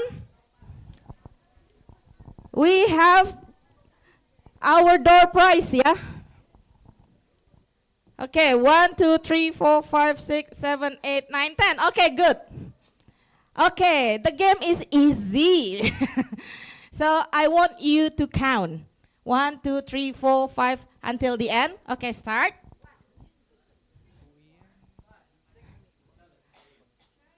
So we have 10. So the game is very easy. What you need to do is you mention a number. Okay, so if you say 1, you need to squat. Okay, but if anyone else say the same number, you lose. Okay, let's practice, yeah? So if you someone already say 1, you need to say 2. But if you have anyone say 2, they lose. Yeah, you go back. And the winner is the last one standing. Okay? This is just practice. Simulation, everybody. Okay.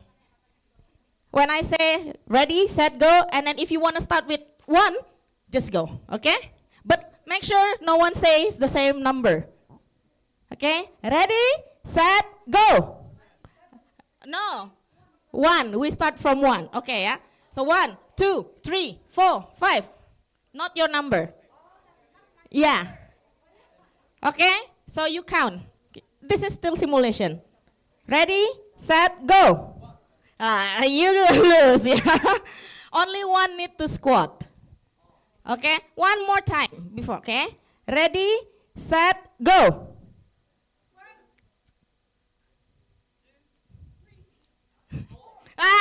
You lose. Okay. So you get the game, yeah? Now, this is the real one, yeah? Ready, set, go. Go. Sorry. Easy. Ready, set, go. Now, why 7? 1. Start from 1. But you lose anyway because you both squat. Start from 1, yeah? Ready, set, go.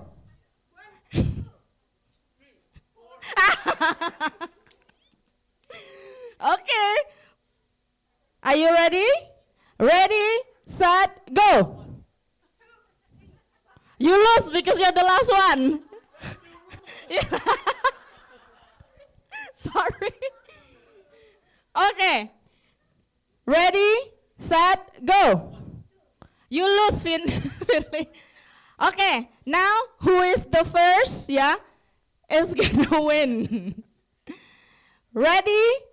But both of them, if both of them lose, okay, if both of them lose, Finley will win. Okay? Ready, set, go. So you lose because he's squat. Yeah. So, what's your name? FIFA. FIFA, where are you from? USM Malaysia. Okay, we have our sister from. Oh, wait. We have the present, yeah. Sisterhood, siblings. Thank you, photographer, please.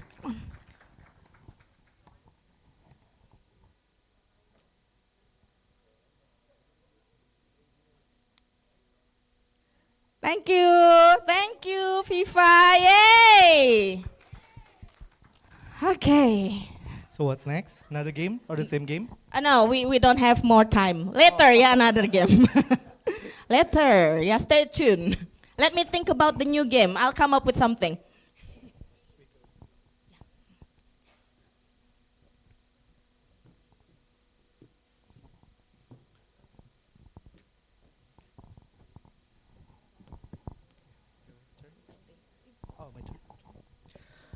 Ladies and gentlemen, we will now proceed with the PELTIN workshop.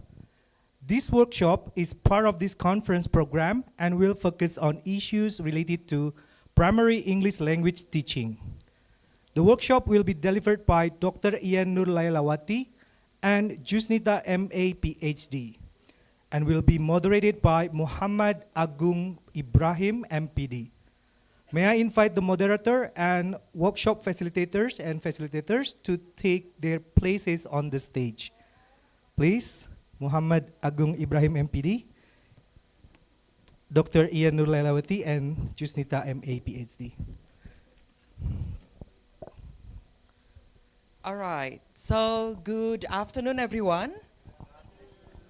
Okay, a very warm welcome to all of you here today. Distinguished speakers, colleagues, teachers, educators, and all participants, welcome to the PELTIN workshop entitled Bringing My Favorite Activity to Life. So before we begin, let me first acknowledge and welcome our two distinguished speakers who are already here with us today. So welcome Dr. Ian and welcome Ibu Jusnita. It is a pleasure for me to have both of you here today. So, ladies and gentlemen, our first facilitator is Ibu Jusnita Febrianti, PhD. Dr. Jusnita is a faculty member in the English department at Universitas Negeri Malang. She completed her undergraduate degree in English language teaching at Universitas Negeri Malang and her master's and doctoral degrees in applied linguistics in the University of Adelaide, Australia.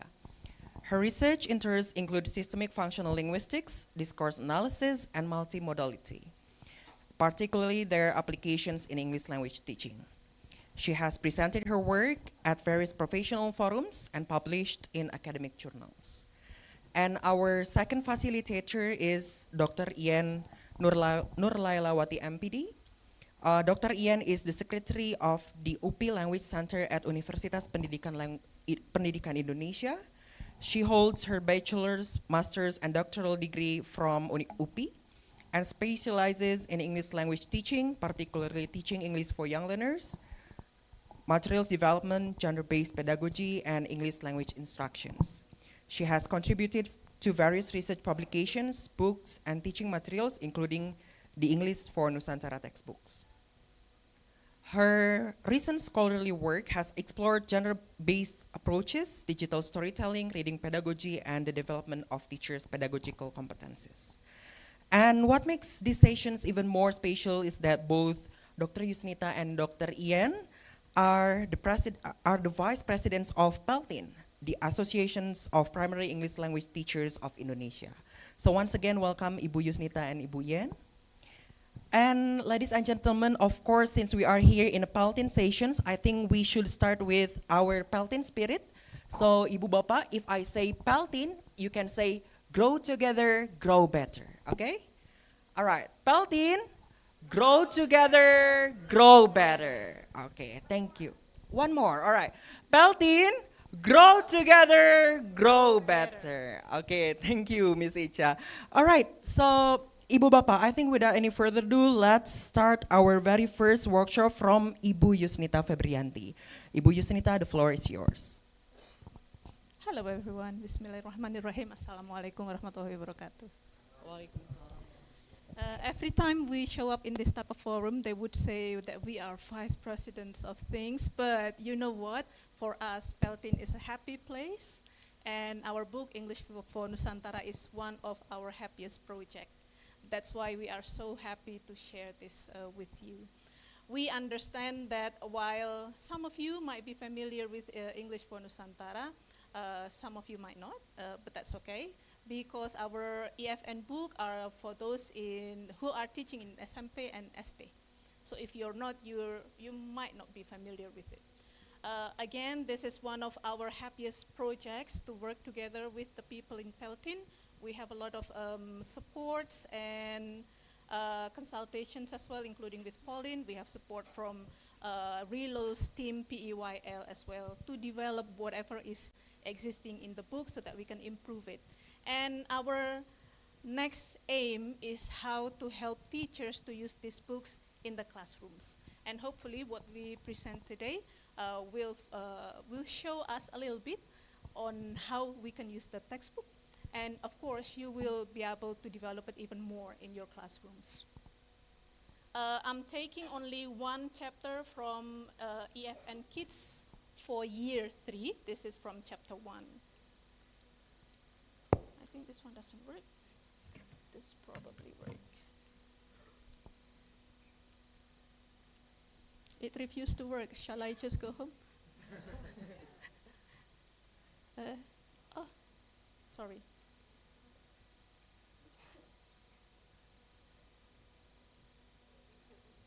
Yeah, that works. Okay. So before I talk further, everyone, English for Nusantara Kids is the second iteration of the English for Nusantara series. So first, we were developing the English for Nusantara for the year 7, 8, and 9. So the Buku SD was developed after the Buku SMP, right?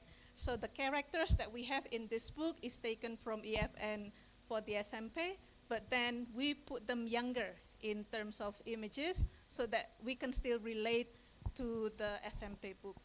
And of course, a lot of contents are simplified in some way so that teachers can adapt this into their context in primary schools. Still developed with genre-based pedagogy principles, and still we develop the book based on the scaffolding. So we want the activities in the book to be graded in such a way that if you study it or learn it step by step, then it can help our students, of course, to then attain the learning objective as formulated in the school curriculum. And I think we have just heard Ibu Ica. We are probably not going to worry about curriculum. We are English teachers. We just need to fill our classrooms with English, and that's all. So maybe we can worry less about curriculum at this point. So we are going to change hats from book developers and researchers in the next couple of minutes. We are going to experience the book as students. We are going to pretend that we are students, and then we will, after that, see and deconstruct the activity to see the design of the book, and then we can probably create something else from the basis of what we have discussed, and then you can share with us. So I'm not going to be here talking to you all the time. You will take turn as well, and then we can probably try your design with us today, okay? So this is a very simple exercise, everyone. Have a look. I hope you can see it clearly. So we are going to start with the ask and answer activity. So of course, before this, let's assume we introduce the expression to our students. What is your favorite activity? I love blah, blah, blah, okay? So I need you to turn to somebody next to you and ask the person next to you, what is your favorite activity?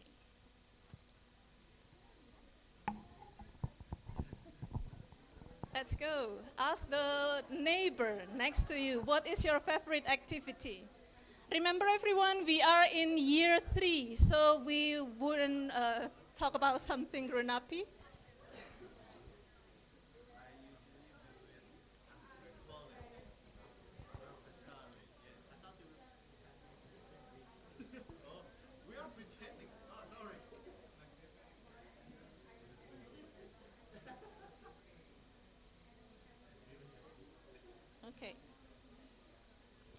Okay. Timekeeper, 1 minute. Yeah.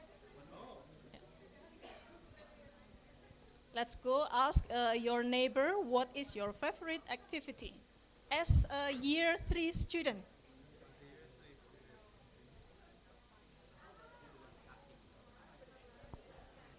Yes. My favorite activity is singing.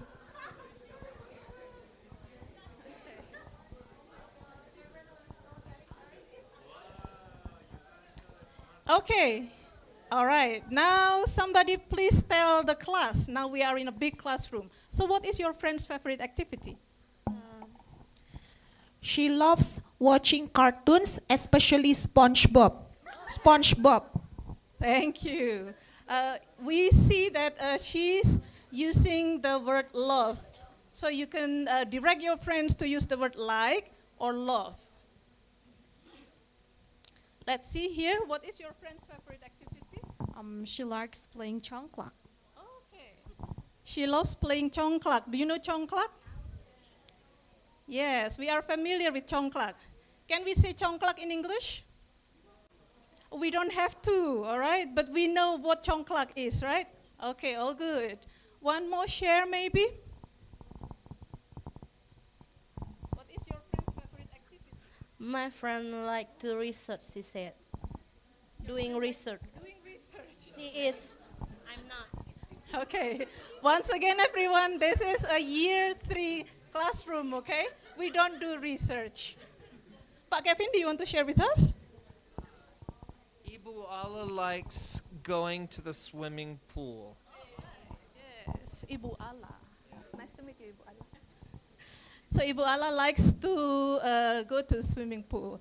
Now, everyone, we can extend this by introducing to our students more questions using when and where. When do you do it? So now you are going to go back to your friends and ask further questions. When do you do it and where do you do it? Let's have 1 minute and go ask your friends the extended question. When do you do it and where do you do it? Your friends likes to watch SpongeBob. You can ask when and where. Your friends like researching. You can ask her when and where.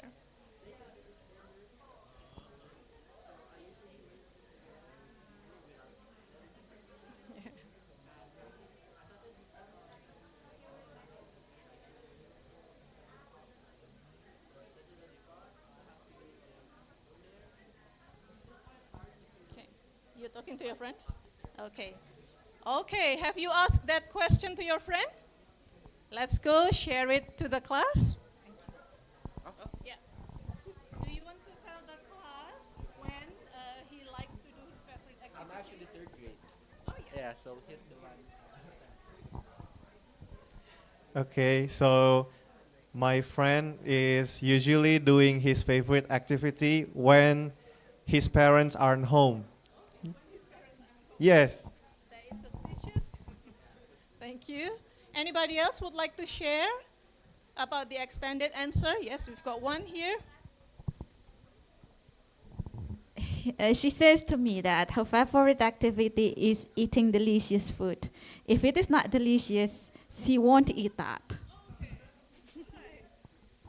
You see, as a 3rd year student, there's a lot of vocab over there. Food and delicious. Now one more example about the extended question with when and where. Any information about the time when she watches SpongeBob? After school and in her leisure time. After taking a nap too. Okay. Thank you very much. All right. Everybody please give applause for yourselves. Bapak Ibu, as a disclaimer, the participants that we have in this room right now, they have IELTS maybe 7.5 or 9. That's why the English are very good. But we can imagine that in classrooms, maybe, our teacher might not have that many vocab. They might not say something about research or delicious or anything, but the basic verbs over there is the basic that the teachers and students can learn together. The teachers can even get new vocab by teaching this to their students, right? So the extension of the words from looking into watching in the context of cartoons, for example, that can be taught during the process as well. So don't worry about limited English, because then we can always expand and learn together with our students. By the way, everyone, with this simple activity, this is what's actually happening. So we start with highly visible vocabulary. our students in year 3, they are about 9 or 10 years old. We don't know whether they have English background before that. We don't know whether they have good exposed into English or not. But with concrete activities, with words that they can relate to themselves, then it becomes clear for them to make meaning. They would understand drawing because they do this every day. So even if the word is new for them, instead of menggambar, they have drawing, then this is not something, the activity is not foreign to them. It's not something unusual. Also with the word playing, the word toys, riding, bicycle, watching cartoons, playing piano might not be for everyone in Indonesia, but you saw them playing piano in the cartoons that you watch or in the movie that you watch as well. And then reading, of course, very easy to understand. Singing, swimming, dancing, or playing badminton. So again, this is in chapter 1 of English for Nusantara Kids, year 3. It is available with the pictures as well, where your students can relate, try to understand the meanings of the word by making relations between the written words and the images provided. So from the word drawing, for example, we can build up, we can scaffold them into making meaningful statement. I like drawing, and then we can make it interactional, transactional. What is your favorite activity which you did with your neighbor? And then we can extend this and have more meaning by asking follow-up question. When do you do it? Where do you do it? So again, your students would be able then to not only learning the vocab, but then expressing themselves. If drawing is not relatable to them, then they could probably relate with riding bicycle or going to swimming pool, things like that. So the learning progression that we design in English for Nusantara Kids starts from listen and point, very much receptive. And then listen and speak, it starts to include some productive skill. And then circle and speak, imagine that you have some listening activity, you ask your students to circle and then speak in, even though it is in the level of repetition, that still works as an exercise. And listen and read, again, this is receptive, read and practice, and then at the end of the chapter, usually we would have my turn, in which our students will be exposed to the activities which will give them opportunity to show off their capability of using the language. We start from the simple one, scaffolding into more complex one to the extended meaning. And then when the text gets bigger, it's going to build up into a story as well. So imagine that you can explore more about identity, preferences, routine, requests, and courtesy. Let's say that the understanding of hello, my name is Pipit, this is very common. It doesn't have to be elaborately discussed in a chapter, but saying hello is pretty basic. Then you can use that to get your students to build up a story. And of course, we are very familiar with miming games. So with activities like this, the things that they do every day, we can extend this into guessing game. So the chapter that we designed in English for Nusantara textbook, it includes some active interaction, social interaction. We ensure that the images are of the familiar environment for our students in Indonesia. And then to some extent, we provide some creative activities as well. Okay, now again, let's talk to the friend next to you. Imagine still that topic, talking about activities, favorite activities. If we want to develop this into movement, using total physical response, into speaking or interaction, using elements of creativity or arts, and into the assessment. What do you think we can do? Let's discuss with the friend next to you again. Now we are changing our heads into English teachers for year 3. You're not year 3 students anymore. We are now teachers, and we want to develop this very simple lesson into something more meaningful and something more fun, maybe. Let's discuss. 3 minutes, maybe? Timekeeper?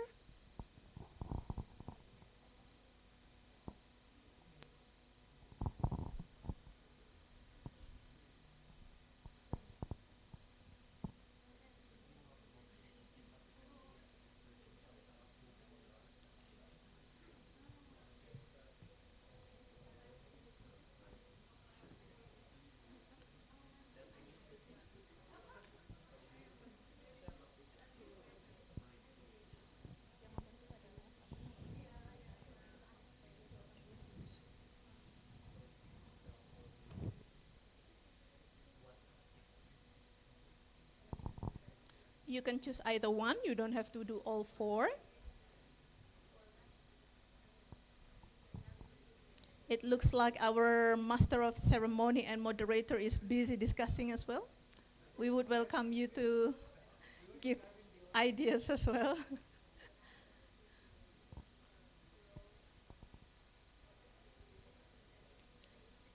Let's see, we have 2 more minutes, everyone.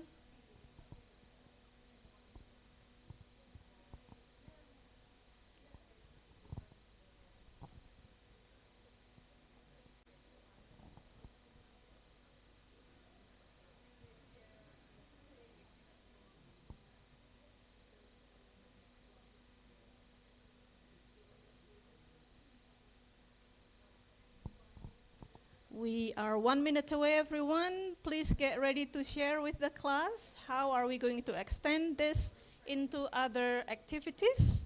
You can think about including movement. You can think about having it into an interactional activity, creative arts, or assessment.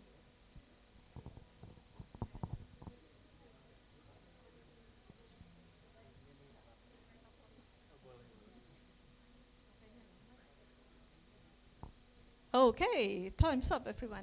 Raise your hand if you want to share with the class. How are we going to develop this into different types of activities? What ideas do you think we can do to expand these activities? Do you want the Master of Ceremony to give us ideas?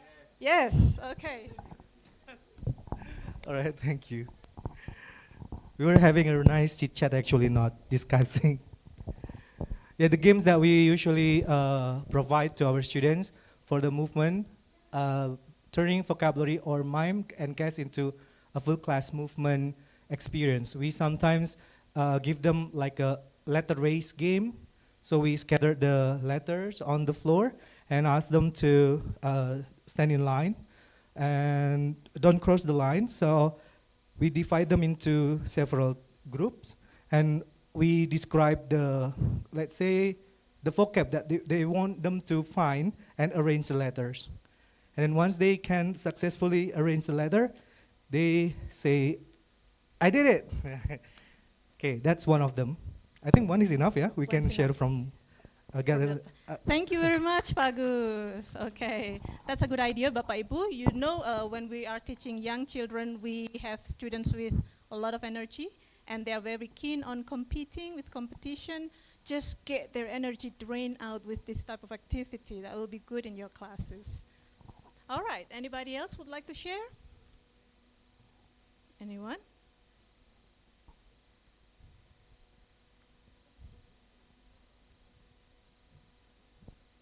Ibu Dian, do you want to share with us?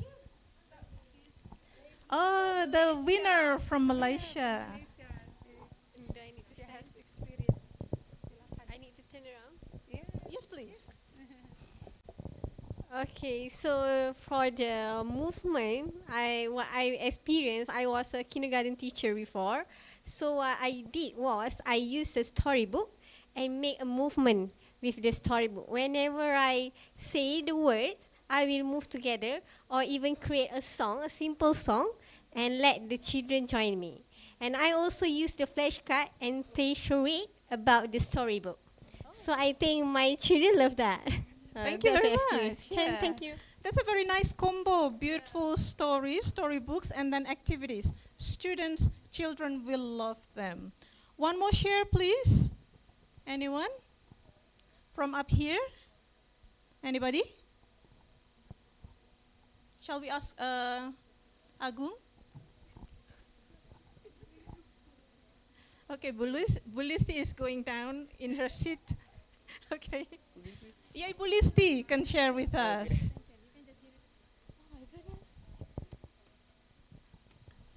Okay, in my experience, I have played TPR storytelling with my students. Yeah, I think you turn vocabulary by using TPR song or TPR storytelling.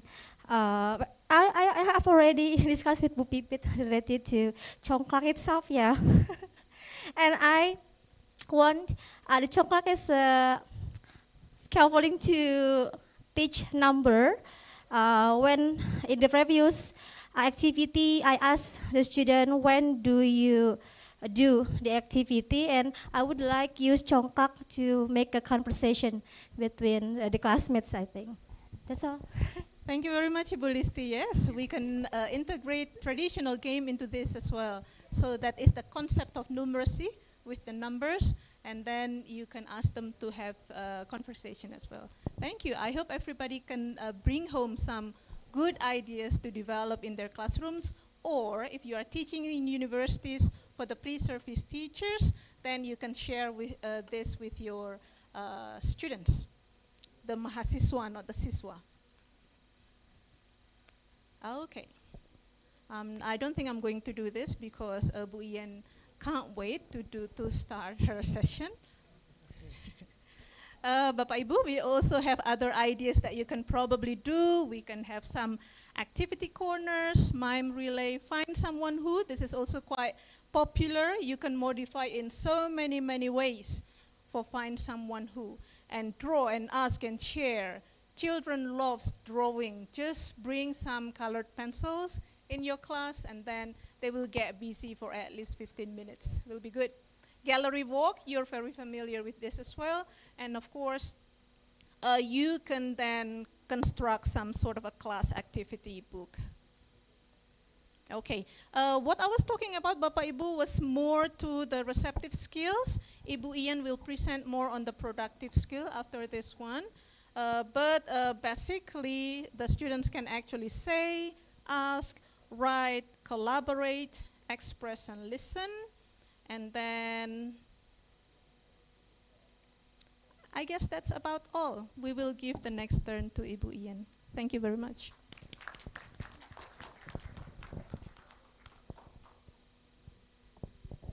Thank you, Ibu Jusnita. Hello, everyone. Good to see you. Now, I continue what Ibu Jusnita has shared with you. This is the next pages of the chapter. So, Ibu Jusnita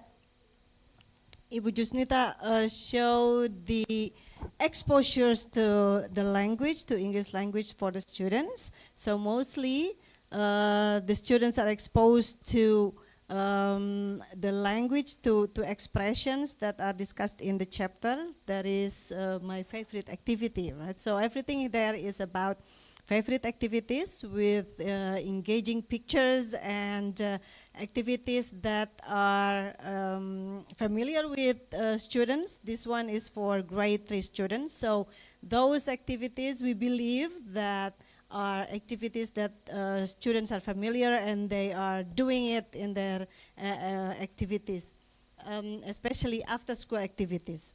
Now, after the exposures of the language on the topic, by the end of the chapter, it comes to some kind of production.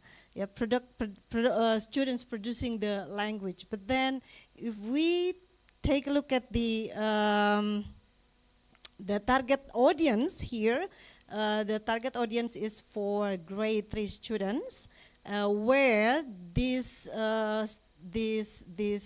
year of students are beginning learners. They start to learn English at this grade. So we at the development when we were developing this textbook, we were very carefully thinking of how these first chapters can attract students' attention while not burdening them with so many tasks or demands that they need to write a lot or answer questions a lot and things like that. So in what Ibu Jusnita has presented is that students are exposed to the expressions, to the language related to the topic, and then later on they will also do a kind of performance, but then the performance is expected to be friendly for this grade. So yeah, this is what we based on when developing the textbook. We thought a lot deep also about this cycle where we build the knowledge of the field and supported reading, as you witnessed by Ibu Jusnita's performance, is that the language the topic starts with introducing some pictures and then related activity to the pictures, in the expectation that students will find those expressions in the text. Yeah, in the text here, in this textbook, the text is in the form of comics. So we approach students, we approach the grade 3 students with not a text as adult might find, like words. You know Indonesian textbook, right? It's full of text like full of words. But then we approached the students with let's see, this is the text that you will find in the book. You will not find the text in sentences just like that, all right? So these expressions are introduced earlier. So when students get to this page, with the help of the teacher reading the text, they will get the audio. They listen to how the sentences or the text is read, and they will also have the student they will have the teacher will help them to read the text, read the comic, and discuss the comic with the students. Here there are bubble speech there, showing the characters. The characters are consistently used throughout the book. So the characters are saying things and then modeled by the teacher, and also the illustrations there that lead to lots of discussion for this text. All right, now, but then in the end, the students will have to develop this as the show of how they have learned throughout the chapter. But then the question would be, this is especially for those who are teachers in Indonesia, what do you think the student will find, do you think the students will be able to complete the text over there Like, hello, my name is Bara. I am blah, blah, blah years old. I love blah, blah, blah. And I blah, blah, blah my bicycle after school. Do you think they will be able to complete that? Grade 3? In general? Yes? They will be able to play, okay. Yes. All right. So what support, some might be able to, especially those who have been exposed earlier, but then some others might still need help, right? To complete the simple text here. What do you think the support does learners need before completing this page? Anyone wants to share the opinion? What support does a learner need before completing this page?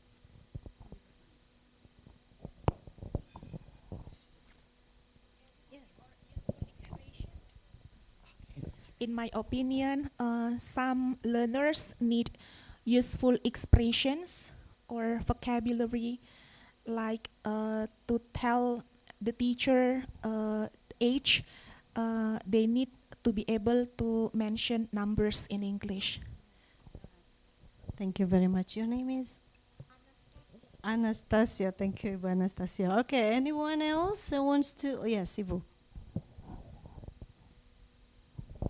I think before come up with this task, the students will have listening exercise for the input, I guess, or reading, so they have the model of the text in the form of listening or the audio and also the reading text, and then we can give this, I think, as the production text at the end of the stage, I guess. Okay. I think the teacher can use that picture first, that big picture. So hopefully there will be another like bubble, or maybe we can use like a video that the words can plop, come up. So when the teacher say, this is a bicycle, so the teacher will point to the bicycle picture, and then there will be like a word plop. So this is the bicycle, like the how to write the words of bicycle, and then move to another one. So I think that picture is quite helpful. Oh, that's great ideas. Thank you very much. All right. I agree all with you all that students need more support when they have to complete. Even we are as teachers, for example, see this exercise is like very easy because, well, teachers might think that students have been exposed to many expressions before this comes up. But then for some students, these are still quite challenging to complete the text. Even the answers are provided, right?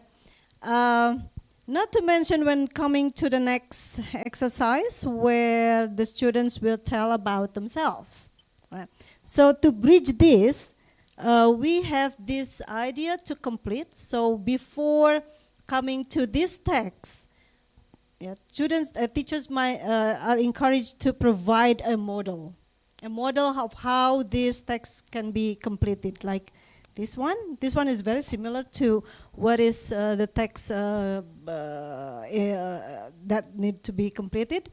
But then in another activity. So by this different activities, students are also exposed to another activity. So because later on they will use their own experience, they need more vocabularies to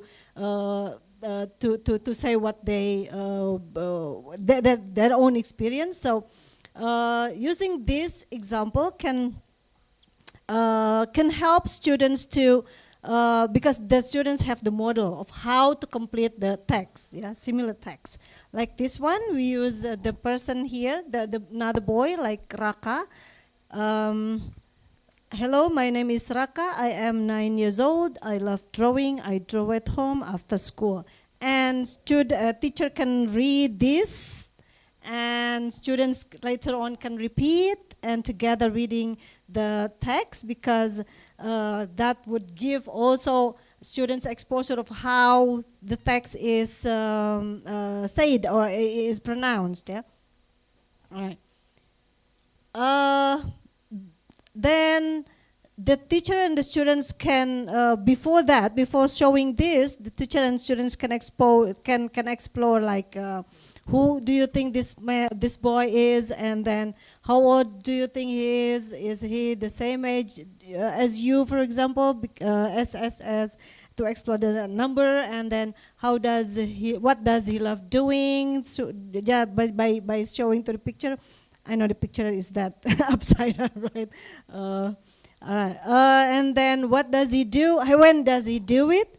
And the student, then the teachers can mime the drawing, and then comes up with the whole text. So this is the model that the teacher can read and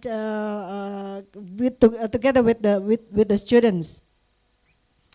All right. Later on, there might be some exercises that they can be exposed to the sequence of the whole text. Yeah.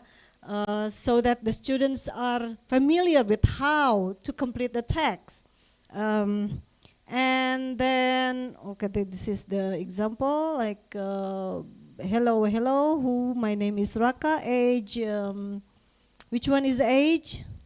I'm 9 years old, all right. So this can be played digitally or manually, okay. And then this can also be another exercise to rebuild the model with the group, by the students. Like this, which one is number 3? Okay, this has been in sequence actually, so it should be random. Alright. Okay, so then moving to Bara, the one with the bicycle. So there is a kind of substitution there, from Raka to Bara, and then from drawing to riding a bicycle, and from draw to ride. So this is the bridge from to go to the text that students have to complete from the model of the text. All right. So then, in the end, hopefully, that the students can complete the text, seeing how the model works and how the model text give the sequence of the text. All right. And then there might be more exercise on using the pictures in the book.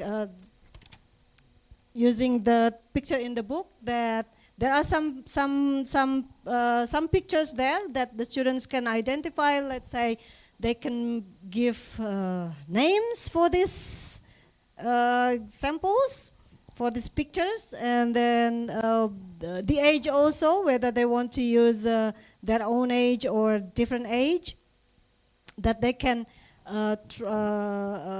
identify before they come with this text to complete. All right. You can go already. Then, after this, the students can go on to their own text, developing their own text.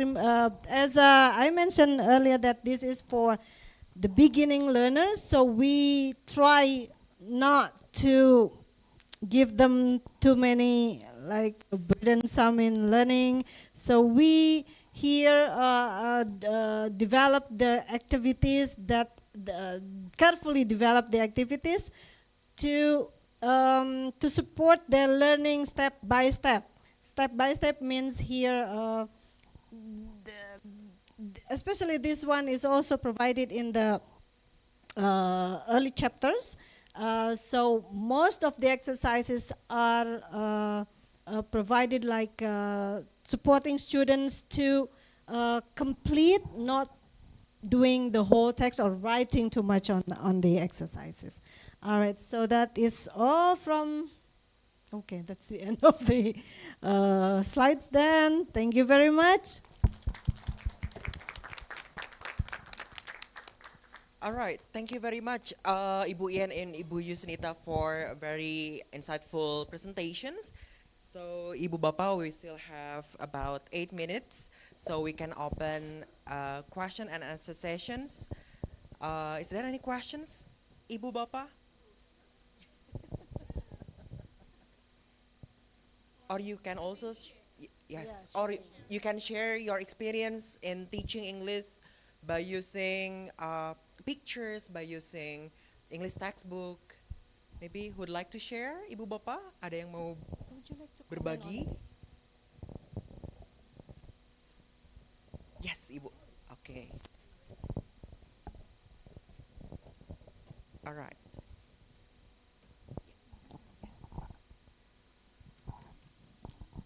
Okay, good afternoon, Bu. My name is Watiha. I'm from English Catalyst Indonesia. So my teaching context is actually language management 1. So in the context of genre base, especially the writing skills, now with the AI era, you know, I give the opportunity for the student to actually research from the AI for input and then practice it their own, like try to paraphrase. But when it comes to production, they're kind of like hard, especially for students with like 10 years old and 11 years old kind of stuff. So my question is actually how to improve this in this writing in the era of in the AI era to make them writing better. Thank you so much. All right, thank you, Ibu. All right, thank you so much for your question. I will just share with you what I might know a little bit, but you might know much more. Do you use AI? Yeah, you like to use AI. What AI do you use? ChatGPT, Cloud, or something else? Gemini? Gemini, yeah. With younger students, probably what we can do is we actually need to sit together with them and to use AI to help them building up the writing step by step. So we still need to follow some, theories in writing. So we have process-based writing, we have genre-based writing. We still need to follow those principles. Number 1, for example, you can ask your students to talk to the AI by saying, AI, can you give me 10 words about this topic, for example? And then after that, you can categorize the words. That was the nouns. Now AI, give me 10 more words in verbs, for example. And then building up to the next one. I want to write something about my hobby, let's say. And then we need to narrow down again. And this hobby needs to be something that I can do indoor. Keep going, but the prompting in AI should be for them to scaffold the original writing. When it is time for you to let them go for the actual writing, I think it's probably a good idea to go back to paper and pencil. So let the list of words be on the screen and let the pictures as the prompts to be on the screen, but then they can handwrite their paragraphs, they can handwrite their essays, and then the roles of the teacher here is still very important. You need to, again, sit with them, prompting with them, either individually or chorally, and then the production will be individual. Because when we talk about hobbies, for example, then everybody might have different hobbies. So AI should not be something scary, because we are not going to teach our students, AI, please write for me a paragraph about this. Because then you can actually show them it's not going to be relevant, because AI is not you. I think somebody mentioned, maybe it is Ibu Finita, that AI is probably good at producing things, but you are still smarter than AI. So you need to get that to your students, maybe. Right, thank you so much. Thank you. Can I have feedback a bit? Yes, yeah, please. actually the prompting one, actually AI is used only to have the prompting and brainstorming, but then because they use AI, then they don't want to paraphrase. They have like the inspiration from AI, so the words is very AI based. Yeah. And yeah, maybe that's the challenge of nowadays generation. Yeah. So maybe just split the time of the learning. For example, you have 1 hour with them, 20 minutes for prompting with AI, and then 40 minutes move away from your gadgets, grab your paper and pencil, let's do it handwrite. Then they will need to do paraphrasing that way. Yeah. Thank you so much. You're welcome. All right. Thank you very much, Ibu, for your sharing. So I think, yes, Ibu Pauline would like to share. I'm interested in the teachers' books that would accompany these student books. What sort of decisions did you have to make there, and do the teachers use them?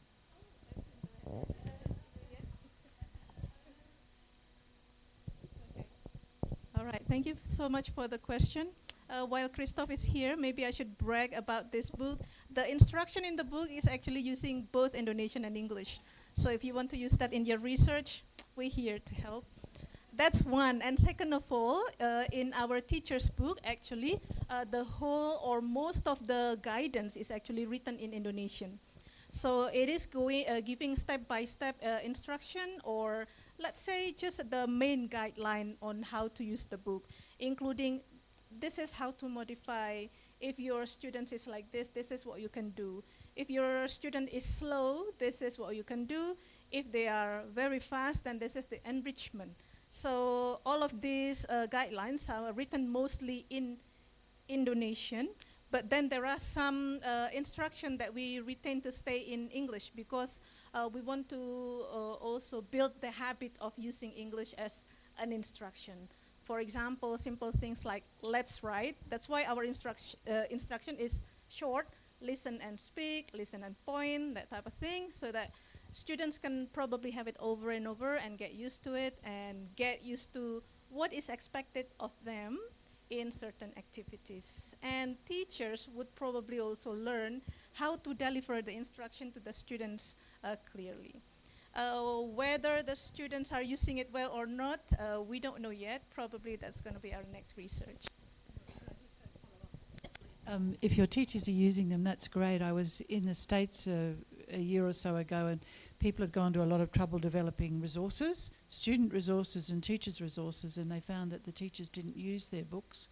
They would come into class and use the students' text. So they ended up putting the instructions for teachers in QR codes in the margins on the students' tests. You can see teachers are time poor. Yeah, that will be a good technology intervention to put everything in the barcode or QR code. But we recently have an issue with that. So some of the audio materials for the books are actually provided in a Google document in a QR, but it's not accessible for some funky reason. So we probably, for some people, manual teacher's book is probably useful for them, hopefully. Thank you. All right. Thank you very much, Ibu Yusnita and Ibu Ian, for a very interesting and fruitful presentations or workshops. So, Ibu Bapak, finally we have come to the very end of our session for today.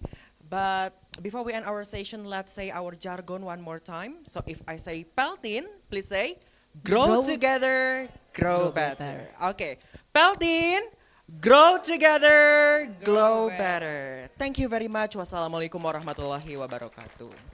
Thank you very much to all the workshop facilitators. We have Dr. Ian Nurlailawati and Ibu Jusnita, PhD, for sharing your knowledge, experience, and practical insights. Yeah, and we also thank our moderator, Muhammad Agung Ibrahim, MPD, for leading the session. And ladies and gentlemen, again, please give the facilitators and our moderator a warm round of applause. Ladies and gentlemen, the parallel session and PELTIN workshop have now concluded.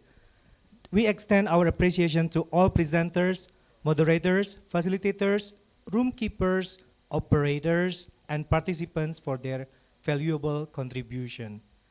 We will now have a 30-minute coffee break. So it's 30 minutes, not 15. 30 minutes. 30, yeah, 30-minute coffee break. So those who wants to pray Ashar, you can go to the mosque Al Furqan, just outside of this building. And also we also again have refreshment.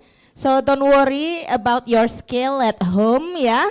Forget about the scale, forget about your diet. Just enjoy the Indonesian delicacy, yeah.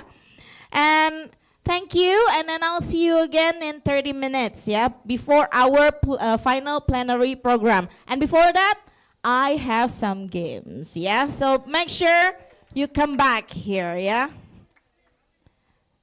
Not now, yeah. After the coffee break, before the plenary session. Okay, please, ladies and gentlemen, you may have your coffee break outside and enjoy the coffee break in the room we prepared, but don't bring the food into this room. Do not bring the food.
One more, Bu Ika. Mr. Pak Christoph? Christoph? No, Bu Ika. Come on, Bu Ika. Pak Kevin and Bu Ika. Okay. This is easy, bapak-bapak, ibu-ibu. So all I want you to do is to remember. Okay? So let's say Pak Kevin is the first person here and continue until Bu Ika, right? This is an example. If I say, mention one thing in the living room, you say? Kitten. Okay, so kitten, and then you need to start from kitten and couch. And then Pak Hafiz will continue, kitten, couch, lamp.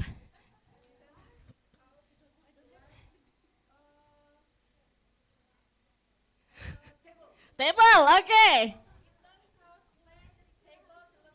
Okay. Oh, so understand, yeah? That's just an example.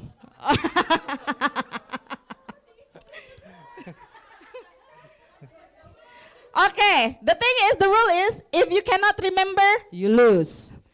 And then we will start from the next person, from the beginning again. Okay? So, Pak Kevin, don't think that you're safe, yeah? At the end, it will come back to you. So you know the rules, yeah? If you stuttered or if you forget, please be seated. Please mention things you see in the toilet or the bathroom. Mr. Kevin. Toilet or bathroom? Soap. Soap. No, continue. Okay. Duck. Water duck. Okay. Soap, water duck, tissue. Okay. Soap, water duck, tissue, toothbrush. Don't help. Okay.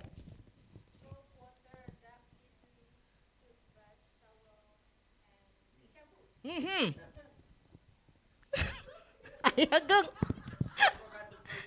Okay, go back, Gung. It's a soap. Okay.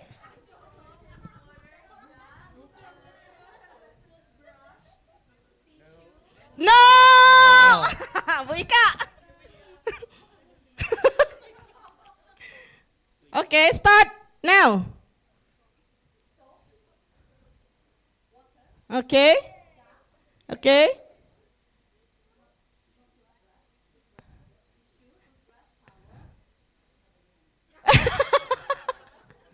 Sorry, Bu Ika. Pak Kevin.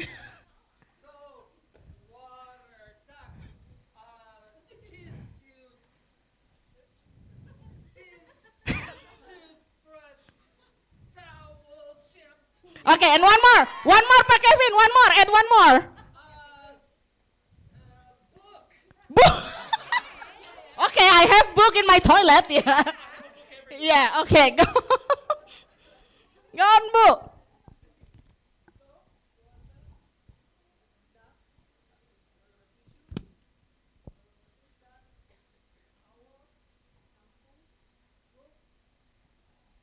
One more.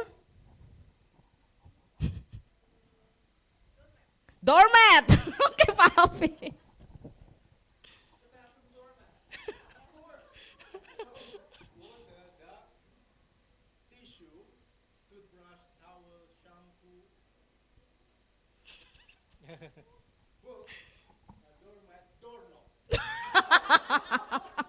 Doorknob. Okay, next. Next.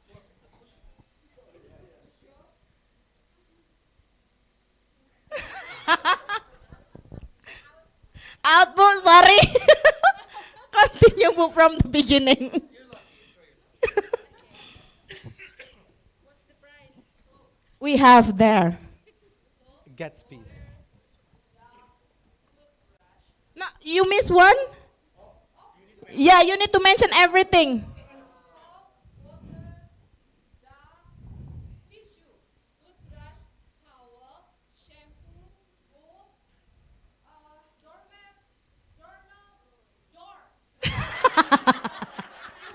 Very creative, Bu.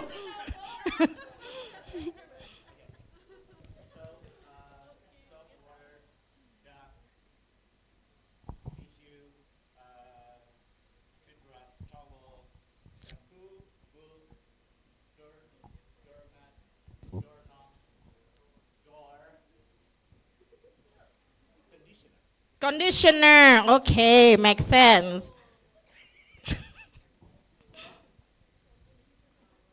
No! Out! Go on, by Kevin. Water, duck, tissue, toothbrush, towel, shampoo, book, doormat, doorknob, door. Conditioner. Add one more. Add one more. Shower. Okay, shower. Go on, Bu.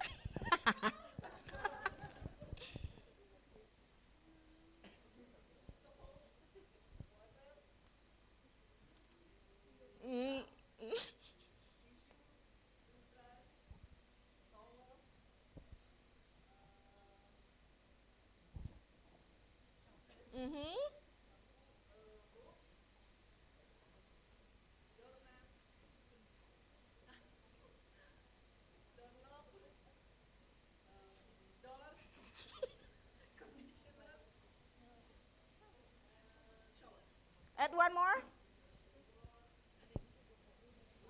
Floor. Okay, Pak Hafiz. Okay.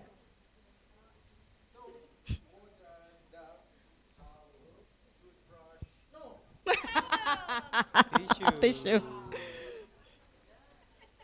We will have three.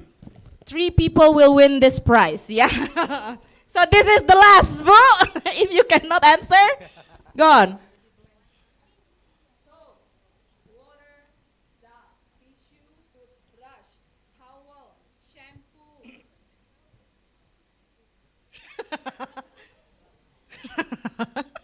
This is funny. I like.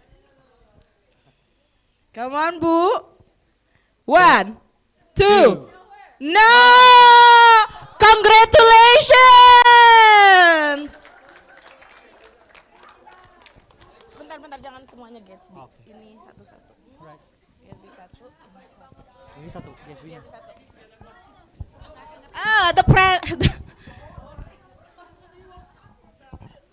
The longest one is Pak Kevin, so Kevin will get Gatsby. Another Gatsby? Yeah. Oh, thank you. And then Ibu will get this. So much. And then Bapak will get this. Oh my gosh. Ucapan terima kasih. Water. Thank you, everyone. Whew. No more games, ya. Di atas. Sabar.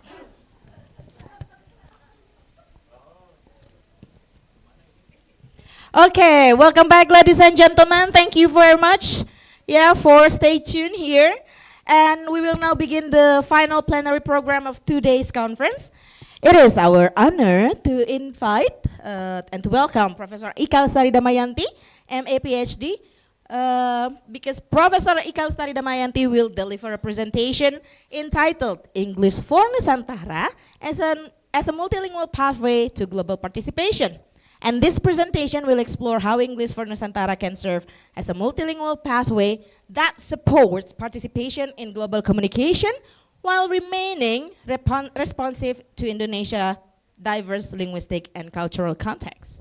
And the fourth and final plenary presentation, it is our pleasure to welcome Mr. Kevin McCoy from the Regional English Language Office or RELO, U.S. Embassy, Jakarta. Mr. McCoy will deliver a presentation entitled 3 Simple Steps to Active Learning in Any Classroom. And this presentation will offer practical strategies that educators can use to promote active participation and meaningful learning in various classroom contexts. And this session will be moderated by Nur Hafiz Abdurrahman, MA PhD. And may I invite Nur Hafiz Abdurrahman to take the stage and lead the session. Pak, floor is yours.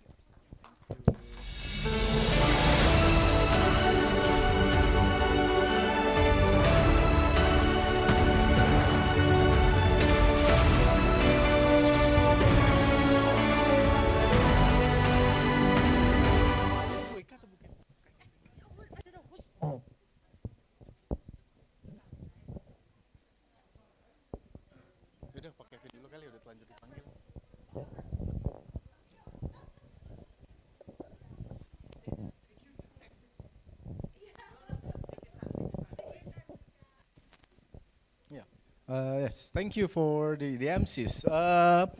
Yeah, as we all know, our conference is entitled mainly in multilingual pathways, and it won't complete without two other things, right? The practicalities that will be introduced by Pak Kevin after the sessions, and also the material textbooks that could be used as for teachers to introduce to implement these pathways in their classes. And that's the sessions that we have today. So the first one is by Bu Ika. Her presentation will be entitled English for Nusantara as a multilingual pathway to global participations, with her experiences in teaching English to young learners, genre-based pedagogy, and multimodal literacy. Bu Ika has published widely on EFL literacy and pedagogy, including a chapter recently published last year in the Routledge International Handbook of English Language Education. Her scholarly work and contribution for the English for Nusantara also will help, hopefully can help all the participants, Bapak Ibu here, in the classes to help design. We have talked broadly, right, regarding the approaches that could be introduced at the beginning, some genre-based, translanguaging, and now we will try to incorporate that using the existing material. In this case is English for Nusantara. Silahkan Bu, floor is yours. Hello, good afternoon, everyone. Yes, I'm glad that you are still here, surviving. Okay, so in this talk, I will share my experience with my team in developing English for Nusantara. So here in my presentation, English for Nusantara can be seen from two perspectives: English for Nusantara as a textbook series, and English as language used in the archipelago. So Nusantara means archipelago. Now I try to use clicker. See? I don't know. The right angle? Who's right? I don't, yeah, this one, right? Bu Finita? Yes, now. Yeah, thank you, Bu Finita. See? What? It's already on. Ah. Bu Finita. I don't know why. Oh, okay. Anyway, I would like to ask here, who speak more than one language? Okay. Pak Kevin? 5. Yeah, okay. So, a little bit about me. I was born in Bandung, here. And my mom is from Yogyakarta, that's in Central Java. And my father is this one. Yeah. So my father is from Medan. So I can speak Sundanese because I played with my friends in the neighborhood. And then I can understand Javanese because at that time my grandparents lived with us. So they spoke to us in Javanese and we responded to them in Sundanese. I did not know that actually those two are different languages, but at that time, so I speak 3 languages at home, and when I played with my friends and start using one or 2 words from my grandparents, then my friend didn't understand what those words mean. So I just realized that's Javanese. Or when I invited my friends to come to play to my house, and then my grandma served lunch, meal, like that, and then they asked, what is that? That's bronkos. So only Yogyakarta or Central Java people will understand what bronkos is. But in Bandung, there's no such thing as bronkos. So I think that everyone live in Bandung know bronkos, but no. So that's a little bit about me. And I'm not the only one. As you can see here, like Indonesia has 17,000 islands, 38 provinces, more than 200 million people, 300 different ethnic groups, 700 regional languages, and 6 major religions. So what does it mean? It means Indonesian learners, when they come to English classroom, they don't arrive empty. Indonesian learners bring Indonesian, local language, cultural knowledge, and diverse ways of making meaning into the English classroom. So we should expand these resources, not replacing it or marginalizing them. But then, how should it look like in the National English textbooks? So my team and I were invited to develop National English textbook by the Ministry of Education. The books were published in 2022, but we started working on it in 2021. Yes, Ibu Ice was there at that time and guided us as well in the process of developing this. So at that time, we discussed and we got through like heated debate what kind of English that we should present in our textbooks, considering diverse background of, and we have to meet lots of different needs. I mean, from Indonesian students from Sabang to Merauke. And of course, we cannot make all people happy with our decision, but somehow we have to decide. We have to do something. So we came up with this title, English for Nusantara. It means English that the students in Indonesia throughout the archipelago need to learn. At first, we started with developing English textbook for grade 7 and then up to grade 9. And then with the government initiation for starting English earlier, we were invited again to develop English textbook from grade 3 up to grade 6. And we have English for Nusantara for kids. And when we develop the textbook, we also think about the authors. We try to make sure that the authors are not Jakartans, so it's not going to be like Jakarta-centered, but still it's still Java-centered, because most of us are from Java Islands, but we have a colleague from Medan, from other islands, to give some perspective or alternative ideas to the textbook. And before we developed this textbook, the government adapted textbook from Cambridge. But then the books, because the Cambridge books, I think they need to cater wider audience, and we were invited to like make the adjustment suited to the curriculum demands. But then it's too difficult because I think the Cambridge one using communicative approach, but our curriculum here using genre-based approach. So we argued at that time, and then finally, okay, we need to make new textbook and then suited to the local needs. And when we make the textbook, we think about the importance of stories.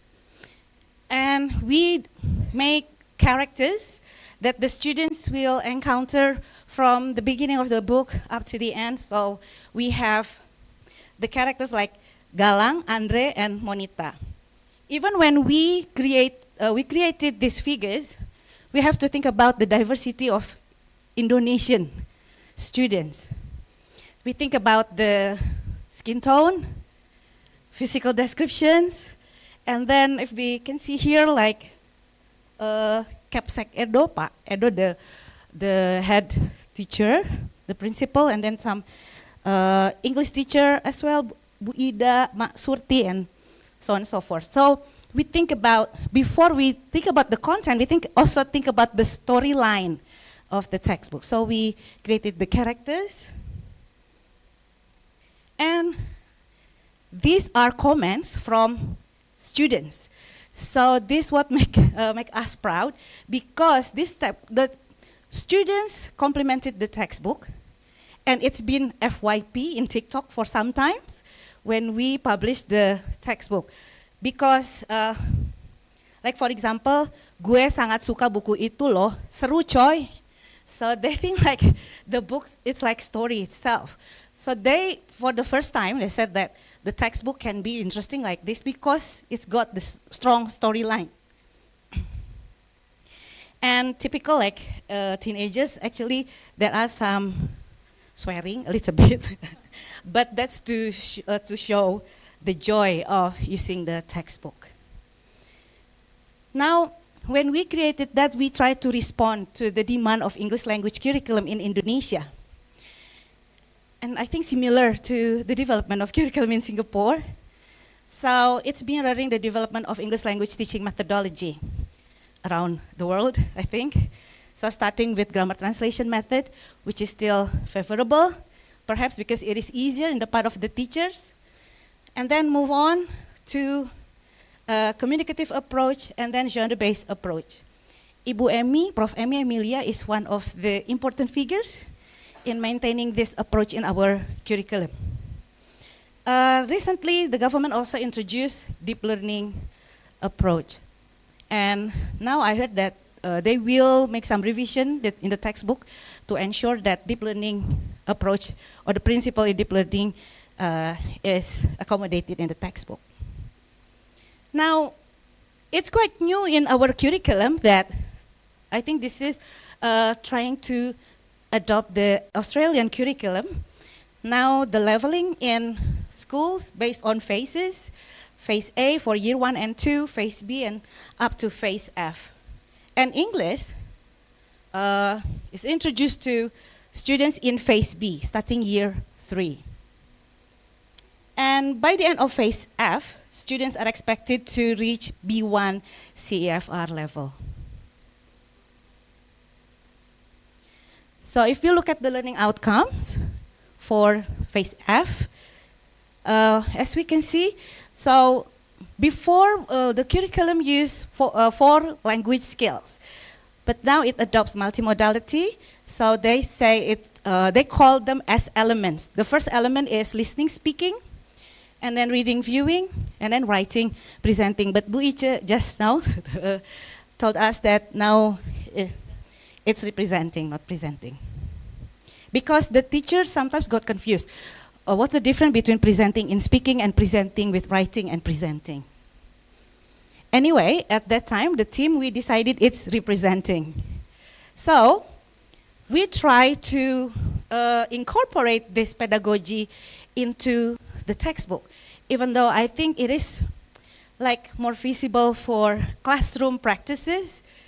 But then it's quite difficult for us to interpret these stages into the textbook. Like, for example, in the joint construction. I think I don't need to repeat because Pauline Jones has already explained about the stages here in genre-based pedagogy. So there are variation in the teaching learning cycles, and in Indonesia, the popular one is this one. So I think you are all familiar with these stages, yeah? Building knowledge of the field, modeling of the text, joint construction, and independent construction. Even though if we look at the this diagram, the building knowledge of the field actually can be at any stage. But sometimes teachers in Indonesia see building knowledge as the first step. Yeah, but actually it can be at any stage. Now, when we look closely to phase D, just similar with the phase F1. So what I like to highlight is that the text types that students need to master are narrative, descriptive, procedure text, and then interpersonal or functional, short functional text. So we then try to map out, because we know that phase D, for phase D, it covers year 7 up to 9. It means we can create textbook that can stretch or that can last for 3 years. So instead of deciding one text type only for one or two text type for one particular year or level, we think about the repetition. So for example, descriptive text, it is introduced in year 7, but we also put descriptive text in year 8 and 9, for example. Another concept that we integrate when we develop this textbook is the mode continuum. When genre pedagogy mostly focuses on written literacy, we think also that we need to have teaching learning cycle that can help students to develop their spoken language. So this is where we included the oral story sharing, or that is actually the stages for helping students to develop their spoken language. So we try to map out some topics, and because in our team we also have teachers, they know about the hours that the teachers need to spend for certain amount of materials. And we have to think about teachers not only in Bandung or Jakarta or in Java Island, we also have to think teachers and students in other islands, like in the eastern part of Indonesia, who at that time we also have the representative from Eastern Indonesia, and they said, how can my students learn English while in year 7, some students still cannot read and write in Bahasa Indonesia? So, but again, we cannot please anyone. We still have to move on. So how our chapters are organized?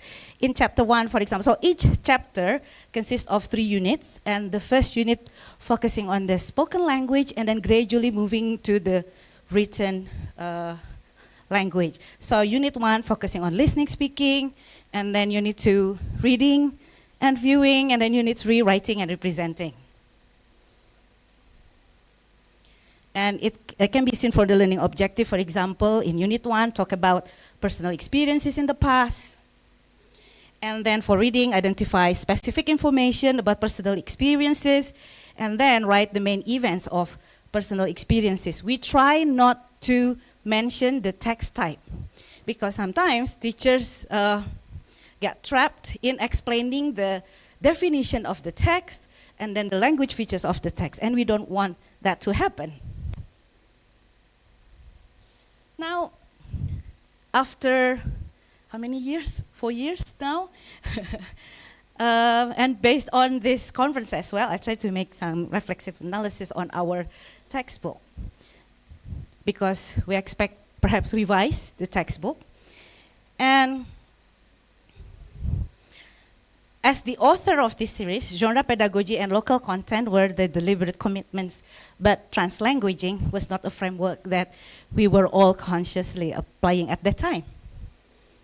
But we know that we need to acknowledge students' full linguistic repertoire, right? So I try to learn Pak Christoph's article about 5 principles framework, and try to analyze the EFN textbook. So there are 5 principles here. You can read the article. So yeah, I try to combine this genre pedagogy and also translanguaging, because I don't want to make the translanguaging practices just spontaneous, but I want to make sure that it is planned as well if we revise the textbook later on. So for example, in Unit 1, when we see this, what do you see, Bu Bapa, in the picture? 17 Agustus, Independence Day. So usually we have some games, and this is called Panjat Pinang. And we retain the word Panjat Pinang because when we try to translate that, it just doesn't sound right. Right, yeah? And when we tried also use palm tree climbing, it's just people working, trying to get coconut, something like that. It's not this one. So it's very typical Indonesian. And then kerupuk race. Why we didn't change into chips race, cracker race? Because kerupuk, it has to be circle, just kerupuk aci, the white one. And it has some holes because we need to put the string. We cannot do that with chips or crackers. So it has to be kerupuk. So we maintain that one. And I think these activities are relevant and close to students' life. And then in Unit 2, after we introduce important vocabulary, so when we build in the building knowledge of the field, we try not to introduce difficult vocabulary, but we try to find keywords that are very important for the students to understand the model text that they will find in Unit 2. Just like you can see here. And then we have the text. And the text itself, we try to think about the context. So it's not only text we put on the page. We set it as a blog. Maybe at that time it was popular, but now it's not so popular with blog. But when we think about social media for updating their status, but maybe about safeguarding, so they are not allowed to have social media accounts, so we think about this one.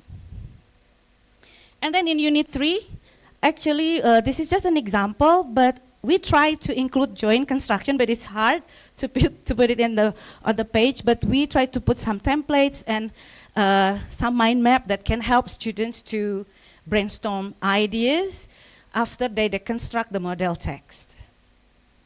And of course, just like Ibu Yusnita and Ibu Ian perhaps already said in their workshop, we have teacher's book. In the teacher's book, we then give some suggestions on activities that they can do with their students. And we also use Bahasa Indonesia. And in some instruction, we use Bahasa Indonesia to help students to understand the activity. But then with the English National Textbook, we have to go through several processes, reviewing processes. So we have 2 reviewers for one book, and then it's not only reviewers. At the end, we also have textbook evaluation process. So one of the comments is that we have to reduce the amount of Bahasa Indonesia in the textbook. Because they said, one of them said, this is English textbook, it's not Bahasa Indonesia textbook. So we have to negotiate with those situations.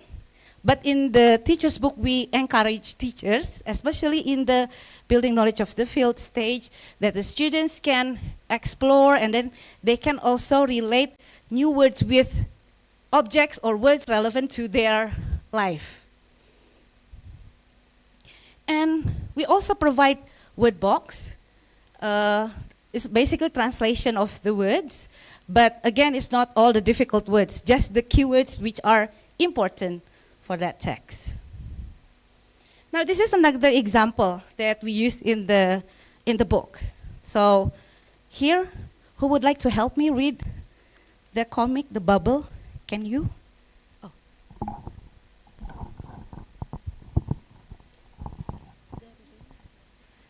Good morning, Pak Edo. How are you today? So instead of good morning, Mr. Edo, we say Pak Edo. Yes.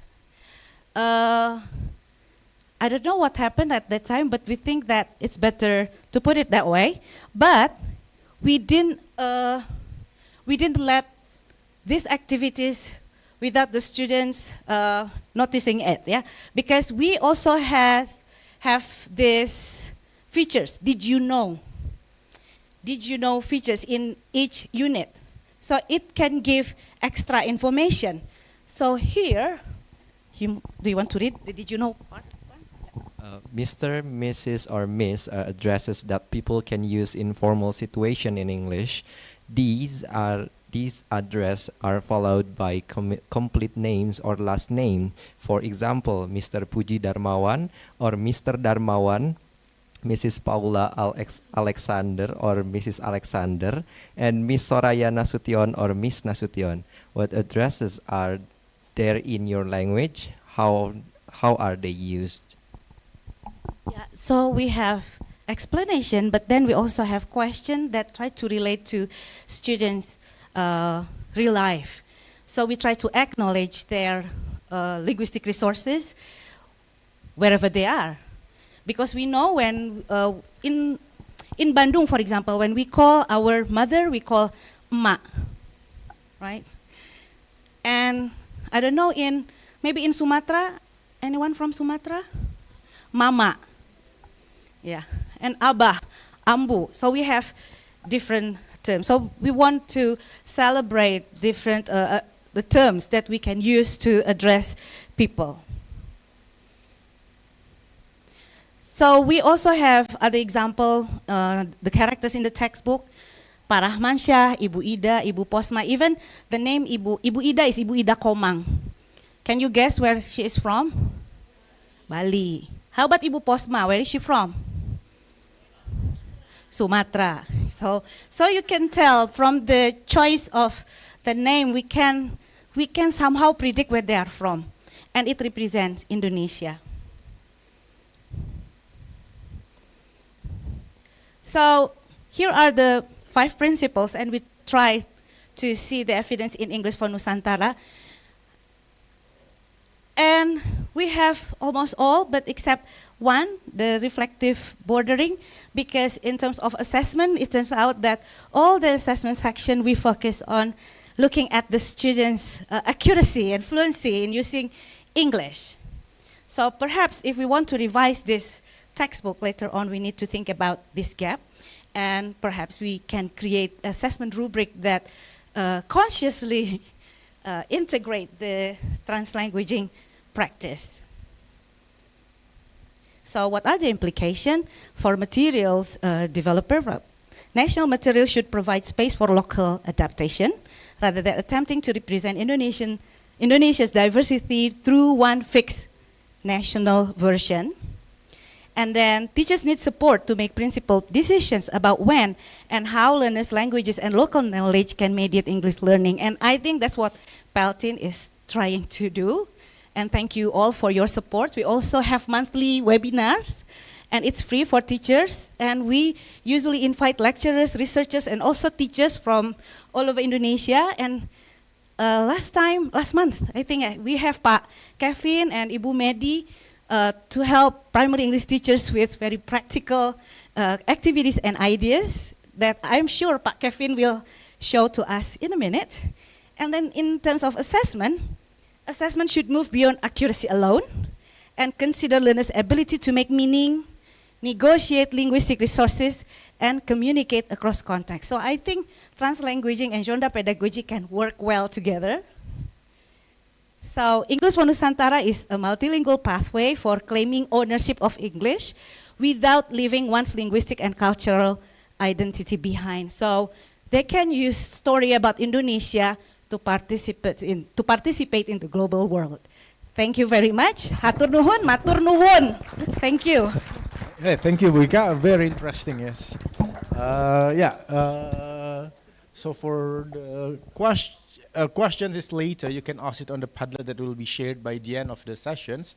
So now, because of time constraint, I would like to please, Pak Kevin.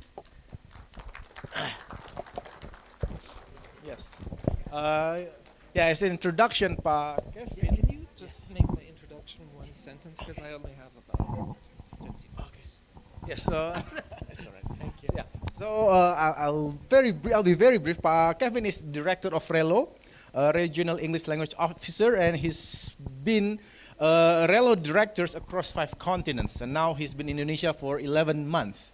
He will deliver a talk entitled 3 Simple Steps to Active Learning. So we've talked about material, so now like some activities, practical activities that could be applied in the class.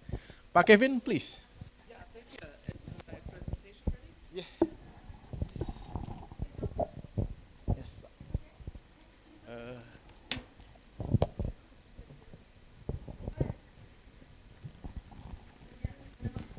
Okay, yes. These will go out later. Yeah. Hello, thank you everyone. Yes, my name is Kevin McCoy. I'm from the US Embassy, Jakarta. I'm here with Pudian Safitri. We have got so many brilliant people speaking today. Now I'm going to give you a different context. My context here in Indonesia. I'm an outsider. I don't know. But our team has designed this, practical English for young learners. What do I mean by practical? Realistic. The design here within Indonesia is, hey, we're going to get all the teachers up to B2 level. These are homeroom teachers, about 100,000, 200,000, that don't have any English. That's a great plan. But I think you need to go teach actively now, because next year there are over 150,000 schools where they don't have English teachers. Our idea is you can be a great English teacher without high-level English. Ibu Iche, is that okay? You know what? Because the government has brought English in, so you have no choice. You need to have homeroom English teachers who can teach. They are my audience, homeroom teachers, the people that I think about, and the children of the homeroom teachers. That's how I want my classroom to look. You know why? Because then the teacher's in the back, and the students are all doing English. Okay. I also believe in surprises. And here's our first for today. Do you know what that is? It's a flag. Yeah. Practical Swedish for young Indonesians. Nu ska vi lära svenska. Nu ska vi lära svenska.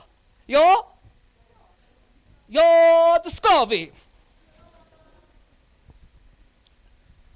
En färg. Flera färger. Färger.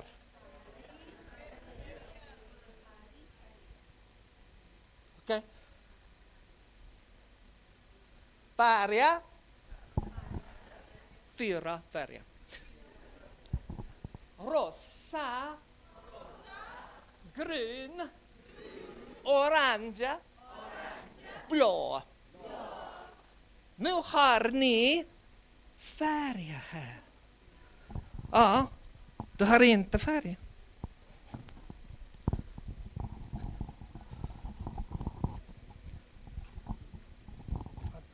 Did you get the manga?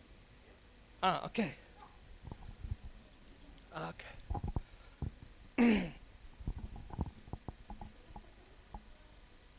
Nu visa mig rosa.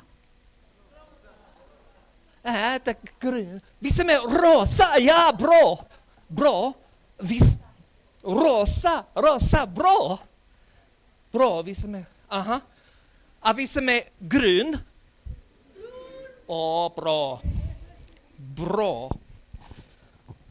Now go give one of these to people in the back. Jag har... Not everyone, just spread them around, yeah. Okay. Så nu har vi...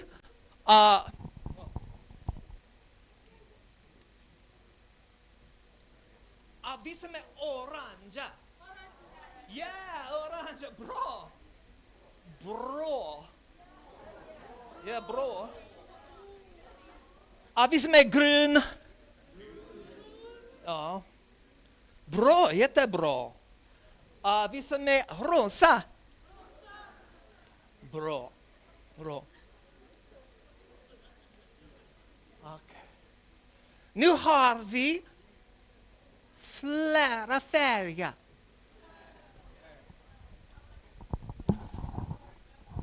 Visa mig gul. Visa mig gul. Ja, bra, gul. Aha. Visa mig blåa. Ja, blå. Jättebra. Yeah.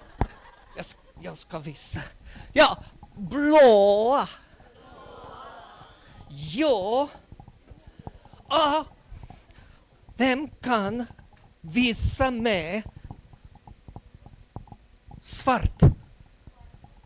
Svart. Har ni någonting svart? Ja. Visa mig svart. Ja. Okej. Visa mig orange. Ja. Nu visa mig.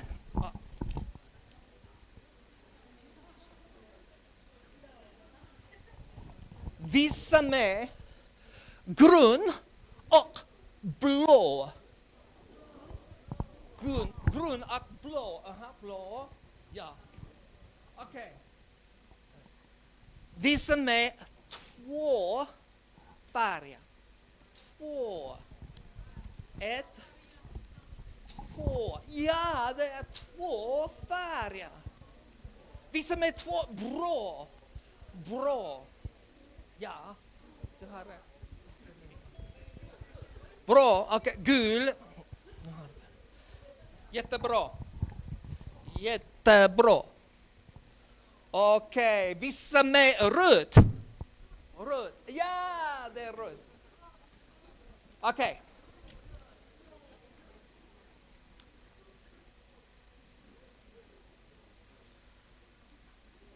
Frågan.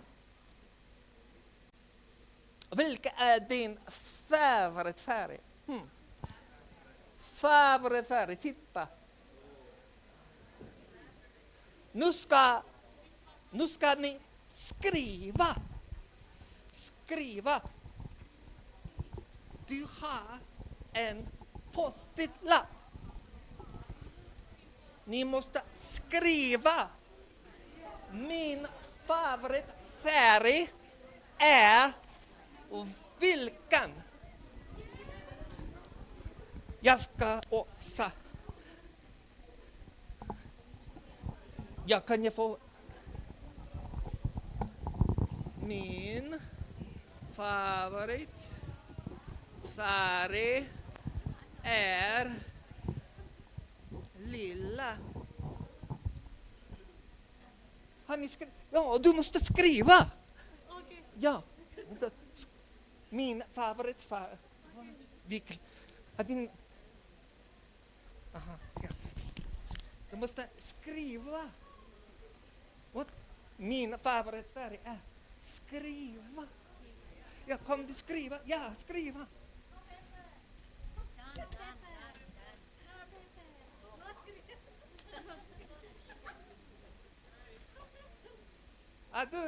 Du är en lärare engelska. Att du har inte peppa. Ja? Jag ska skriva. Vad är det?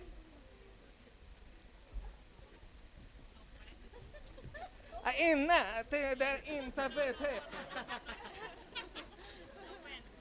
No.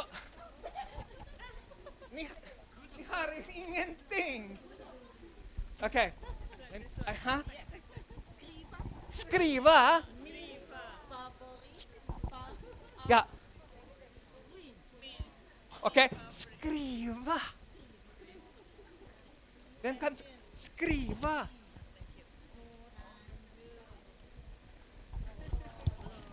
Du vill inte skriva? Skriv. Ja. Ja! Din favoritfärg är blå. Jättebra. Jättebra. Min favoritfärg är orange. Okay. Ja, rosa. Bra.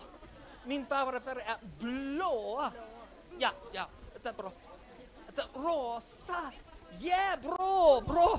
Du har inte favoritfärg. Han inte. Vill du ha? Okej. Okej.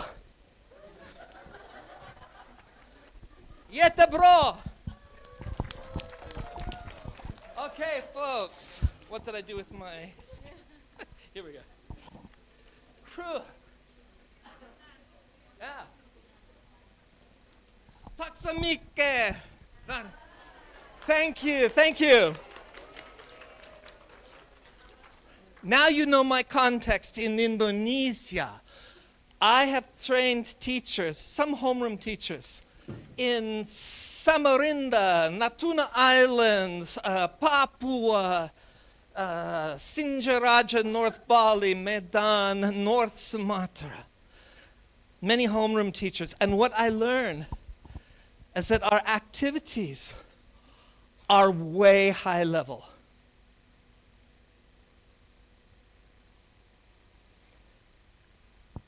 In English for Nusantara, We had a great scaffolded activity today. My name is, I am this years old, I like doing this. So there's actually 4 things they have to do. I tried to get you adults to do one activity for success, to write, my favorite color is. I was not going to extend. Extension is for later. I want activities that scream success. You get your 3rd graders to write, my favorite color is yellow, end of activity. Success. They can take that home and show it to their mother and say, Mom, I did this in English. We need to be realistic about grade 3 and grade 4. And this, I think my time is up, huh? 5 minutes. This is why we created this method.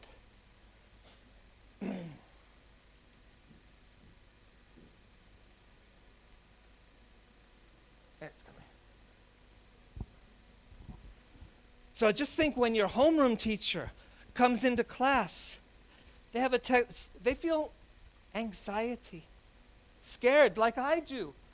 I don't know Swedish. I'm A2 B1. That's my level in Swedish.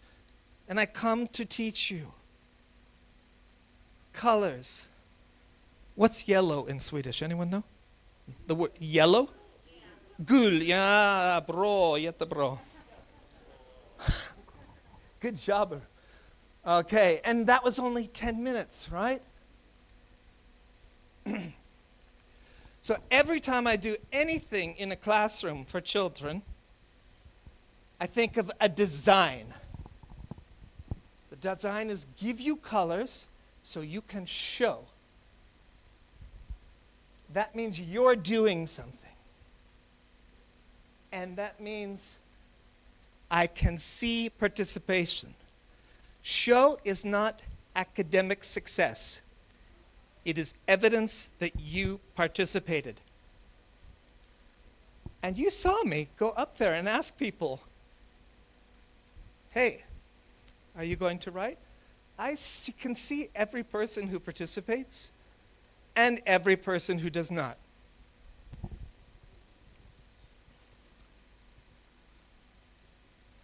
So now you might remember Peepit. If you don't know Peepit, hello, my name is Peepit. And of course, everyone knows our favorite Bara. Bara's hard to do. Hey, my name is Bara. So here you have the textbook. The textbook is great. It's a guide. It tells you where to go.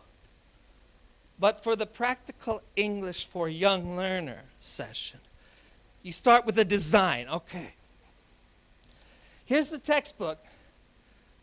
What do I want students to do? Anyone? What will your students do? Here's your content.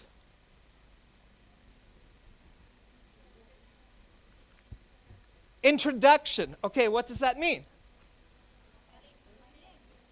You tell the students your name. They tell to you. So they tell their own name to you. One student? All students at the same time? One by one. Okay. So that we're getting somewhere. All students get to participate. Good. But if each student tells you their name one by one, at the same time?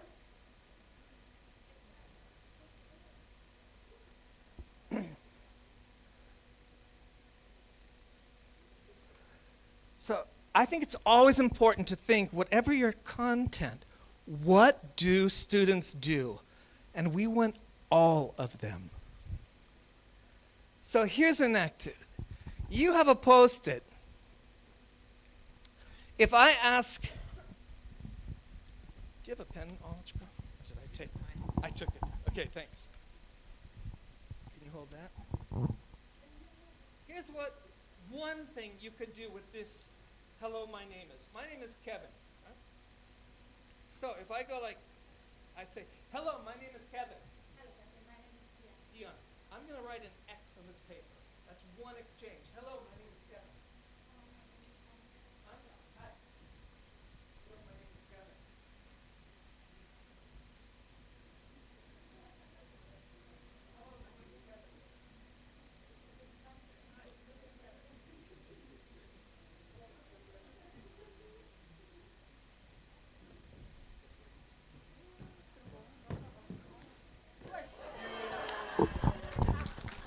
Okay, that was a model. I was modeling an activity in a classroom. In a classroom, I just ask everyone to stand up. And every person has this. Every person marks X. By the end of 15 minutes, we have hundreds of language exchanges. Right? I need a break anyway. There you go. So everyone says it at the same time. Everyone is involved. Or we could be really simple and do this. Actually, I don't think it's working anymore.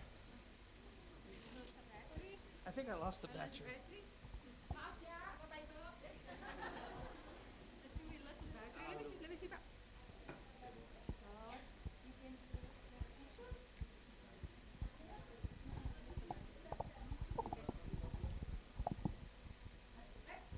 Take a breath, Pak. Yeah, I need a break. Oops, I gotta end right now. Yeah, it's only one. No, we're not losing any battery, right? No. It's right here. Maybe it's not in Do you here. need water, Pak? No, I'll We wait. want more from you. Does it work now? Okay. Yeah. Okay, so here's how I think.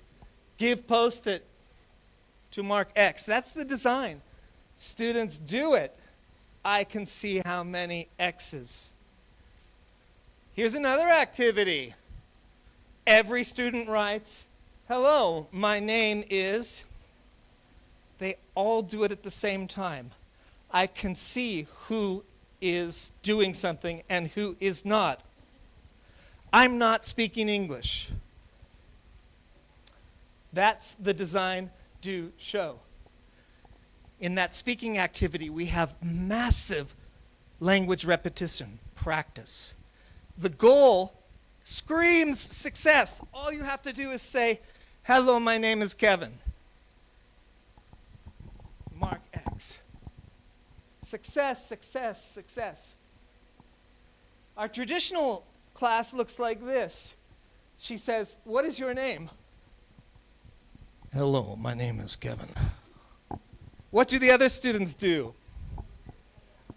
Yeah, you can say, listen, if you're really optimistic. But after my teacher asks 5 people what their name is, I'm not going to be listening. That's the illusion of participation. We don't see it. We assume it. If you're a teacher, don't assume it. Okay. Ibu Yusnita was talking about drawing, and you can do so many great drawing activities. We don't have time, but this is a dictation where I just say, draw a boat, draw the sea, draw a plane, make your own island, draw a person. This is actual results from a classroom. And this is a recyclable activity, dictating what to draw. You can do it for a face, a room, a breakfast. Again and again, every 2 weeks. Oh, and here's some more ideas.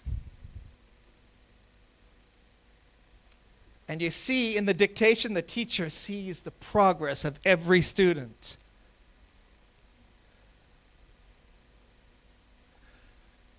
So the question about grade 3 and grade 4, what do we realistically expect? According to the government sources, understand everyday English, do and show a few things.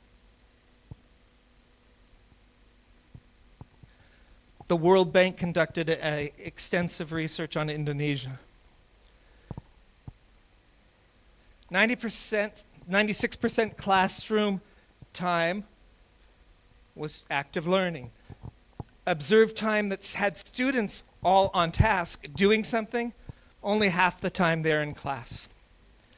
For a child of grade 3, grade 4, grade 5, they need to do something. They need to move. They need to have choice. So, Indonesia has homeroom teachers in the hundreds of thousands going to teach. Take very simple action. Success-oriented. They scream success. Make it easy. My favorite color. Oh, I still have 5 minutes. Okay. That's a lot. I'm going to take a break.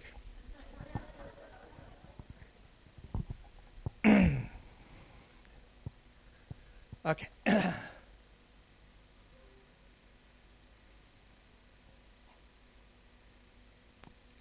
So once again, this formula is, you have the content. Now, what do you design so that students do something?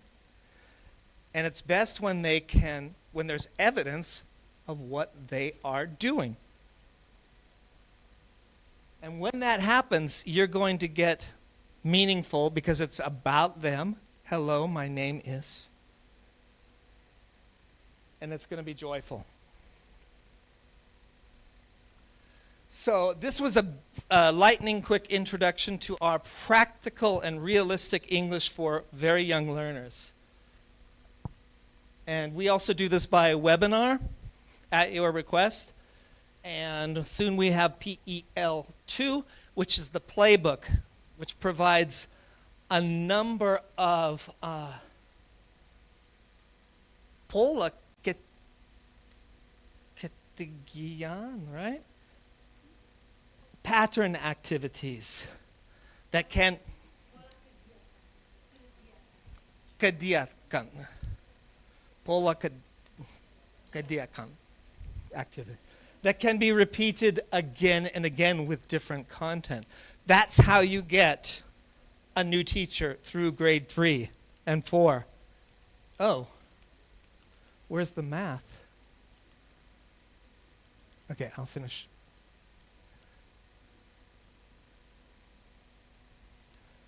The math of grade 3, if you're a teacher, you have about 40 hours of English lessons for the whole year. 2 half-hour lessons per week. That's it. You do 2 activities in your 30-minute class, and students are doing something. You will reach the good outcomes. If you want to talk to us, that is our address. This website, AmericanEnglish.org, will give you many free materials to download. Everything is free. U.S. Embassy Jakarta Instagram.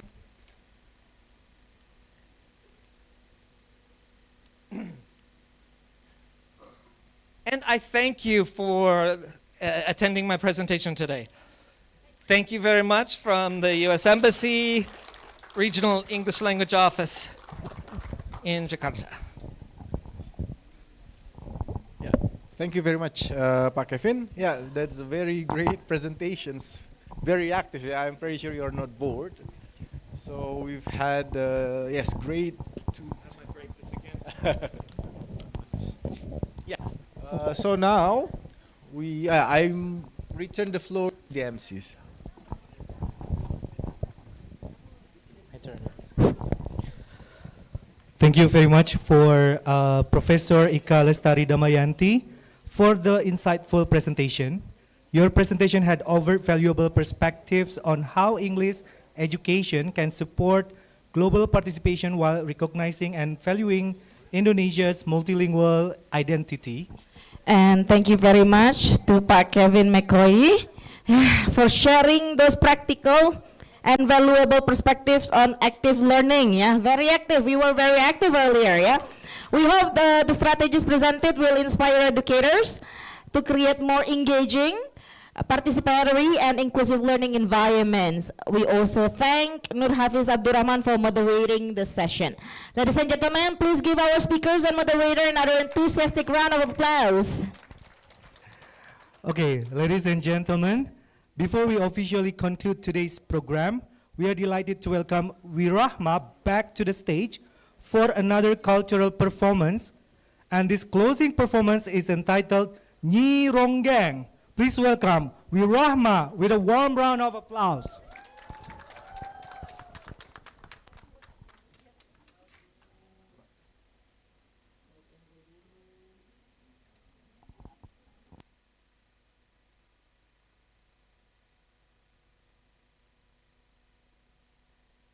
Nyi Ronggeng loba nu nganggap saukur dongeng nu teu puguh juntrul jeung rengkolna ukur natrat jadi sajarah sastra pitutur tapi sing ingat hiji basa nu geus lana tinangtu aya sasakalana saha nu haat saha nu iceus kana ieu perkara lodaya puragabaya geusan tandang sajamidang lodaya maung karuhun ngagaur anu ditunggangan ku raja kami nace permana bari ngabar pusaka kujang kabuyutan So basically, Karawang. Nirongga is actually dancers. Now let's enjoy.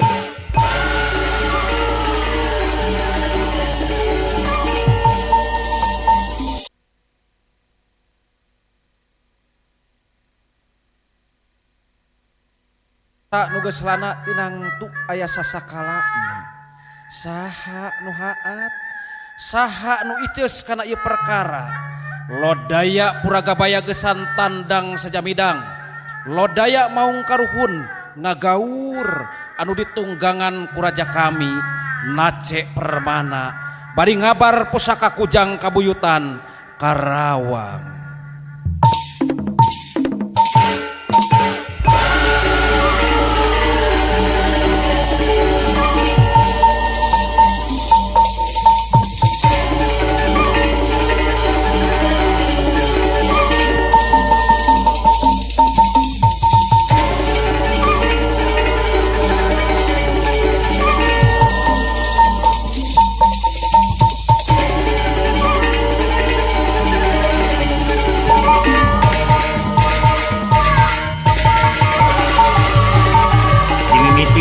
Tunggu melak waluh bakal melaksana nepikan diproklamirkeun anak di negara ieu teh malu biasa para pejuang para karuhun nu geus paeh kosok nandunkeun jiwa jeung raga nepikeun kamardikaan negara tapi cing ieu yen disebut pejuang geus sakabeh kudu rongkah di medan perang di Karawang Nyi Ronggeng midang najan narah liraga tanpa sukma tapi inya terisi upaki nggoning bebela kalemah say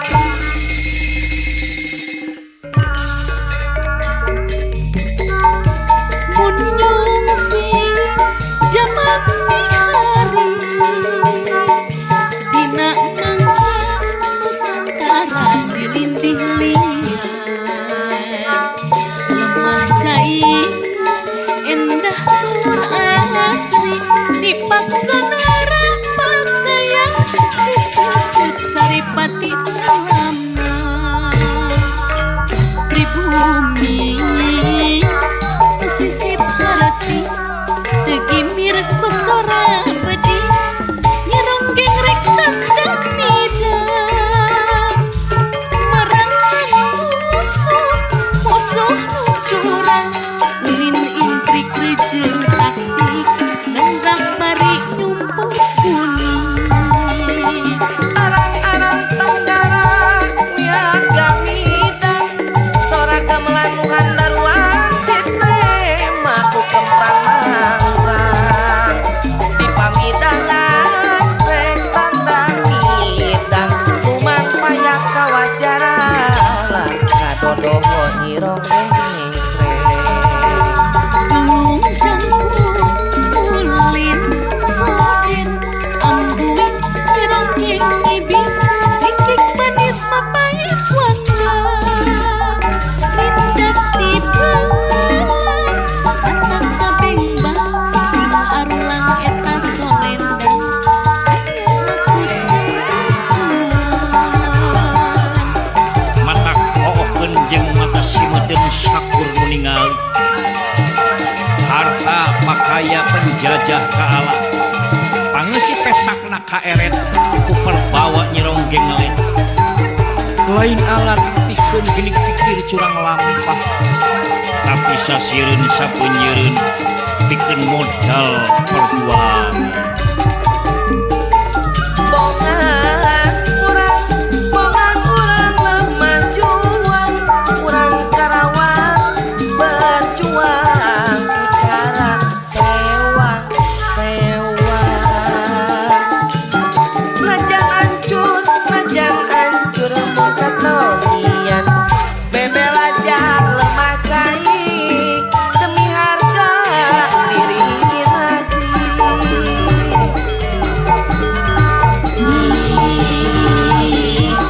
ronggeng dirongrong pada ngerinceng raga lirnu tanpa sumpah ngejaga wibawa kehormatan bangsa hanya toleh kadirinya asal rahaya maslahat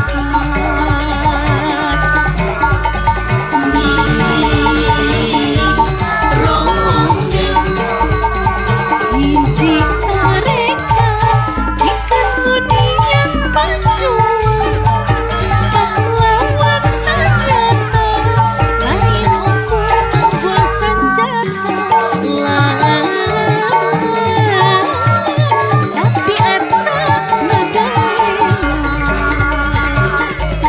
hiwari nyironggeng ngan kari dongeng mindah rupa jadi kembang buruan kurang nu cecep jeung bumi asih tipi hari kaki wari nyironggeng loba anu salah harti nyironggeng padungdung ngembang di panggung tempat germat paler kabingung zaman lama nyironggeng tetap berjuang sejak tandang sejam midang ngayonan tantangan zaman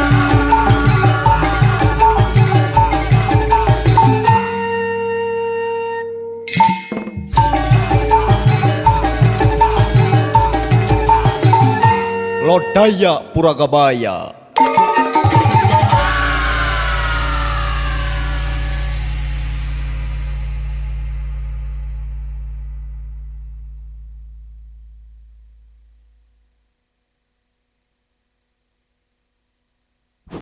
Thank you to Rahma for the captivating performance. Yeah, I wish I could move like that. Anyway, I know that the performance has provided a beautiful cultural conclusion for today's international conference. So let us give all the performers another enthusiastic round of applause. Ladies and gentlemen, before we proceed to the closing remarks, we will have a prayer to express our gratitude for the successful completion of today's conference and to seek blessings for all the knowledge, ideas, and collaboration shared throughout the program.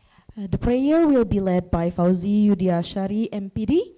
May I respectfully invite Fauzi Yudiashari, MPD, to come forward. The floor is yours.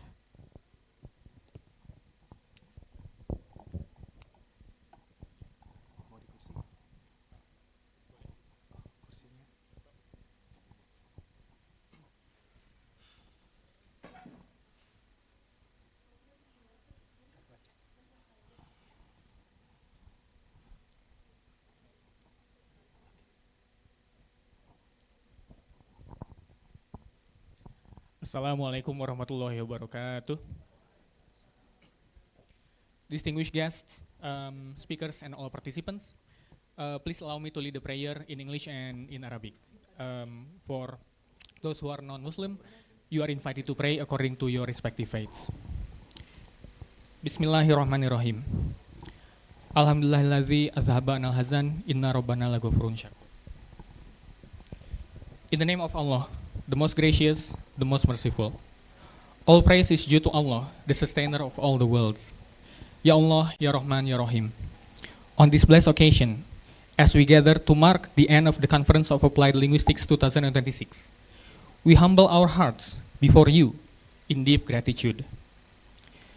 We thank you for granting us health, wisdom, and safety, allowing us to connect, share knowledge, and collaborate over these past days. Ya Fatah, Ya Alim. You are the creator of all languages and the ultimate teacher of humanity. You taught humanity that which we knew not. We ask you to bless the ideas, research, and discussion shared throughout this conference. Grant us the humility to use this knowledge for the betterment of the society, the advancement of education, and the promotion of peace, understanding, and empathy across diverse cultures. Ya Rozak, Ya Wadud. Bless all the speakers, participants, organizers, and committee members who worked tirelessly to make this gathering a success. Reward their dedication manifold. May the bonds and collaborations established here continue to grow into fruitful outcomes that serve our communities and future generations. Ya Ghafur, Ya Tawwab. Forgive us for any shortcomings, mistakes, or oversights we may have made throughout this event. Purify our intentions and ensure that our efforts were made solely for worthy and beneficial purposes. Rabbana atina fid dunya hasanah wa fil akhirati hasanah wa qina adzabannar. Subhana rabbika rabbil izzati amma yasifun wa salamun alal mursalin walhamdulillahi rabbil alamin. Amin ya Allah. Wassalamualaikum warahmatullahi wabarakatuh. Waalaikumsalam warahmatullahi wabarakatuh. Thank you, Fauzi Yudiashari, MPD, for leading us in prayer. May today's discussion and shared experiences bring lasting benefits in our academic and professional communities. Now we will proceed to the closing remarks.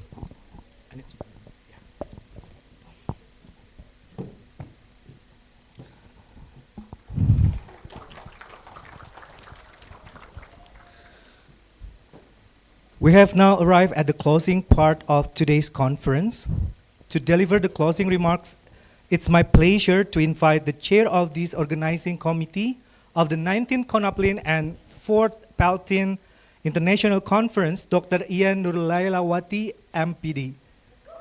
Dr. Ian Nurlailawati, the floor is respectively yours. More!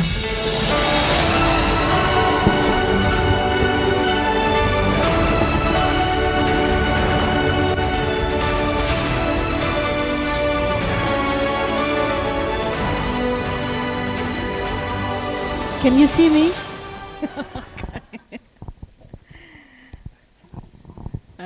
Assalamualaikum warahmatullahi wabarakatuh. Om Swastiastu, Namo Buddhaya, Salam Kebajikan. As we come to the end of this conference, I would like to take this opportunity on behalf of the organizing committee to express our sincere gratitude to everyone who has made this conference possible. First of all, our deepest appreciation goes to the Rector of Universitas Pendidikan Indonesia, Professor Didi Sukyadi, for his leadership and support for this conference. We would also like to express our sincere gratitude to Dr. Rahmawati, Head of the Center of Education Assessment, Ministry of Primary and Secondary Education, for her presence, support, and valuable contribution. Our heartfelt thanks go to the Vice Rectors of Universitas Pendidikan Indonesia, Professor Vanessa Gafar, Professor Tri Indri Hardini, Professor Rudi Susilana, Professor Agus Setiabudi, and Professor Yudi Sukmayadi for their support and encouragement. We are also sincerely grateful to Professor Juntika Nurisan, Dean of the School of Postgraduate Studies, and Professor Wawan Gunawan, Dean of the Faculty of Language and Literature Education, for their continued support for this conference. Our sincere appreciation goes to the distinguished plenary speakers, Professor Pauline Jones, Dr. Christoph Sapsky, and Ikal Lestari Damayanti, Professor Ikal Lestari Damayanti, and Mr. Kevin McCaughey, I hope I'm pronouncing it well, for generously sharing their knowledge, experience, and perspectives with us. We would like to also thank to Dr. Kiran Kaur and Dr. Donalim from the National Institute of Education Singapore for their valuable contribution to the conference. Our gratitude also goes to the members of the CONAPLIN Advisory Board, Professor Fuad Abdul Hamid, Professor Nenden Sri Lankanawati, Dr. Raden Safrina, as well as the members of PELTIN Advisory Board, Professor Fuad Abdul Hamid and Dr. Iche Hadija, for their guidance and continued support.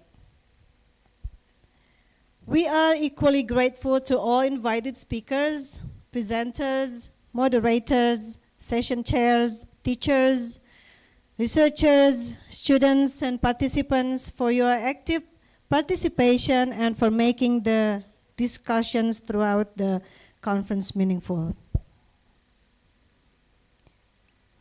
Our sincere thanks goes to Balai Bahasa, led by Professor Ikal Lestari Damayanti, MA, PhD. The Language Education Study Program, led by Professor Emi Amelia. The English Language and Literature Study Program, led by Dr. Budi Hermawan. And Linguistic Study Program, led by Professor Dadang Sudana. As well as PELTIN for the strong collaboration and institutional support behind this conference.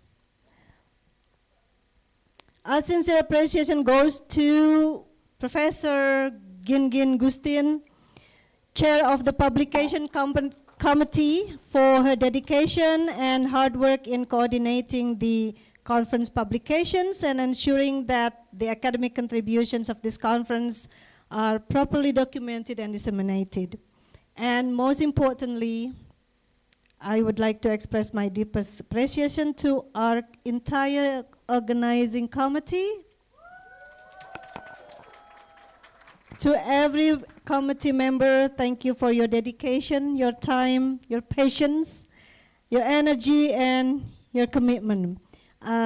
Here are Pak Agus, Ibu Icha, Ibu Rika, Bu Firly, anyone else? Pak Hafiz, Ibu Nei, Bu Lintang, Pak Mahardika, Pak Lukman, Bu Aam, Anjar, Bu Hani, Bu Jae. Thank you. Ada lagi yang belum disebut? Pak Agung, thank you very much. Pak Aksa, everyone, both from PELTIN and from Balai Bahasa. Thank you, and thank you. And from Linguistics, yeah. Okay, Pak Mahardika and Bu Nei. And where am I? Sorry.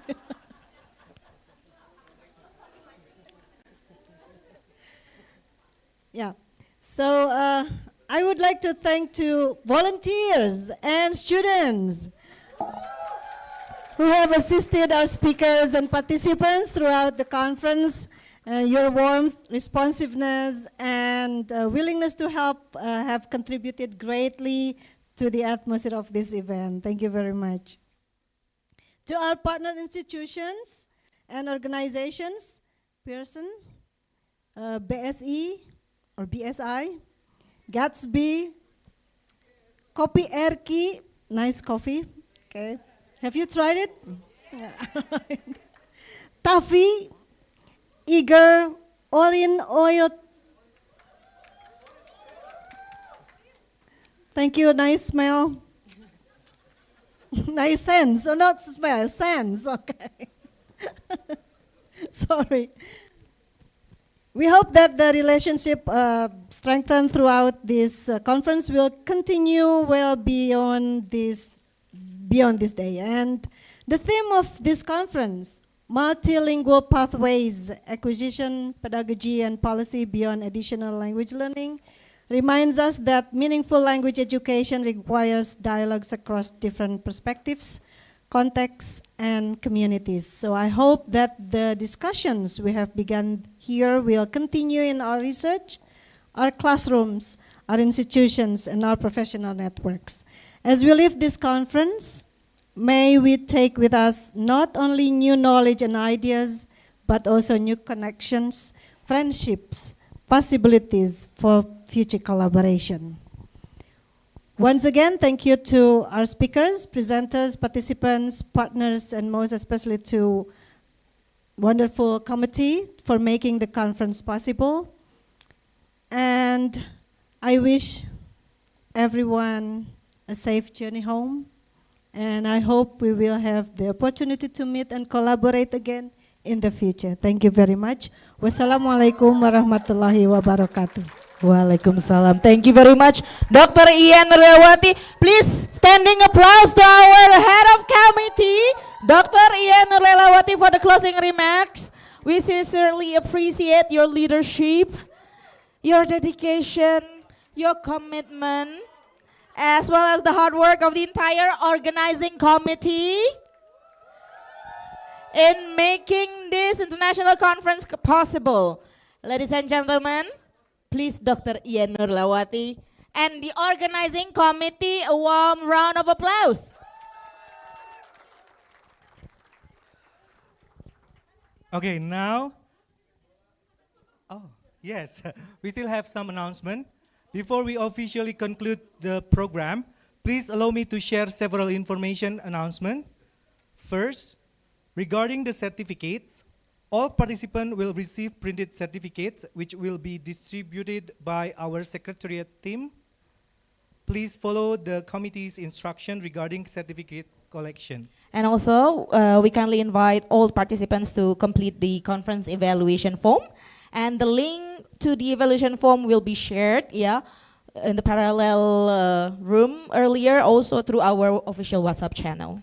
And the third, further information regarding conference publication, proceedings, and follow-up activities will be communicated by the organizing committee through the official conference WhatsApp channel. And also, participants are kindly reminded to collect all personal belongings to ensure that nothing is left behind in the auditorium or in any of the parallel session rooms. And now, ladies and gentlemen, we have come to one of the most exciting part of today's program, the announcement of our conference award, like I promised earlier, So, we will begin with the Best Presenter Awards. Let me check who is the winner first, because we just decided like recently. So the best presenters, we have 3 best presenters. Drum roll. Okay. So this is in random number, The best presenter of today's conference on site, Ista Maharsi. Photo voice as transformative emancipatory pedagogy in EFL critical literacy learning. Ibu Ista, Is raise your hand. Ista here? Or she has already left. Ibu Ista is here? So that's for me then, yeah? Next, the best presenter is Susan Santika, Nika Yunita Muharam, sailing through AI literacy in multiple ESP classrooms. Okay, Ibu Susan. Susan Santika, Please where raise is your hand. it? Downstairs? Still downstairs. Bunika, is there any? Maybe Pak Lukman will represent. will present. So no one. Oh my God. So that goes for me then. And then for online presenter goes to Raihan Abiyu, Firi Mazona Tanjung, vocational high school students voice of Google Sites used to enhance writing skills. Yeah? Congratulations, Rehan. Okay, now. The last one. Not last one, Oh, no. yeah. Best questions. Okay, best question. So, best question award goes to G. Basmayor. Is G is here? G. Basmayor. Anastasia Primasari Sinaga. Anastasia Primasari Sinaga, please come forward. And next, Faiz Wei. Faiz, yes, please. Please come forward. And then I would like to also announce the best dress. Yeah, finally. Ooh. The female one or the male one? Best dress. So actually for the female one is Mrs. Makawi. You are the best dress for today.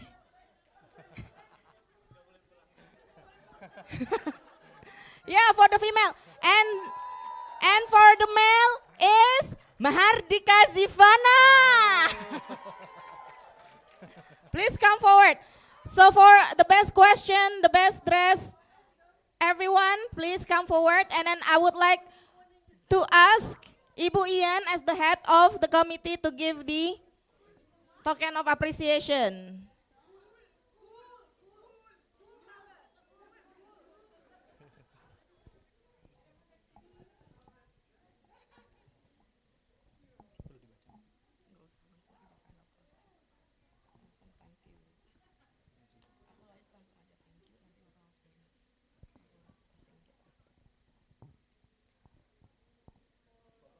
Do you agree with our decision?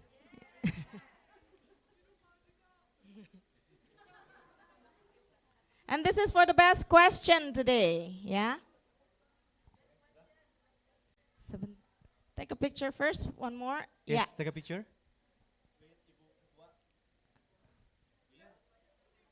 Best question. Yes, both of them. Okay, take a picture first, all of you guys.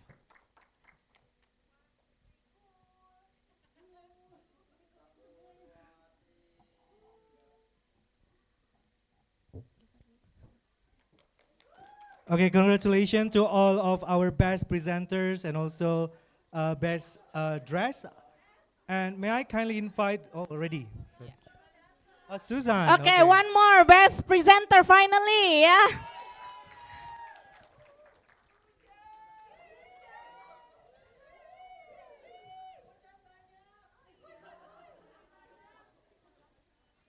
So, this is our best presenter on site, yeah? I hope you agree with this decision.